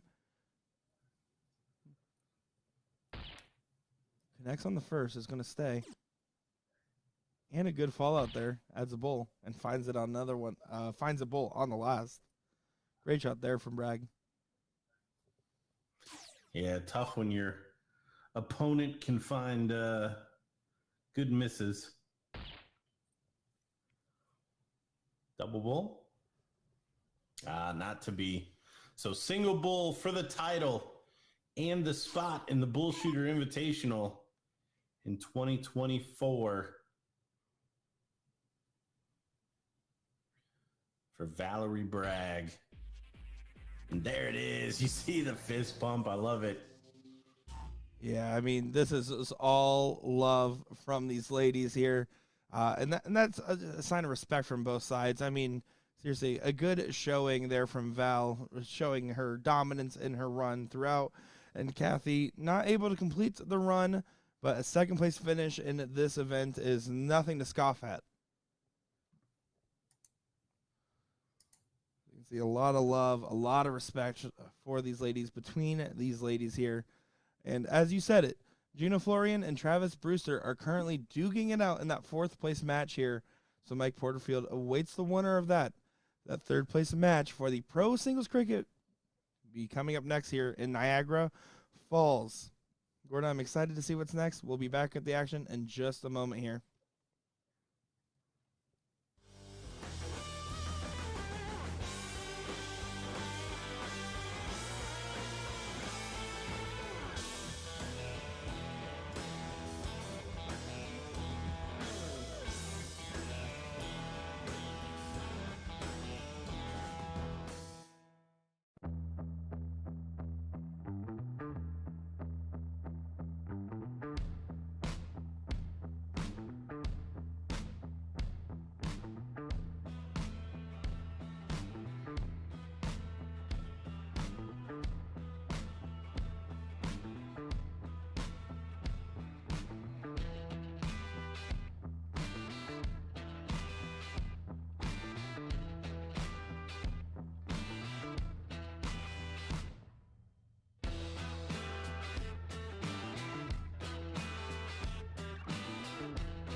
Hello, everybody. I'm Nick the Sheriff, joined by Captain Condor, Tony Zikas here in Niagara Falls. We're excited to be joined by you. Now, what does Captain Condor mean? Can you give us a little bit of explanation on what that nickname is? Yeah, I started playing darts. I got introduced to Condor. Then I became their #1 promoter. So now I'm the #1 promoter of Condor Trinidad in North America.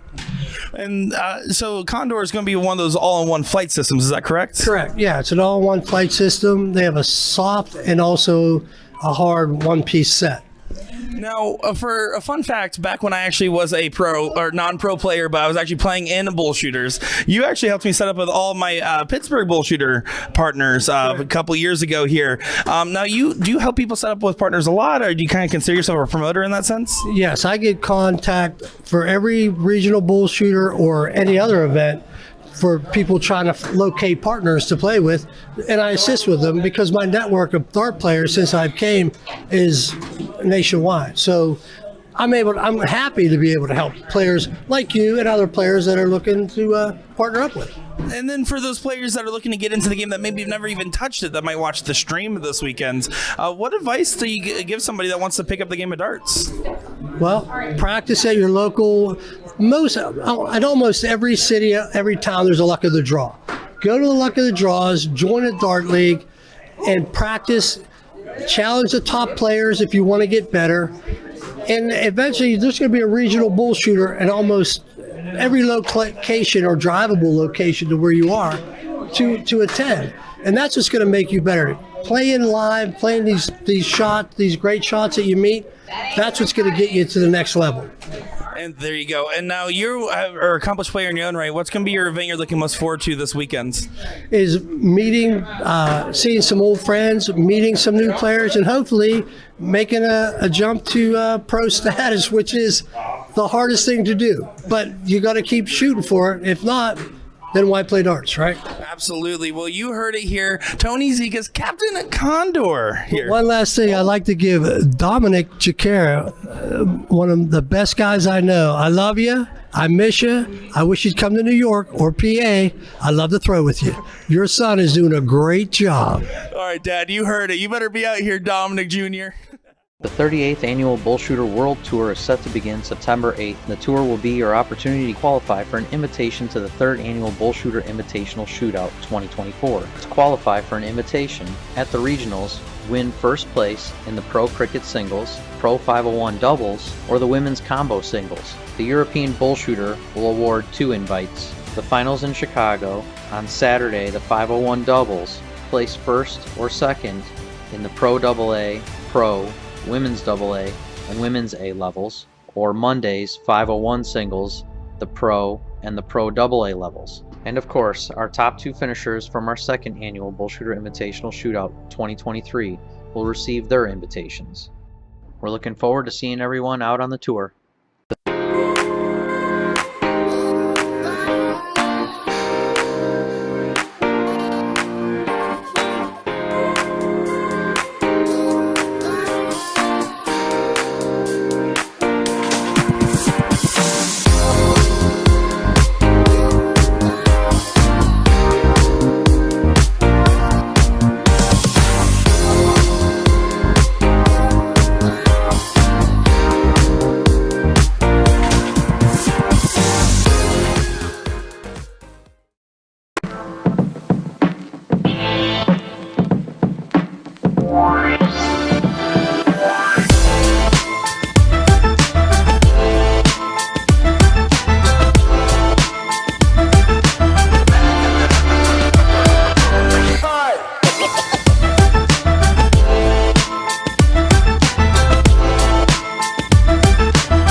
Here we go, ladies, gentlemen, and darters alike. It is the third place match of the Pro Singles Cricket Final.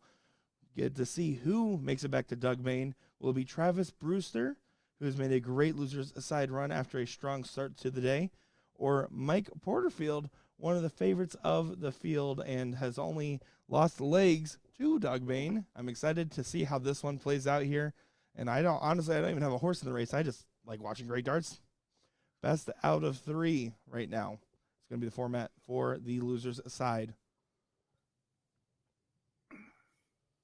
Yeah, the shorter format. I mean, it's really only a leg, but this is certainly where I think Porterfield could be beaten. I don't know that there was many people in the field that could beat him 3. But there's plenty that I think could beat him too. Travis, a very good cricket player in his own right. Will he have the firepower left at 1:45 to snag a couple of legs? We're about to find out. He did play pretty convincing in that Travis versus Gino match. Was out there chucking on the board, as you guys probably saw my myself throwing on the sideboard. I was kind of watching, seeing what was going on there, and Travis was pretty much in control the whole time, even though it went the distance. That third leg, he didn't really break a sweat too much, and Mike, on the other hand, has been warming up and not sitting idle either, so it's really anybody's game here, and it's about who turns up at the right moment.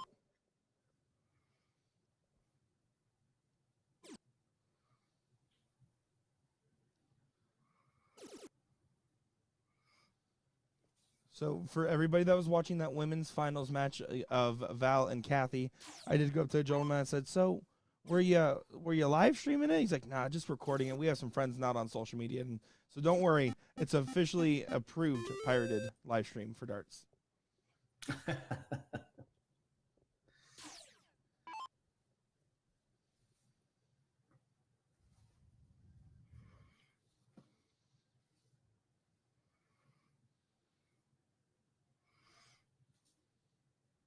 So Travis taking advantage of the open on the 20, but not continuing on. Only a 2 mark on that 18. So should start to see Porterfield pull away here in the score. Does do so.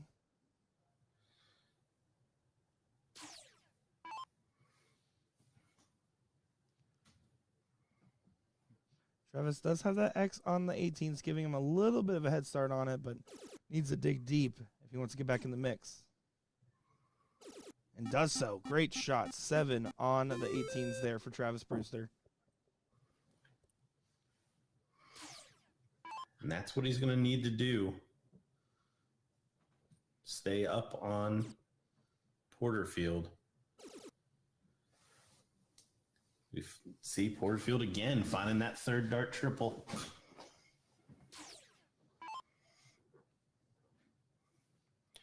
Travis needing them to string together here.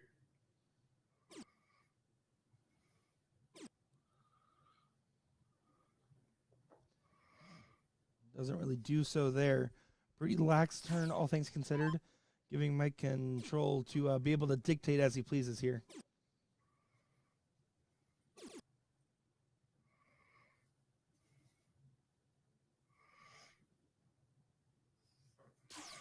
Mike happy with the 45-point lead.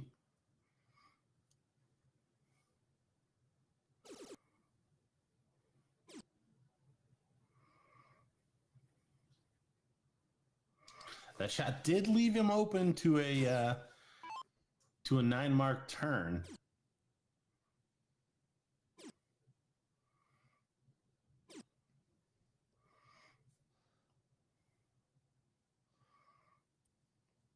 Mike playing a little bit more aggressive here.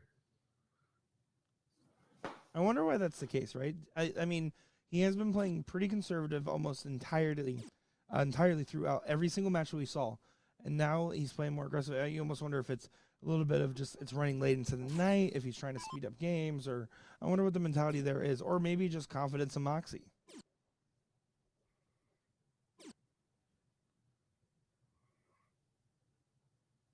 Yeah, I guess we'll if he gets through this match, we'll see how he plays Doug Bane. That'll probably be another tip. If he doesn't, then we'll probably see that that aggressive play kind of bit him. But still very much in control of this leg. Should shoot the 16s. Did start there. Good switch back to the 19s. Deciding to pat a few more, nothing wrong with that. Speaking of Doug, did talk to him out there while I was chucking, waiting on that fourth place match to finish. And he's like, "What are you still doing here?" And I was like, "Well, if you're still here, that means I have to still be here." He's like, "But like, is you relaxing from the dart live stream just you going and playing darts?" And I said, "The key is I'm not talking right now." And so just had a little bit of a laugh with him.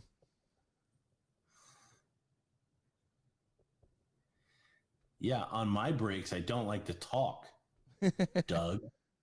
Sorry, Doug. That's how it works. Stay in your lane. You throw darts, I do the talkie.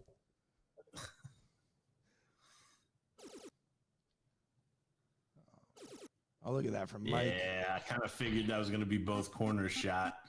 Once that 16 goes in, it's such a easy switch over to that 15. Basically the same shot, just need to replicate it. And this one looking like a Porterfield 1-0. Yeah, extremely likely here, and pretty much plans to take it in 1-2 here. Finds it in 1, averaging a 4.18 there. Porterfield takes leg number 1 here. Yep, good standard. We do appreciate you guys staying up late with us tonight, by the way. If you are tuning in and still awake, let us know you're alive in the chat. I do see Garrett Rakowski in the chat there saying hello. How's it going, Mr. Bullet? Garrett. Garrett. The man that sometimes knows how to get a good haircut and most of the time doesn't.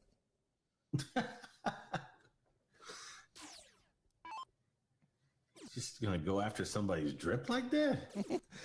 There's a whole bunch of history going behind it, but his comb over was very suspect back in NDA Vegas. Big shot there from Mike. Looking to sew this one up 2 straight. Travis is going to try to put up a fight. I mean, he wasn't far away by any means. He just never really had control either. And it's about finding those critical moments and that crucial timing to really seize and capture some of these fleeting moments. Like this one right now would be exactly what we're talking about.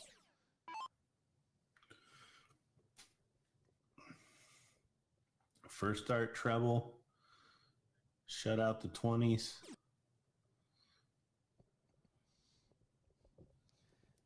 Garrett, Steve Hilger is not a lawyer. Fun fact.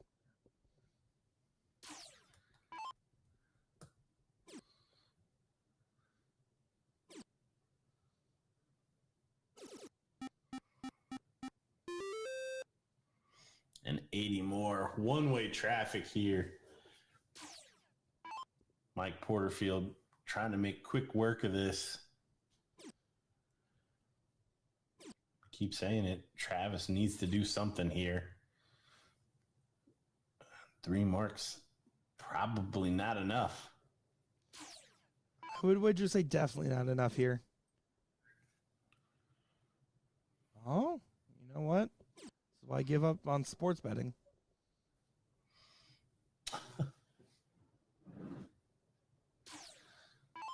So it's going to need at least 7. And Travis taking a page out of Doug Bane's book, moving ahead. Closing another number with another 51 points. I mean, no matter what, the 18s were going to be going away in the next look, so I guess it's neither here nor there. I'm not sure if I personally love the shot in this situation, but it seems to have worked out in his favor as it does carve him out an opportunity for an 8-mark bounce back. Trip 17 for 2 20s. Well, it makes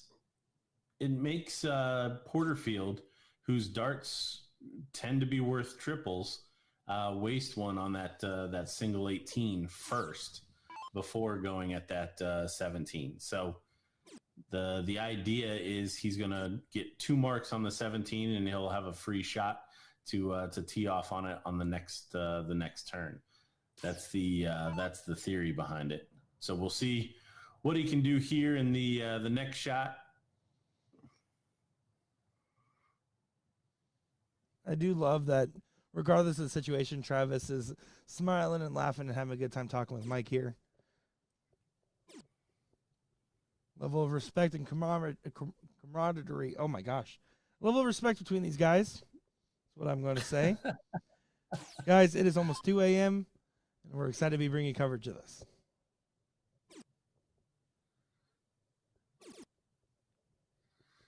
Big last.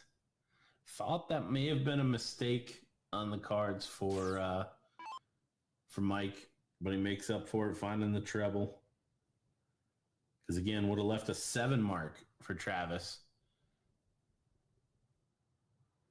to turn the tide.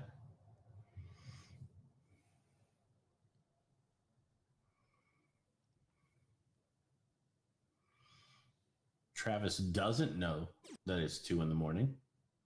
He has not a clue. He's just in the zone. I will say my favorite streamed moment on the regional tour so far of Travis Brewster was at the Kalamazoo, Michigan regional that we were at. He notably, and I can statistically prove it, played better whenever there was a commercial break during the OSU game during his streamed match. And that was so funny to see.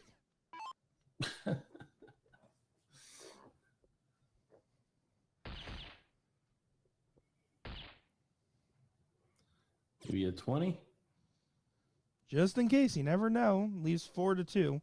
Mike, 2 for the win.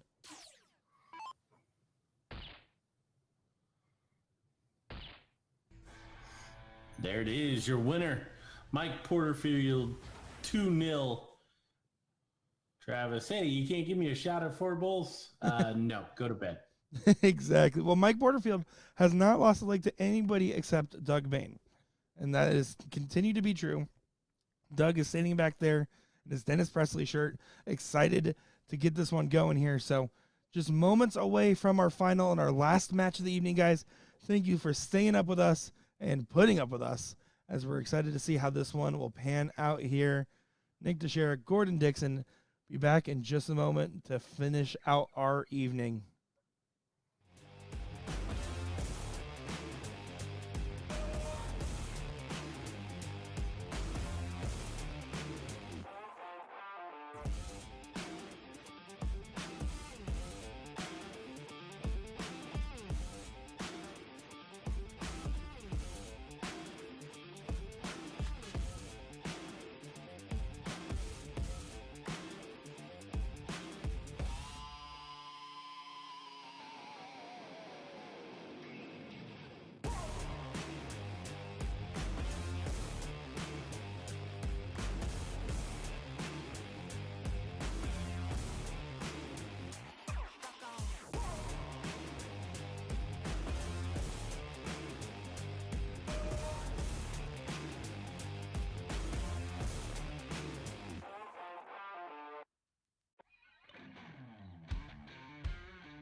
rematch of our king seat. Finds Mike Porterfield trying to, well, he's left himself a lot to do here. He needs to win 6 legs against Doug Bane, and has previously only won 1. Yeah, it's going to be a tall task for him here. Doug has only dropped 2 legs on the whole day, one of which was to Mike. And very much is going to be hard to take 6 legs off of. It's going to be very interesting to see. Mike Porterfield, on the other hand, has only lost 3 legs as well. And in this case, only to Doug.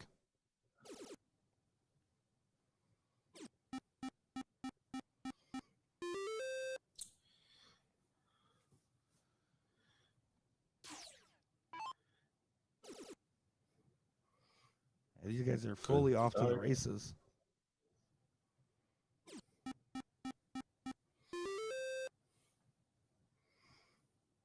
Parity so far.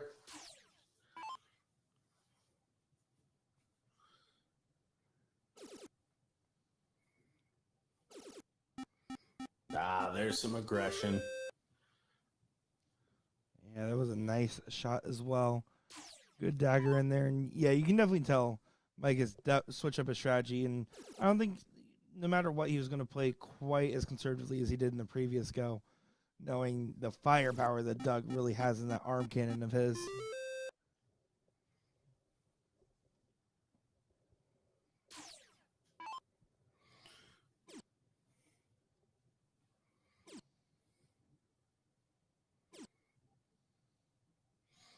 Yes, moving along a lot more. I think in that first match we would have saw 3 shots at the 20 there. But Doug up for it. Oh, and he finds it. What a shot there from Bane.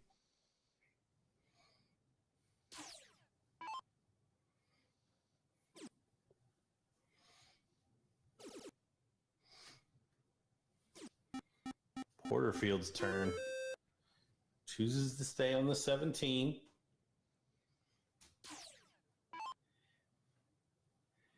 Needed 2 to close. We'll see how aggressive Bane continues to play.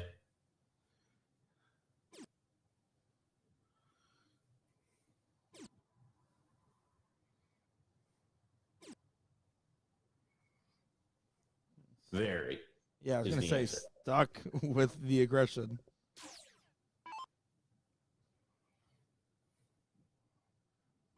Mike wanted the 3 mark there, single to get ahead and then 2 to close. Instead, had to stay down there for all 3 to find 4.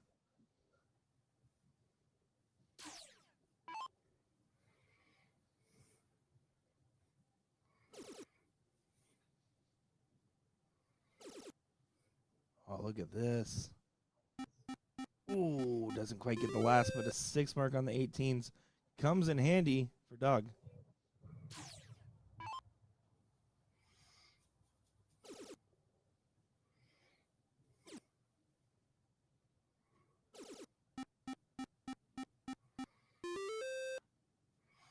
Nice 7 mark for Porterfield.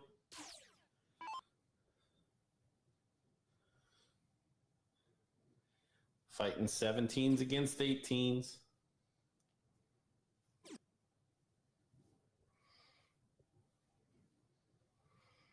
Oh, and a mistake from Doug. A huge one at that, as these guys are playing at the standard you would expect to see in the final, regardless of the circumstance of the time. But that was one of the first missteps that we have seen out of Doug. Down 57. We move to the 16s or the Bulls. It's going to be the 16s.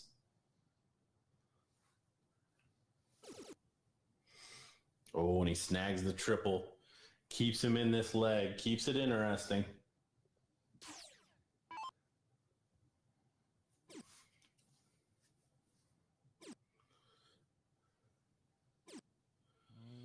is interesting. There was that opportunity. He tried to carve himself out. Now let's see if he's able to continue with it. Big moment here for Doug. Yeah, 416s will give him a shot. Oh, he's got 6 of them. Oh, and a single 17.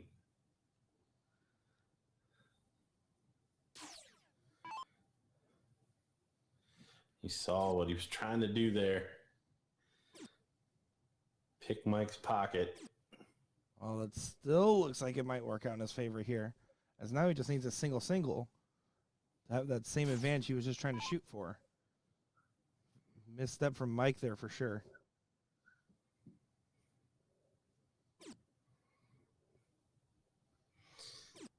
And here we see the silly shot again from Doug. Don't understand that shot in this situation. It just does not make any sense.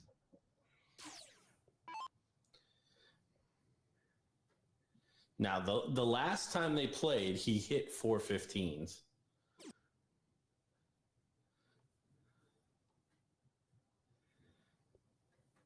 He's going to need a treble. And he's got it. Does work out once again for Doug. And it does help speed along the games, which is something he does like. He likes playing those faster, high-pressure games. So there is logic behind the shot.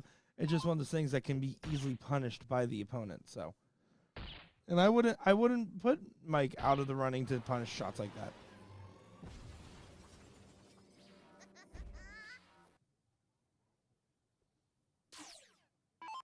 Well, what it's doing is it's forcing your opponent to hit multiple targets accurately instead of letting them sit on one. Again, I understand the thought process behind it. I just I don't understand letting Mike live on the 17s when a single dart would have taken it away. And you still would have had 2 at the 15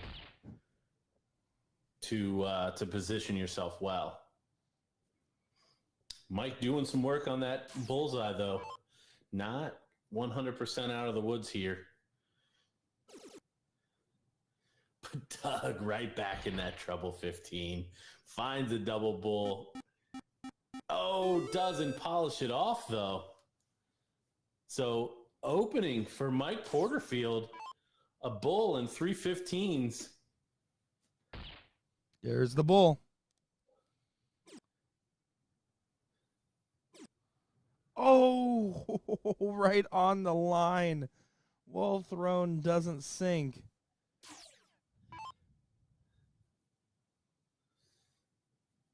So now just two marks needed for Doug Bane. Single bull, single 15.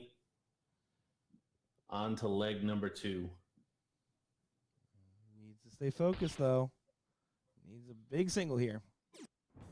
Does collect. Leg number 1, and Doug Bane gets it. Remember, this is a race to 3, best of 5 format now. So, gets the first one underway.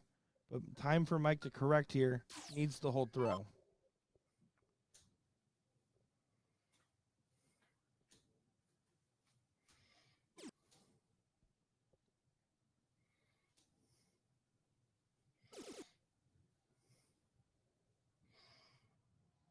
Mike stays with it.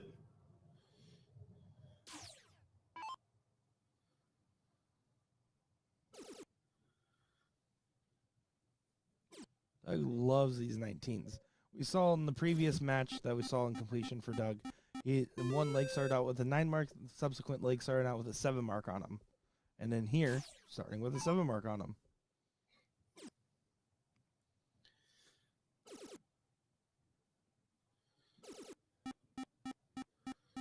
A 7 mark follow.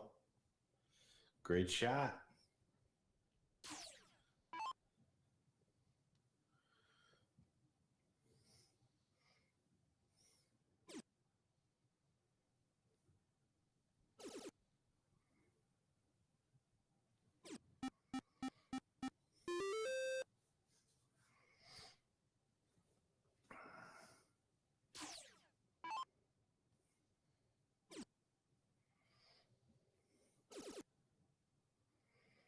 Looking down and finds it.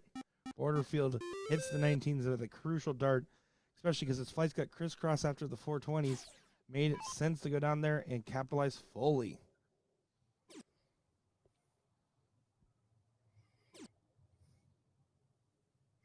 Needs a treble. Doesn't happen. So, opportunity here for Porterfield to start with some real distance between him and Doug in this leg.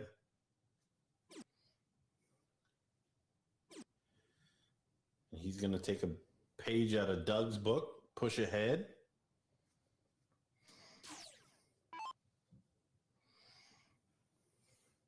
See what Doug's able to do. Needs another one of those. Does find it. Staying up for all three. 20. He was staying. He wanted more of that. Normally he would take that trip 20, but I think the way that that second dart deflected out and just left that bed open made him feel like he just wanted to get a little bit more.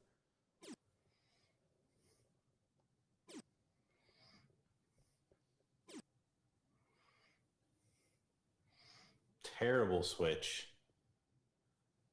Terrible switch. Yeah, just ties the score here and lets him get 2 free shots if he wants it.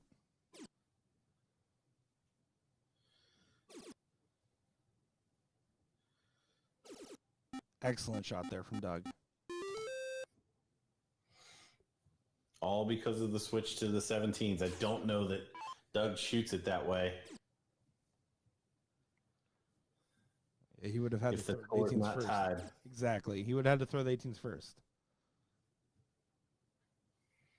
We've completely changed the dichotomy of his approach there.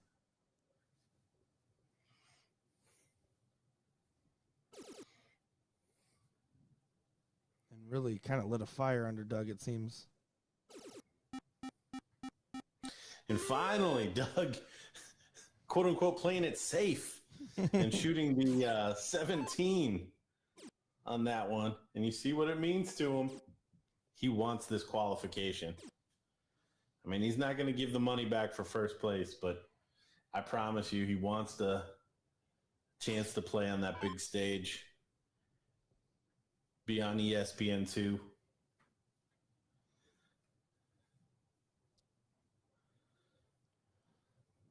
A little bit of a lax turn here. Does collect on the 18s for the last start.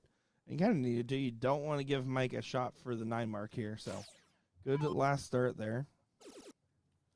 Mike not going to give up on this leg, knowing that, again, 2-0 down is basically death sentence, as it seems today.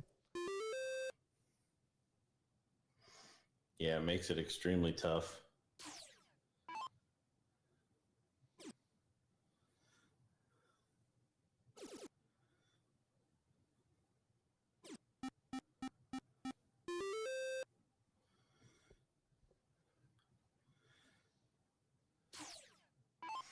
'18s v 15s.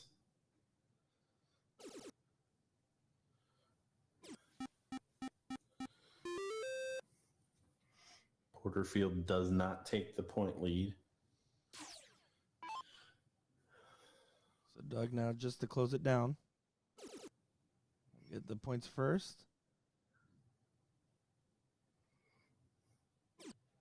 Deciding to stay for all 3. Now switching to a more conservative pointing style. No real need to take any big risks, though, especially considering he is the seat holder.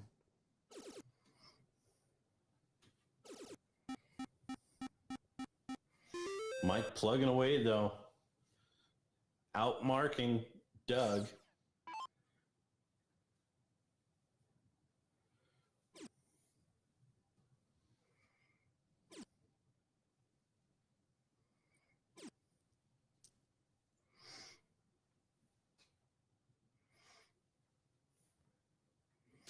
Doug's put himself in this position, though. This is the battle he was looking for. He's got the bigger number, and you see only 3 from Mike.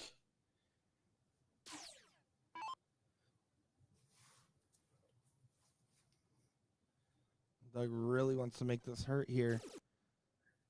Does collect on Go the down. second. Looks like he's looking down. Only finds a single. It's odd that that's where he's picked it because He's had better positions.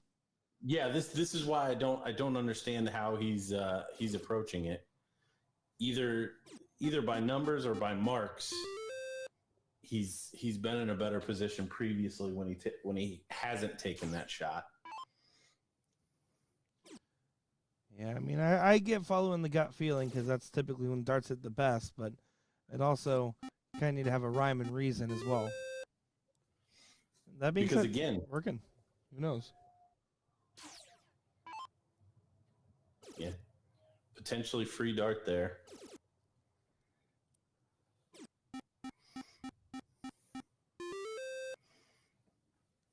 As this battle continues, these averages are starting to narrow towards each other, which is not what Doug wants to see.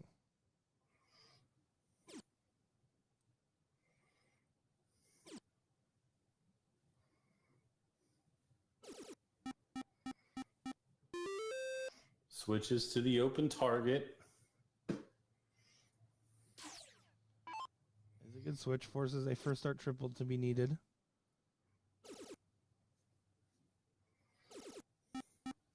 Finding 7, Mike's looking good. Now surpassing Doug's average by 0.01. Climbing back into this through sheer willpower.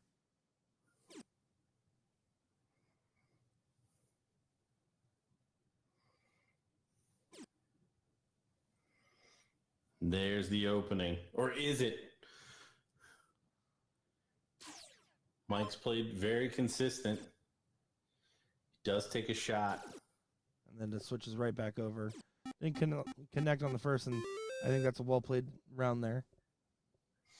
Absolutely. I was glad to see him at least take a shot. Again, I think previously we would have saw 3 more shots at the 15, hoping that there was back-to-back mistakes from Doug. I would like to see the shot again from Mike now, knowing he has a single mark, can force the 5 mark, as long as he stays true on the 18, doesn't go high or low.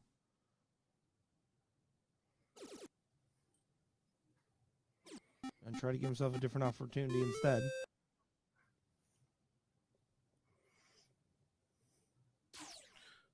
Push Doug to needing a 6 mark.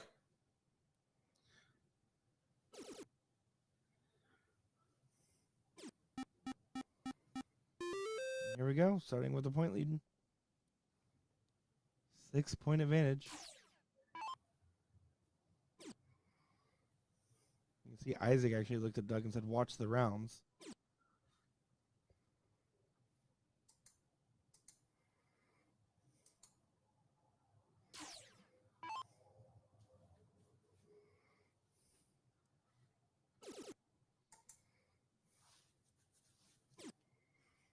One more 15 needed. Now, does Mike elect to go all bulls here and try to get the point lead back, or does he go for a 4-3 bull race? All bulls it is.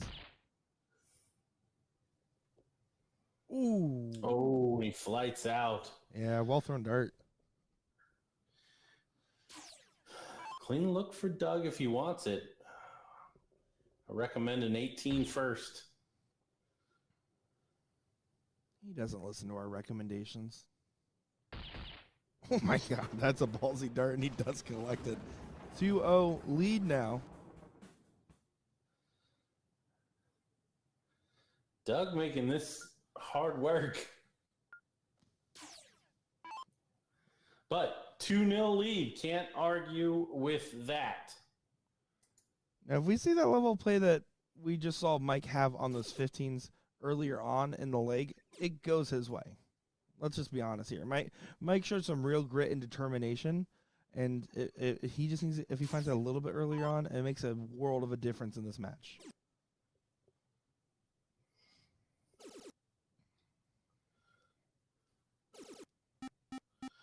The problem, though, Doug loves 19s.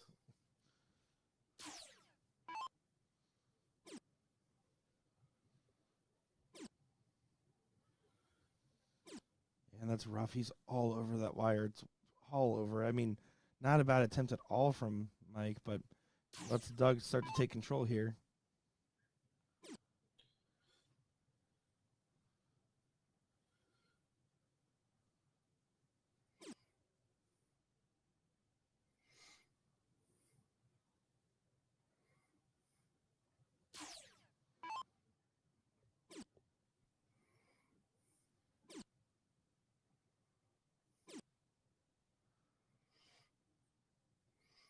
Porterfield getting sucked into it. And that's where this going wide thermonuclear style strategy pays off the most, is when you trick somebody into going for it and they aren't successful in getting the close that you missed. Now then all of a sudden it lets you kind of just run away with massive advantage. Gives a point to the audience there. Is that was a huge moment and exactly how he drew it up.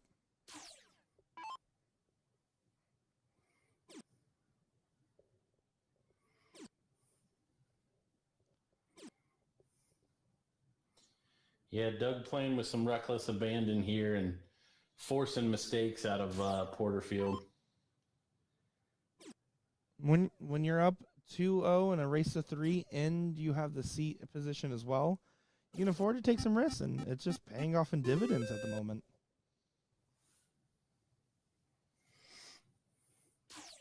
Well, and he's got everything's coming out spades for Doug. So he has all the confidence in each shot that he's taking, which clearly ends up in some good positions. Absolutely. Yeah, look at that. Does move over to the 17. I don't know if he's quite learned his lesson on leaving numbers for Porterfield. Will big last. It's gonna have to score now. The guys in the background having a laugh here. here. I know he's shooting 15s here. Yeah, honestly, I would say throw the dartboard and go where it lands, but he can control where it lands.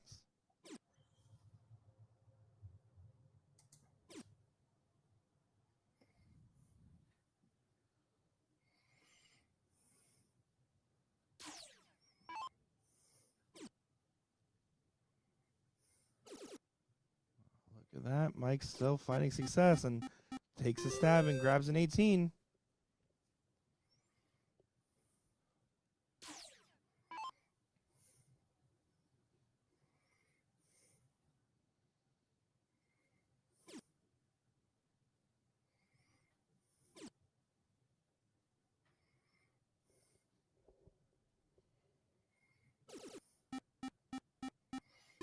Wow, what a dart. Steps off to the side and plugs it. Great shot.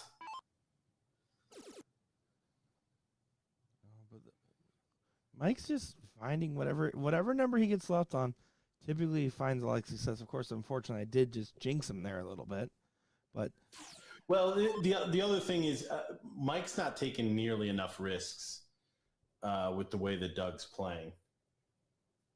I would agree with that. Doug's shown him this look multiple times now, and he's come out on the losing side of it by continuing to throw the same number. So after that first dart goes in, if you start chipping away, does that make Doug shoot something different? Mike's never investigated that, and he's gotten, 6 looks at it now? Yeah, just about.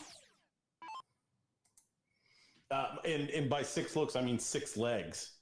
Again, all of the legs that Doug's won has been in this fashion. Yeah, there's certainly a sense of symmetry amongst the legs that we've watched and these guys duking it out. It's one of those things where, Mike's going to go back, he's going to watch this, and he's going to watch the tape, sit down, take some notes, and hit back the board tomorrow. That's exactly what he has to do. He has the game, he has the arm, he has the right strategy. He just needs some slight tweaks on the timing and adjusting the adaptability when Doug starts throwing the whole textbook at you. And back to the 17 on that last leg, or that last dart, just does not make any sense. Should be 15 here to steal that X. Does get it for the 51 first, grabs another 51 like this a lot. And Mike be getting a rally here.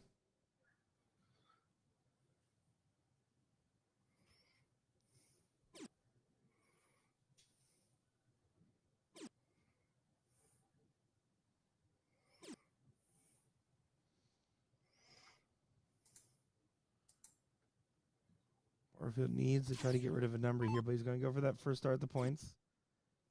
That's a good marker for him. He might want to stay. Just collects 2. 50-point difference now. First start triple could spell disaster. Always just on the outside.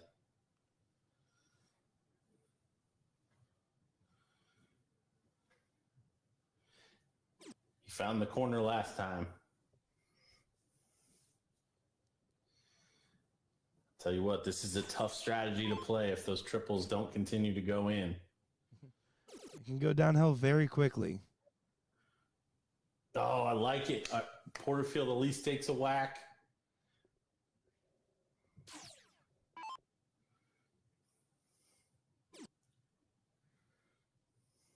So Doug's going to try to regain that point lead here. Not going to be able to do so now.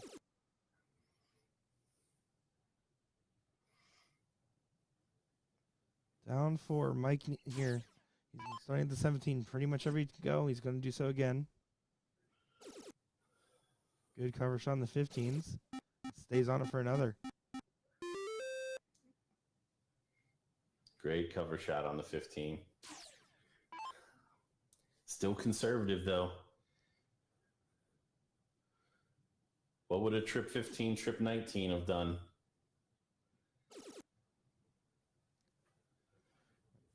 Has expanded this to now entering the turn with a 35-point lead. Needs to take a look at some point this turn.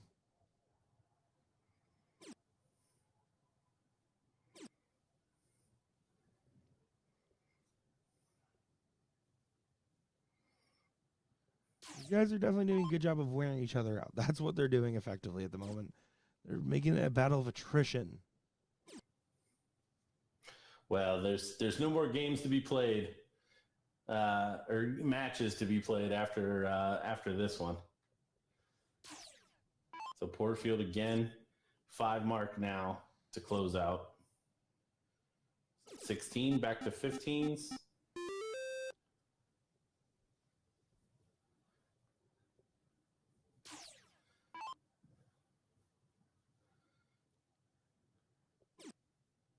$76 means he can't get the point lead with just a 4.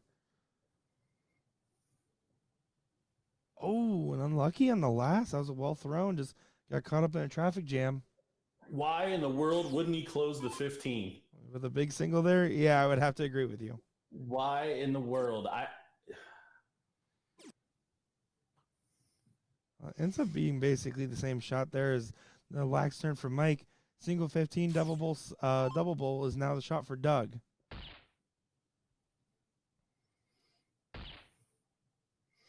Should be a 15. 2-3. Mike now for the game to make it 2-1.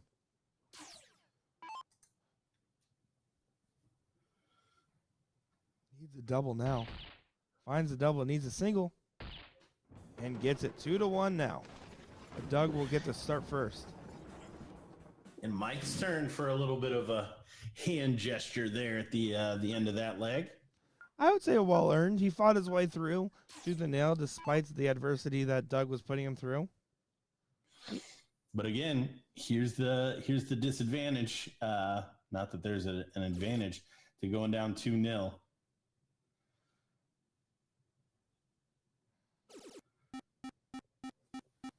Doug with a pile of 20s to start and a must-win leg from Mike Porterfield.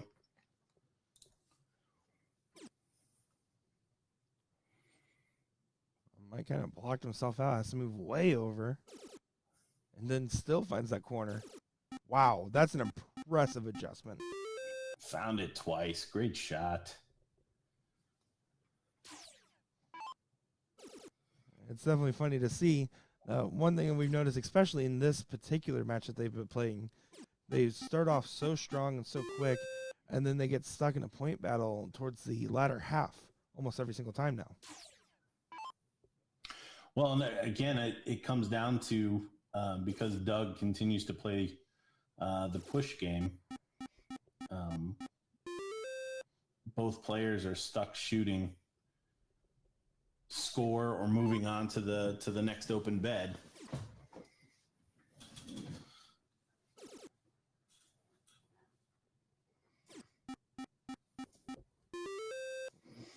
Doug playing it safe with that third dart, just trying to stay up on the last with a slight point advantage, trying to expand it.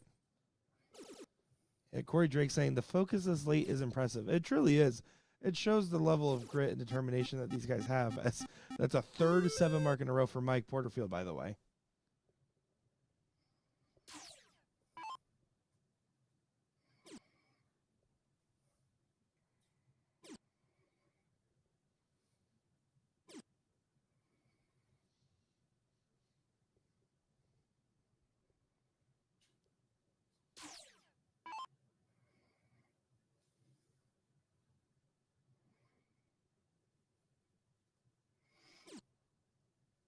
Oh my.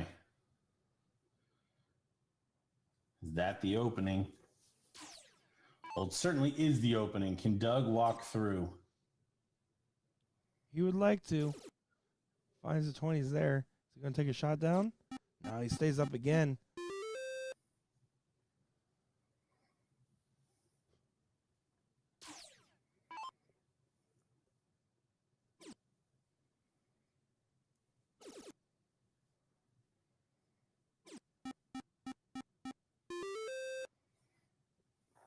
Mike back to business as usual, finding 5 there.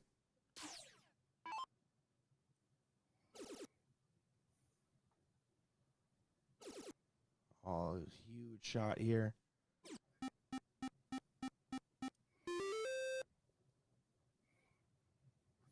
Both these guys in the 5s.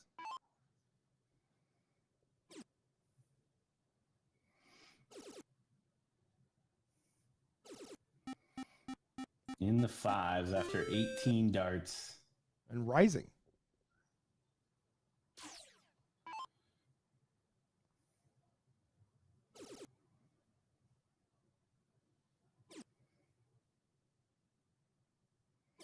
Well, if he didn't leave last time, he's certainly not leaving this time.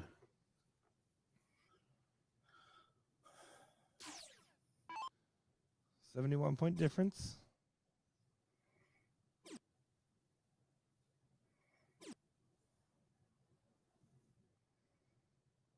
Now Doug is approaching the board with a point lead here.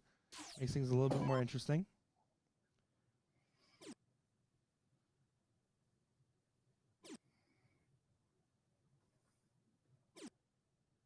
Just collects 3. I don't, in that situation, right, when you're not hitting that trip, now you're basically giving Mike the opportunity to downgrade the number you've been pointing on.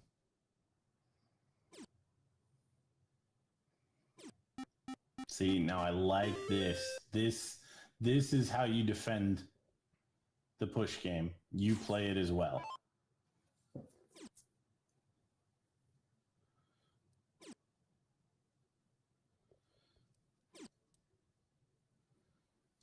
And because Doug is not finding that trouble,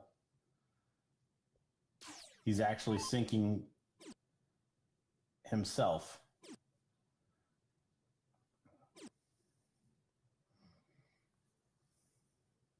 Well, Doug now needs a 4 mark to get that point lead back in control here.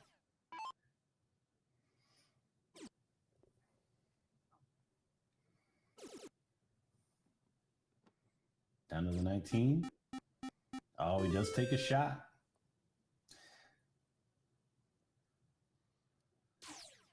He has the 18 in the back pocket there, so he did have an insurance policy on that shot. 2 20s. Hate it. Yeah, I'm going to have to agree with you there. Would have preferred to see the shot up there. Again, in battle of attrition right now, I feel like Doug's just going to keep taking advantage of these 20s as long as he can. He's going to find them pretty much with ease. Operative word is pretty much. Well, doesn't find the trouble, so Porterfield in an even better spot.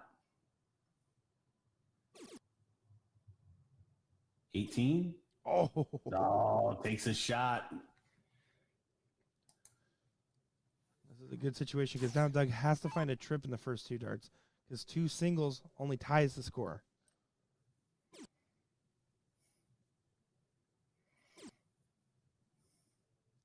He's okay with that, though. Taking a look and finds it. Giving himself a 2 mark advantage in total. after what has been already a impressive 12 rounds from these guys.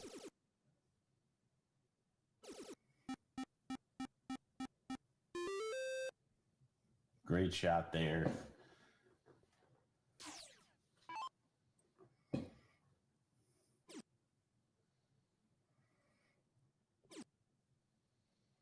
Oh, these all around it. But yeah, there was no room for that last start to go. 10-point advantage. Porterfield has to love this opportunity. Finds the 18s with ease. Or is it 16s? Up 10 points and finally shoots to close Doug out.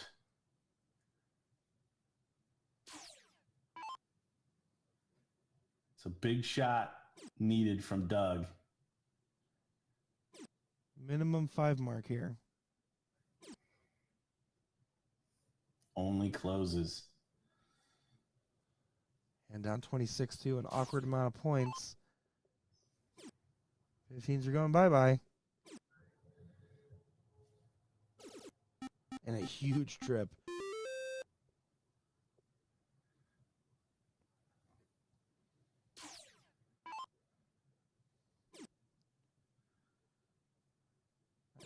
Don't agree with the close first here because you're down 74, which means that you left yourself 6 bowls on the next go, which is an incredibly hard shot to hit no matter what skill level you're at.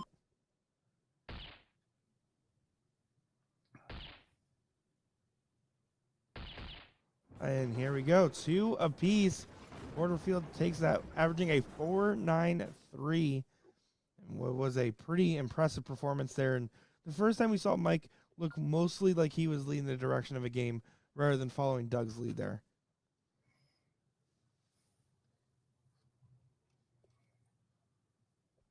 Yeah, great fight back from Porterfield. All important cork for a decider in the first set. We may have another set, folks. Wouldn't that be something special?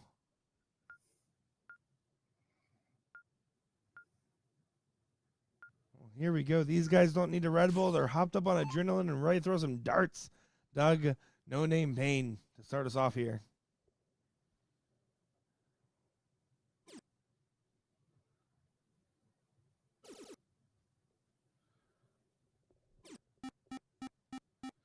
Doug proving you can hit a lot of triples in a game of cricket and lose.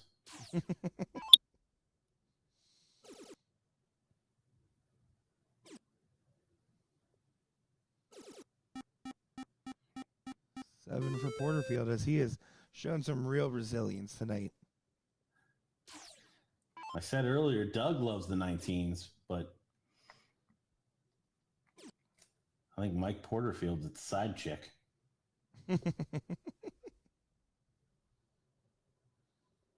Smashing them.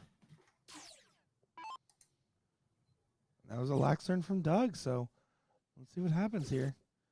Mike just stacking the darts in. Tries to get over to the side of it on the last.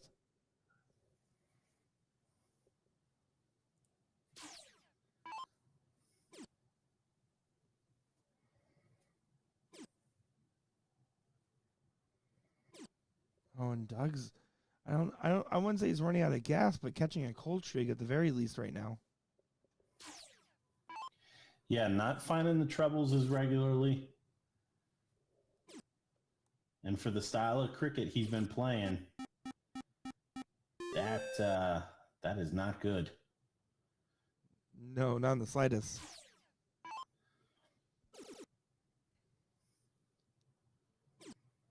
These 18s are going to come in handy, it seems. Get 7, it helps close the distance. Good shot there. Porterfield still up, though.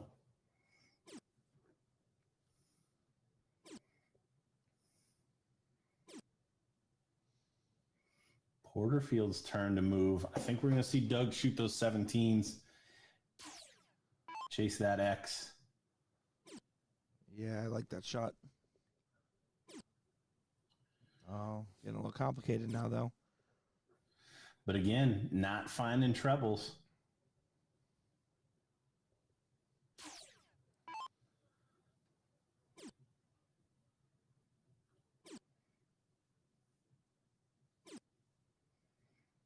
Oh, it would have been a dagger. Instead, it's a slight opening. Trouble will tie the score.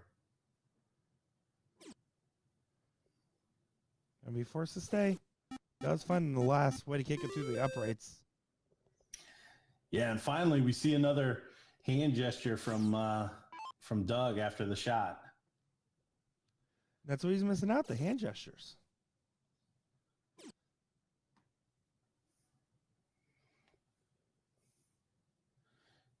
Now, you got to say it. Only 4 from Porterfield. Which shows the level of standard they've been playing throughout this entirety of the final. The worst winning average so far has been a 4-0 flat. Shot down in the 19s. I think 2 legs ago, we'd have seen a shot at the 16s or the 15s there. Maybe even a bullseye.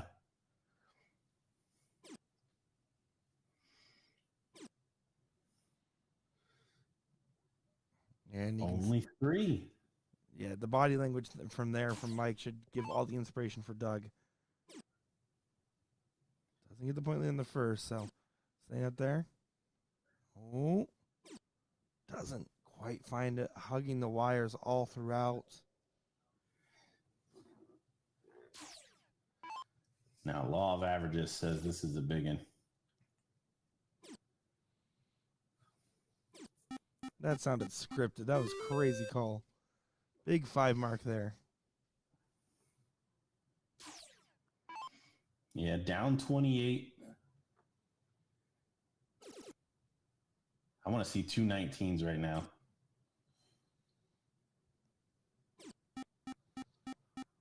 Set offs to get a 4-point advantage. 16s versus 19s. Favor still in Mike's hand. Yeah, down 28. I would have taken that instead of fighting the 19s.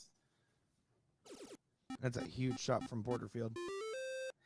Porterfield's turn to push. Page right out of Doug's book. Throwing the same strategy back at him. Doing it effectively. Doug doing the same. Fighting back with 6 marks on the smaller number. There's a sense of irony in it all, huh? I don't know that Mike's going to let it linger as long as Doug did, however. But we'll see. Perhaps a big shot coming in here. Porterfield down 2-0 in this match, remember. And with a 3-point advantage, takes a shot and grabs the 19s here, but leaving a 4-mark opportunity for Mike to go into the Bulls with the lead. Oh, wow. What a shot.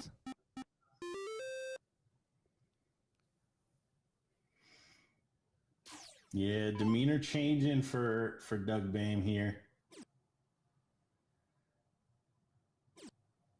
Yeah, that's a Close the 15 out. leaving a 6-3 on the bull race. Mike to go first.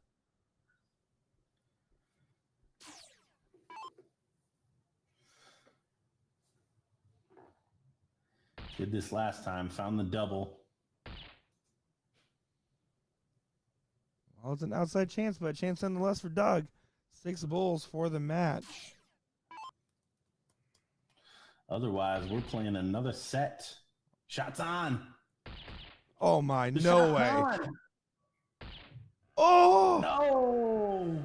Oh, what a way that would have. You saw everybody in the background was holding their breath there. Even Mike was. 1 bull now to bring it to another set. He shows them where that last double was. Mike Porterfield takes the first dip. Time to do this one more time.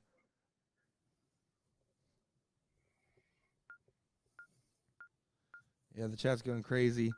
They loved that. That was intense way to get that wrapping up there. So I mean, that was crazy stuff to see. It's not over yet. We get another race to 3 here. The Pro-Am in Myrtle Beach finished on 6 bulls. Oh, yeah? Yep. 800 to 803. Jermaine Kirkendall needed 6 and found all of them. And his partner shot, I don't know, five or 6 or 7 marks to set it up. Well, when you leave it to main event, he typically rises to the occasion. He's one of my favorites to watch.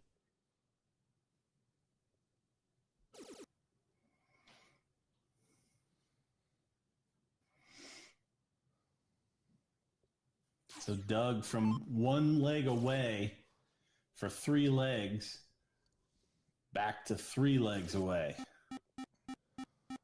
Not playing the same Mike that he played in the previous 2 matches now. This is a completely different Porterfield. Well, and again, I chalk it up to Mike's taking more chances.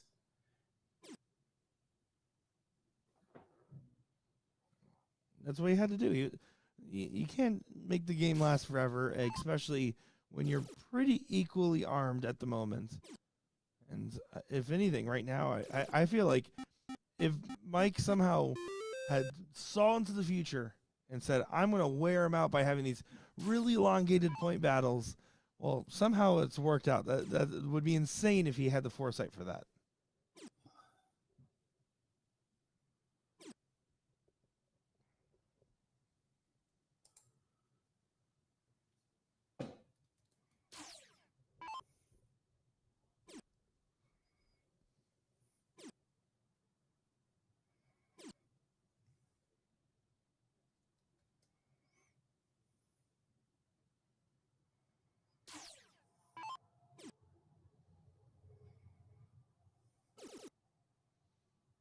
Doug trying to get a foothold, find the 17s, but Mike, even though he's going second, is really showing some dominance early in this final set here.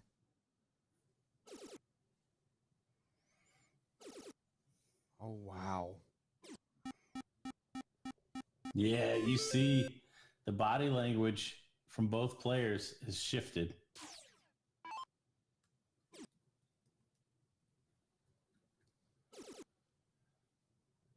Mark in chat saying, me and Mike double dipped Doug last year at New York. And then he put praying emoji, do it again. Well, it's certainly on right now.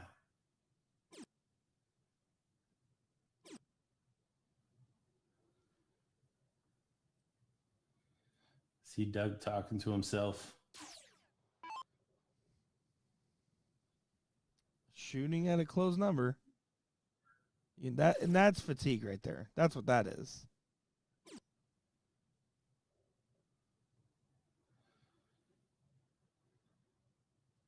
Does correct pretty well, finding 4 after a misspent first start.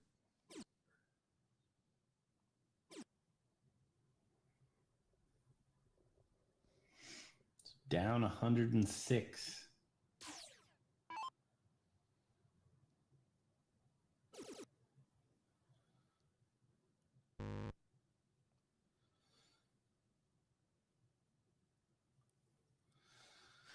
No comment. Yeah, that's kind of how I felt about that one in particular. I don't have a problem shooting the 19s there. If you want to set yourself up for some type of a shot on the bull again. But my goodness, you got to make sure you at least find the single. Yeah, especially on the 13-inch board in particular. I mean, those singles, those going high in the doubles, low in the triples, whatever part of the segment you're shooting at, are ever more important than in any other version of soft tip cricket.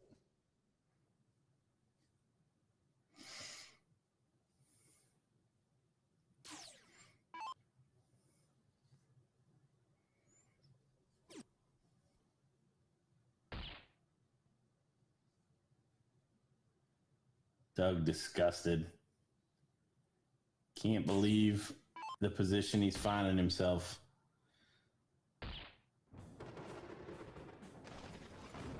Porterfield just stone cold at the moment.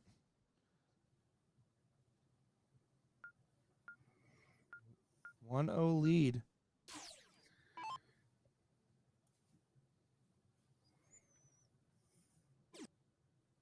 Also the first time Mike Porterfield has ever held an advantage against Doug other than when he won that tie-breaking leg in the last go there.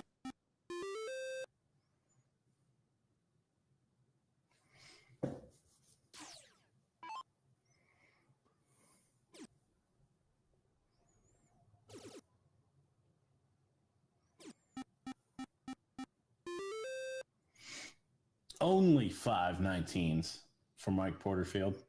Only 5 19s, he says. You know what I would do for 5 19s?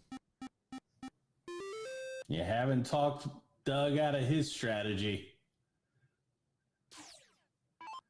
Well, a little bit, because he went to the 19s and not the 17s.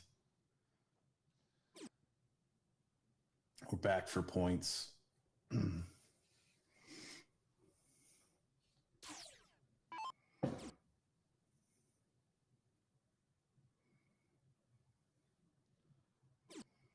They're just going to close on that last start there.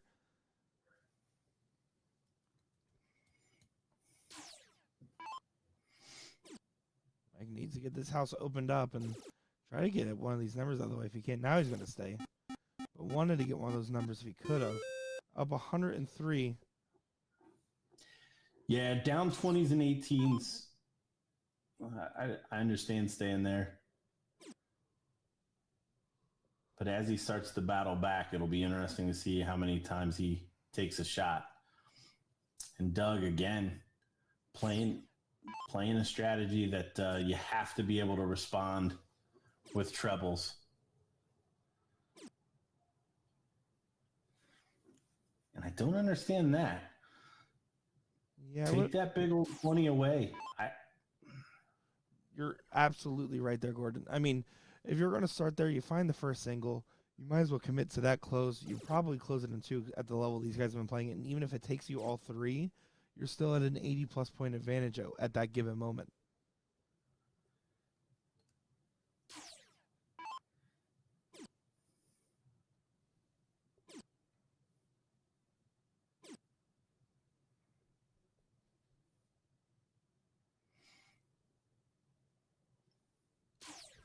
Instead, he decides to do it up 54.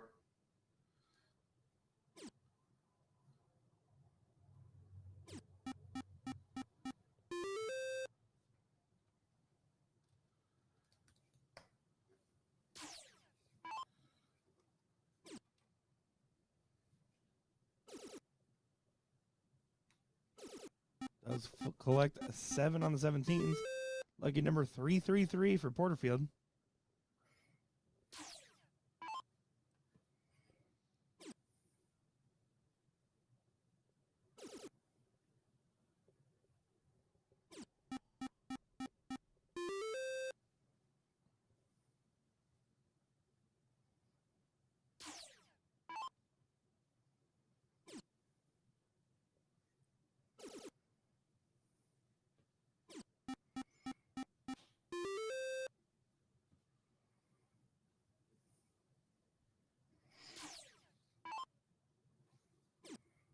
Both players plugging away on their given numbers.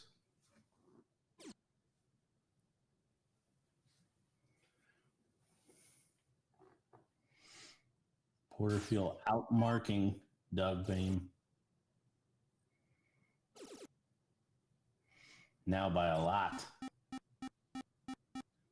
Yeah. I mean, at this point, it is just truly incredible to see him throwing a 5.0 average after 8 rounds there.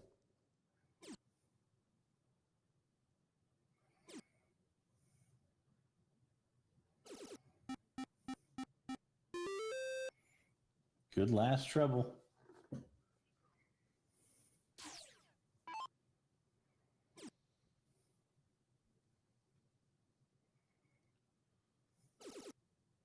No dice on the switch of the 16s. Does go back to collect a little bit more points there.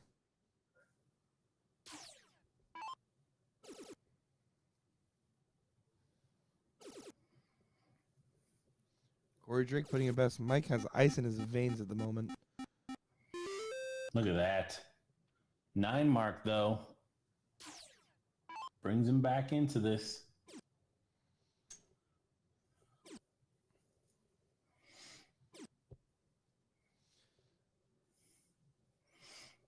Now we all know what Doug's going to do.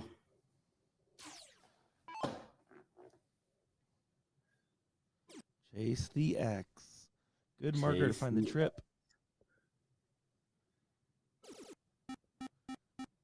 Big shot. That's what was happening 4 legs ago. Doug was finding those regularly. Porterfield continued to try to just score. He would have never shot that 15. And now Doug has a decision to make. How aggressive is he going to be? He wanted 2 darts at the treble 17. I would have probably preferred the other way, seeing 2 at the point want to close there. In that particular order. Good shot there from Porterfield. Nah, should have went to the bull.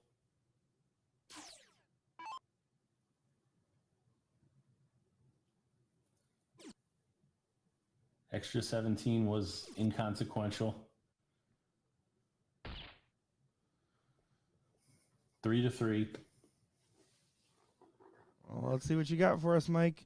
You go up 2-0. Or is it going to be one apiece? Oh, going to be hard to find that Needs double. to sneak it in there to find a double. And he does. Oh, what a well-thrown last dart. That's incredible.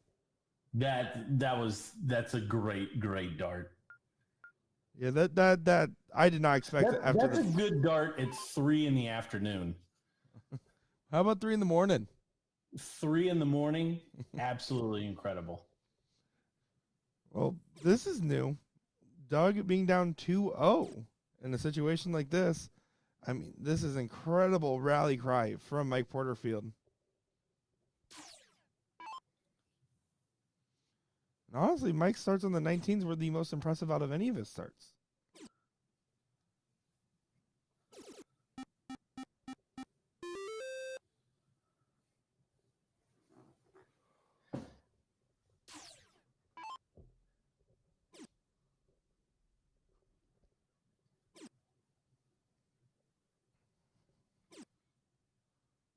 Doug's only able to find singles at the moment. Yeah, has the advantage of throw, but it's going to lose it quickly. If he's not careful. Doug probably going 18s here because he has the mark.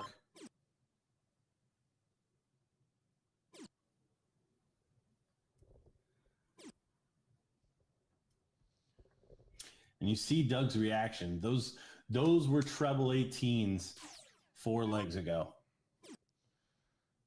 Yeah, just might be running out of gas in the tank for him. Not having the same lethality on the board.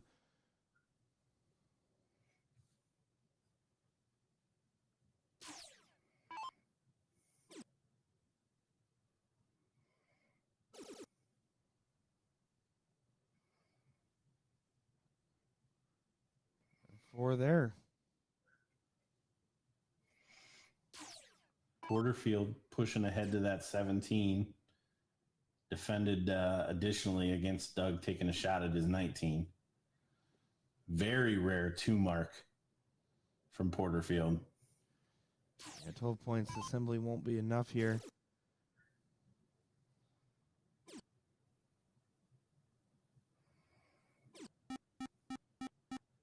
Doug decides to stay up for all 3 there. You almost wonder if at this point, just from the energy level that you're seeing out of him, if maybe he should start going back to some more of that hyper aggression he had earlier. I know it's hard with Mike having a hotter hand than he did at that point when we saw it in the King Seat match.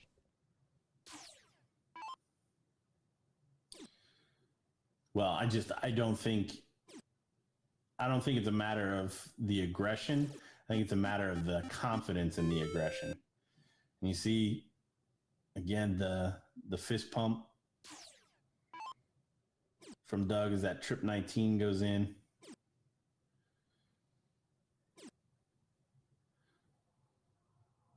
Will he just step up here and throw 3 17s?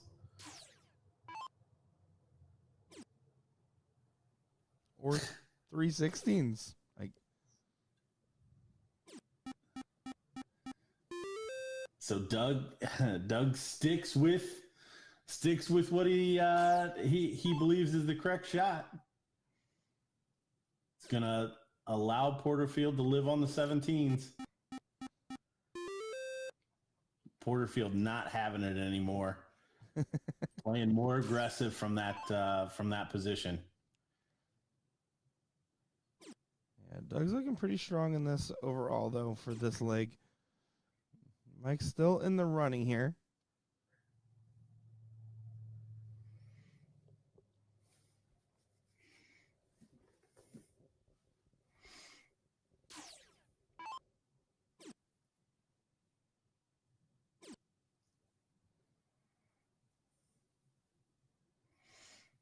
Another 2 mark.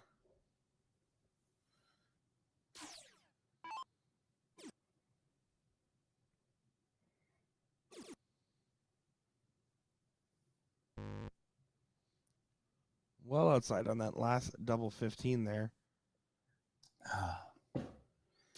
Just making such hard work of this. He's giving you a leg at averaging a 3.8, and you're still gonna throw silly Billy gumdrop doubles. I do not understand it.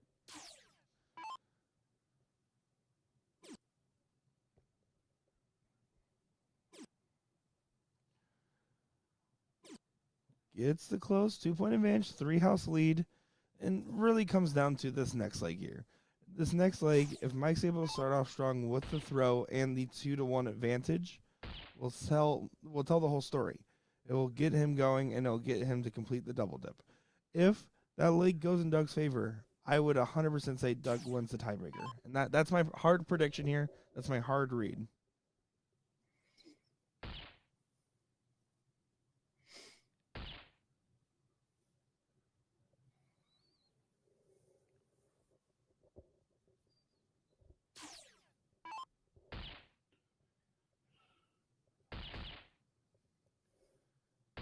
I do appreciate that there's still hundreds of people tuning in, by the way, for this. And it's actually, the numbers have only been climbing in this final, regardless of how late into the night it is getting. So do appreciate each and every one of you for tuning along and watching this with me and Gordon here. Yes, absolutely. Match. So 60 would do it. He's probably not going to be able to just throw 320s. Can Mike Porterfield win it on this shot? He's not going to. Certainly would have liked to, though.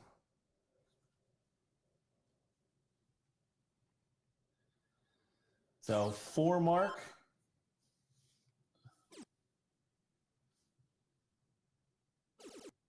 And there it is, 2-1 with Mike Porterfield to start off leg number 4 here.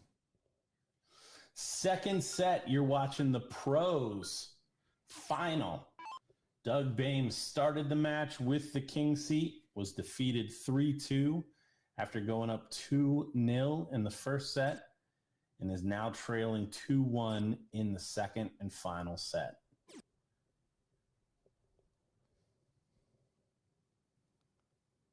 Three mark open there. Not what Mike wanted. Gotta think that's best case scenario for Doug. You can't expect Mike Porterfield to throw less than 3.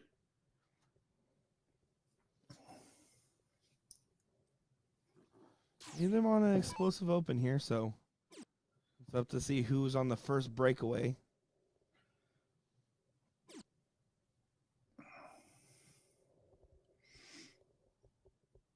Three marks, 2 marks. Doug, he wants to play a 5th leg, man. I think they just like each other's company. That's what I'm wagering on at this point. Doug only answers with a 3, though.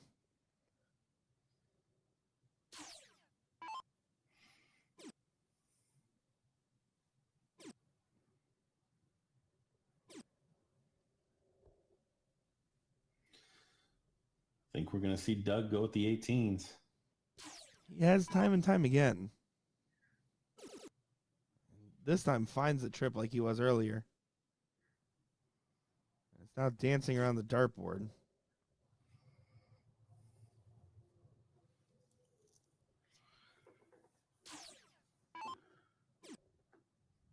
Porterfield in what could have been the deciding leg for him, averaging less than 3 marks a turn. I have to say, I wasn't expecting this. This has to be pure fatigue. That's what it is, right? Gotta think at some point that was going to happen. I thought they were going to throw 5-0s until 5 a.m. That was my prop bet. Yep, you let him live long enough on it. 3 in the bed there for Porterfield. 132-point lead.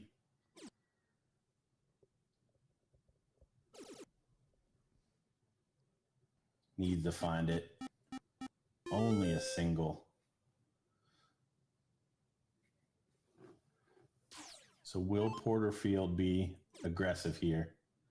The answer is no.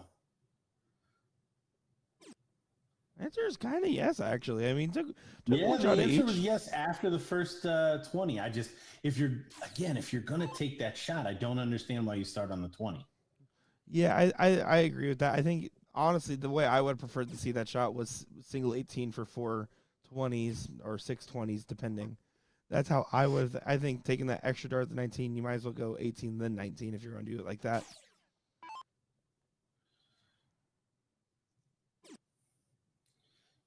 And up 19, he chooses to start on the 19th.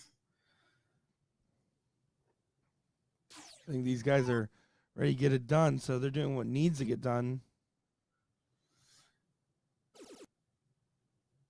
Up to the 20. Nope, it's going to stay there. 15-point difference and a real gritty match at the moment, as that guy almost knocked down our banner.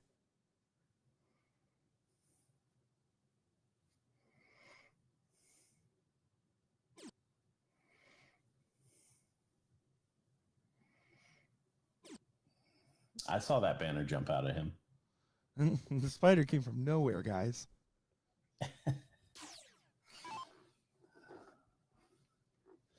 Big shot.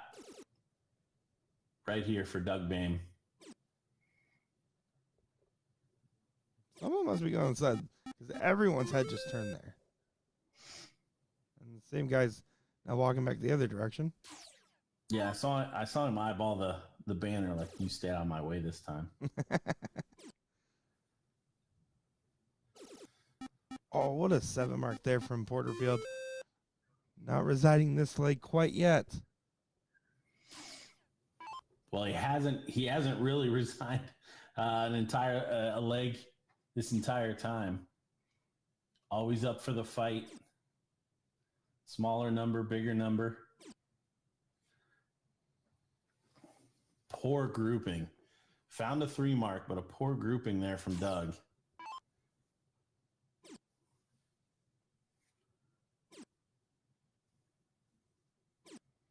Oh, he wanted that. Does take a shot. I love the aggression. Fighting against the bigger number.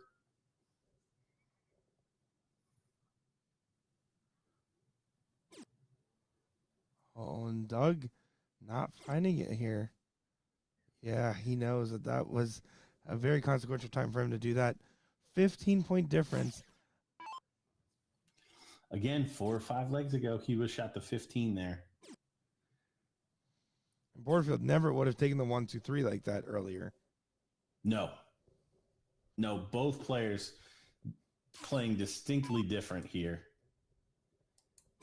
And it's paying off for Mike Porterfield. So I wonder if he's going to take the 1-2-3 again. I feel like you have to throw at least a trip 16 first. Oh, that's the hard one, and he finds it. Now, Doug has been closing out and playing 4-3 on the Bulls. Is he going to do it for the title and the spot in the Invitational? Might just take the game shot. Oh, need another double there. Wayward on the 16. 3 Bulls for the title. There's the first. There's the second. One more. Gets it.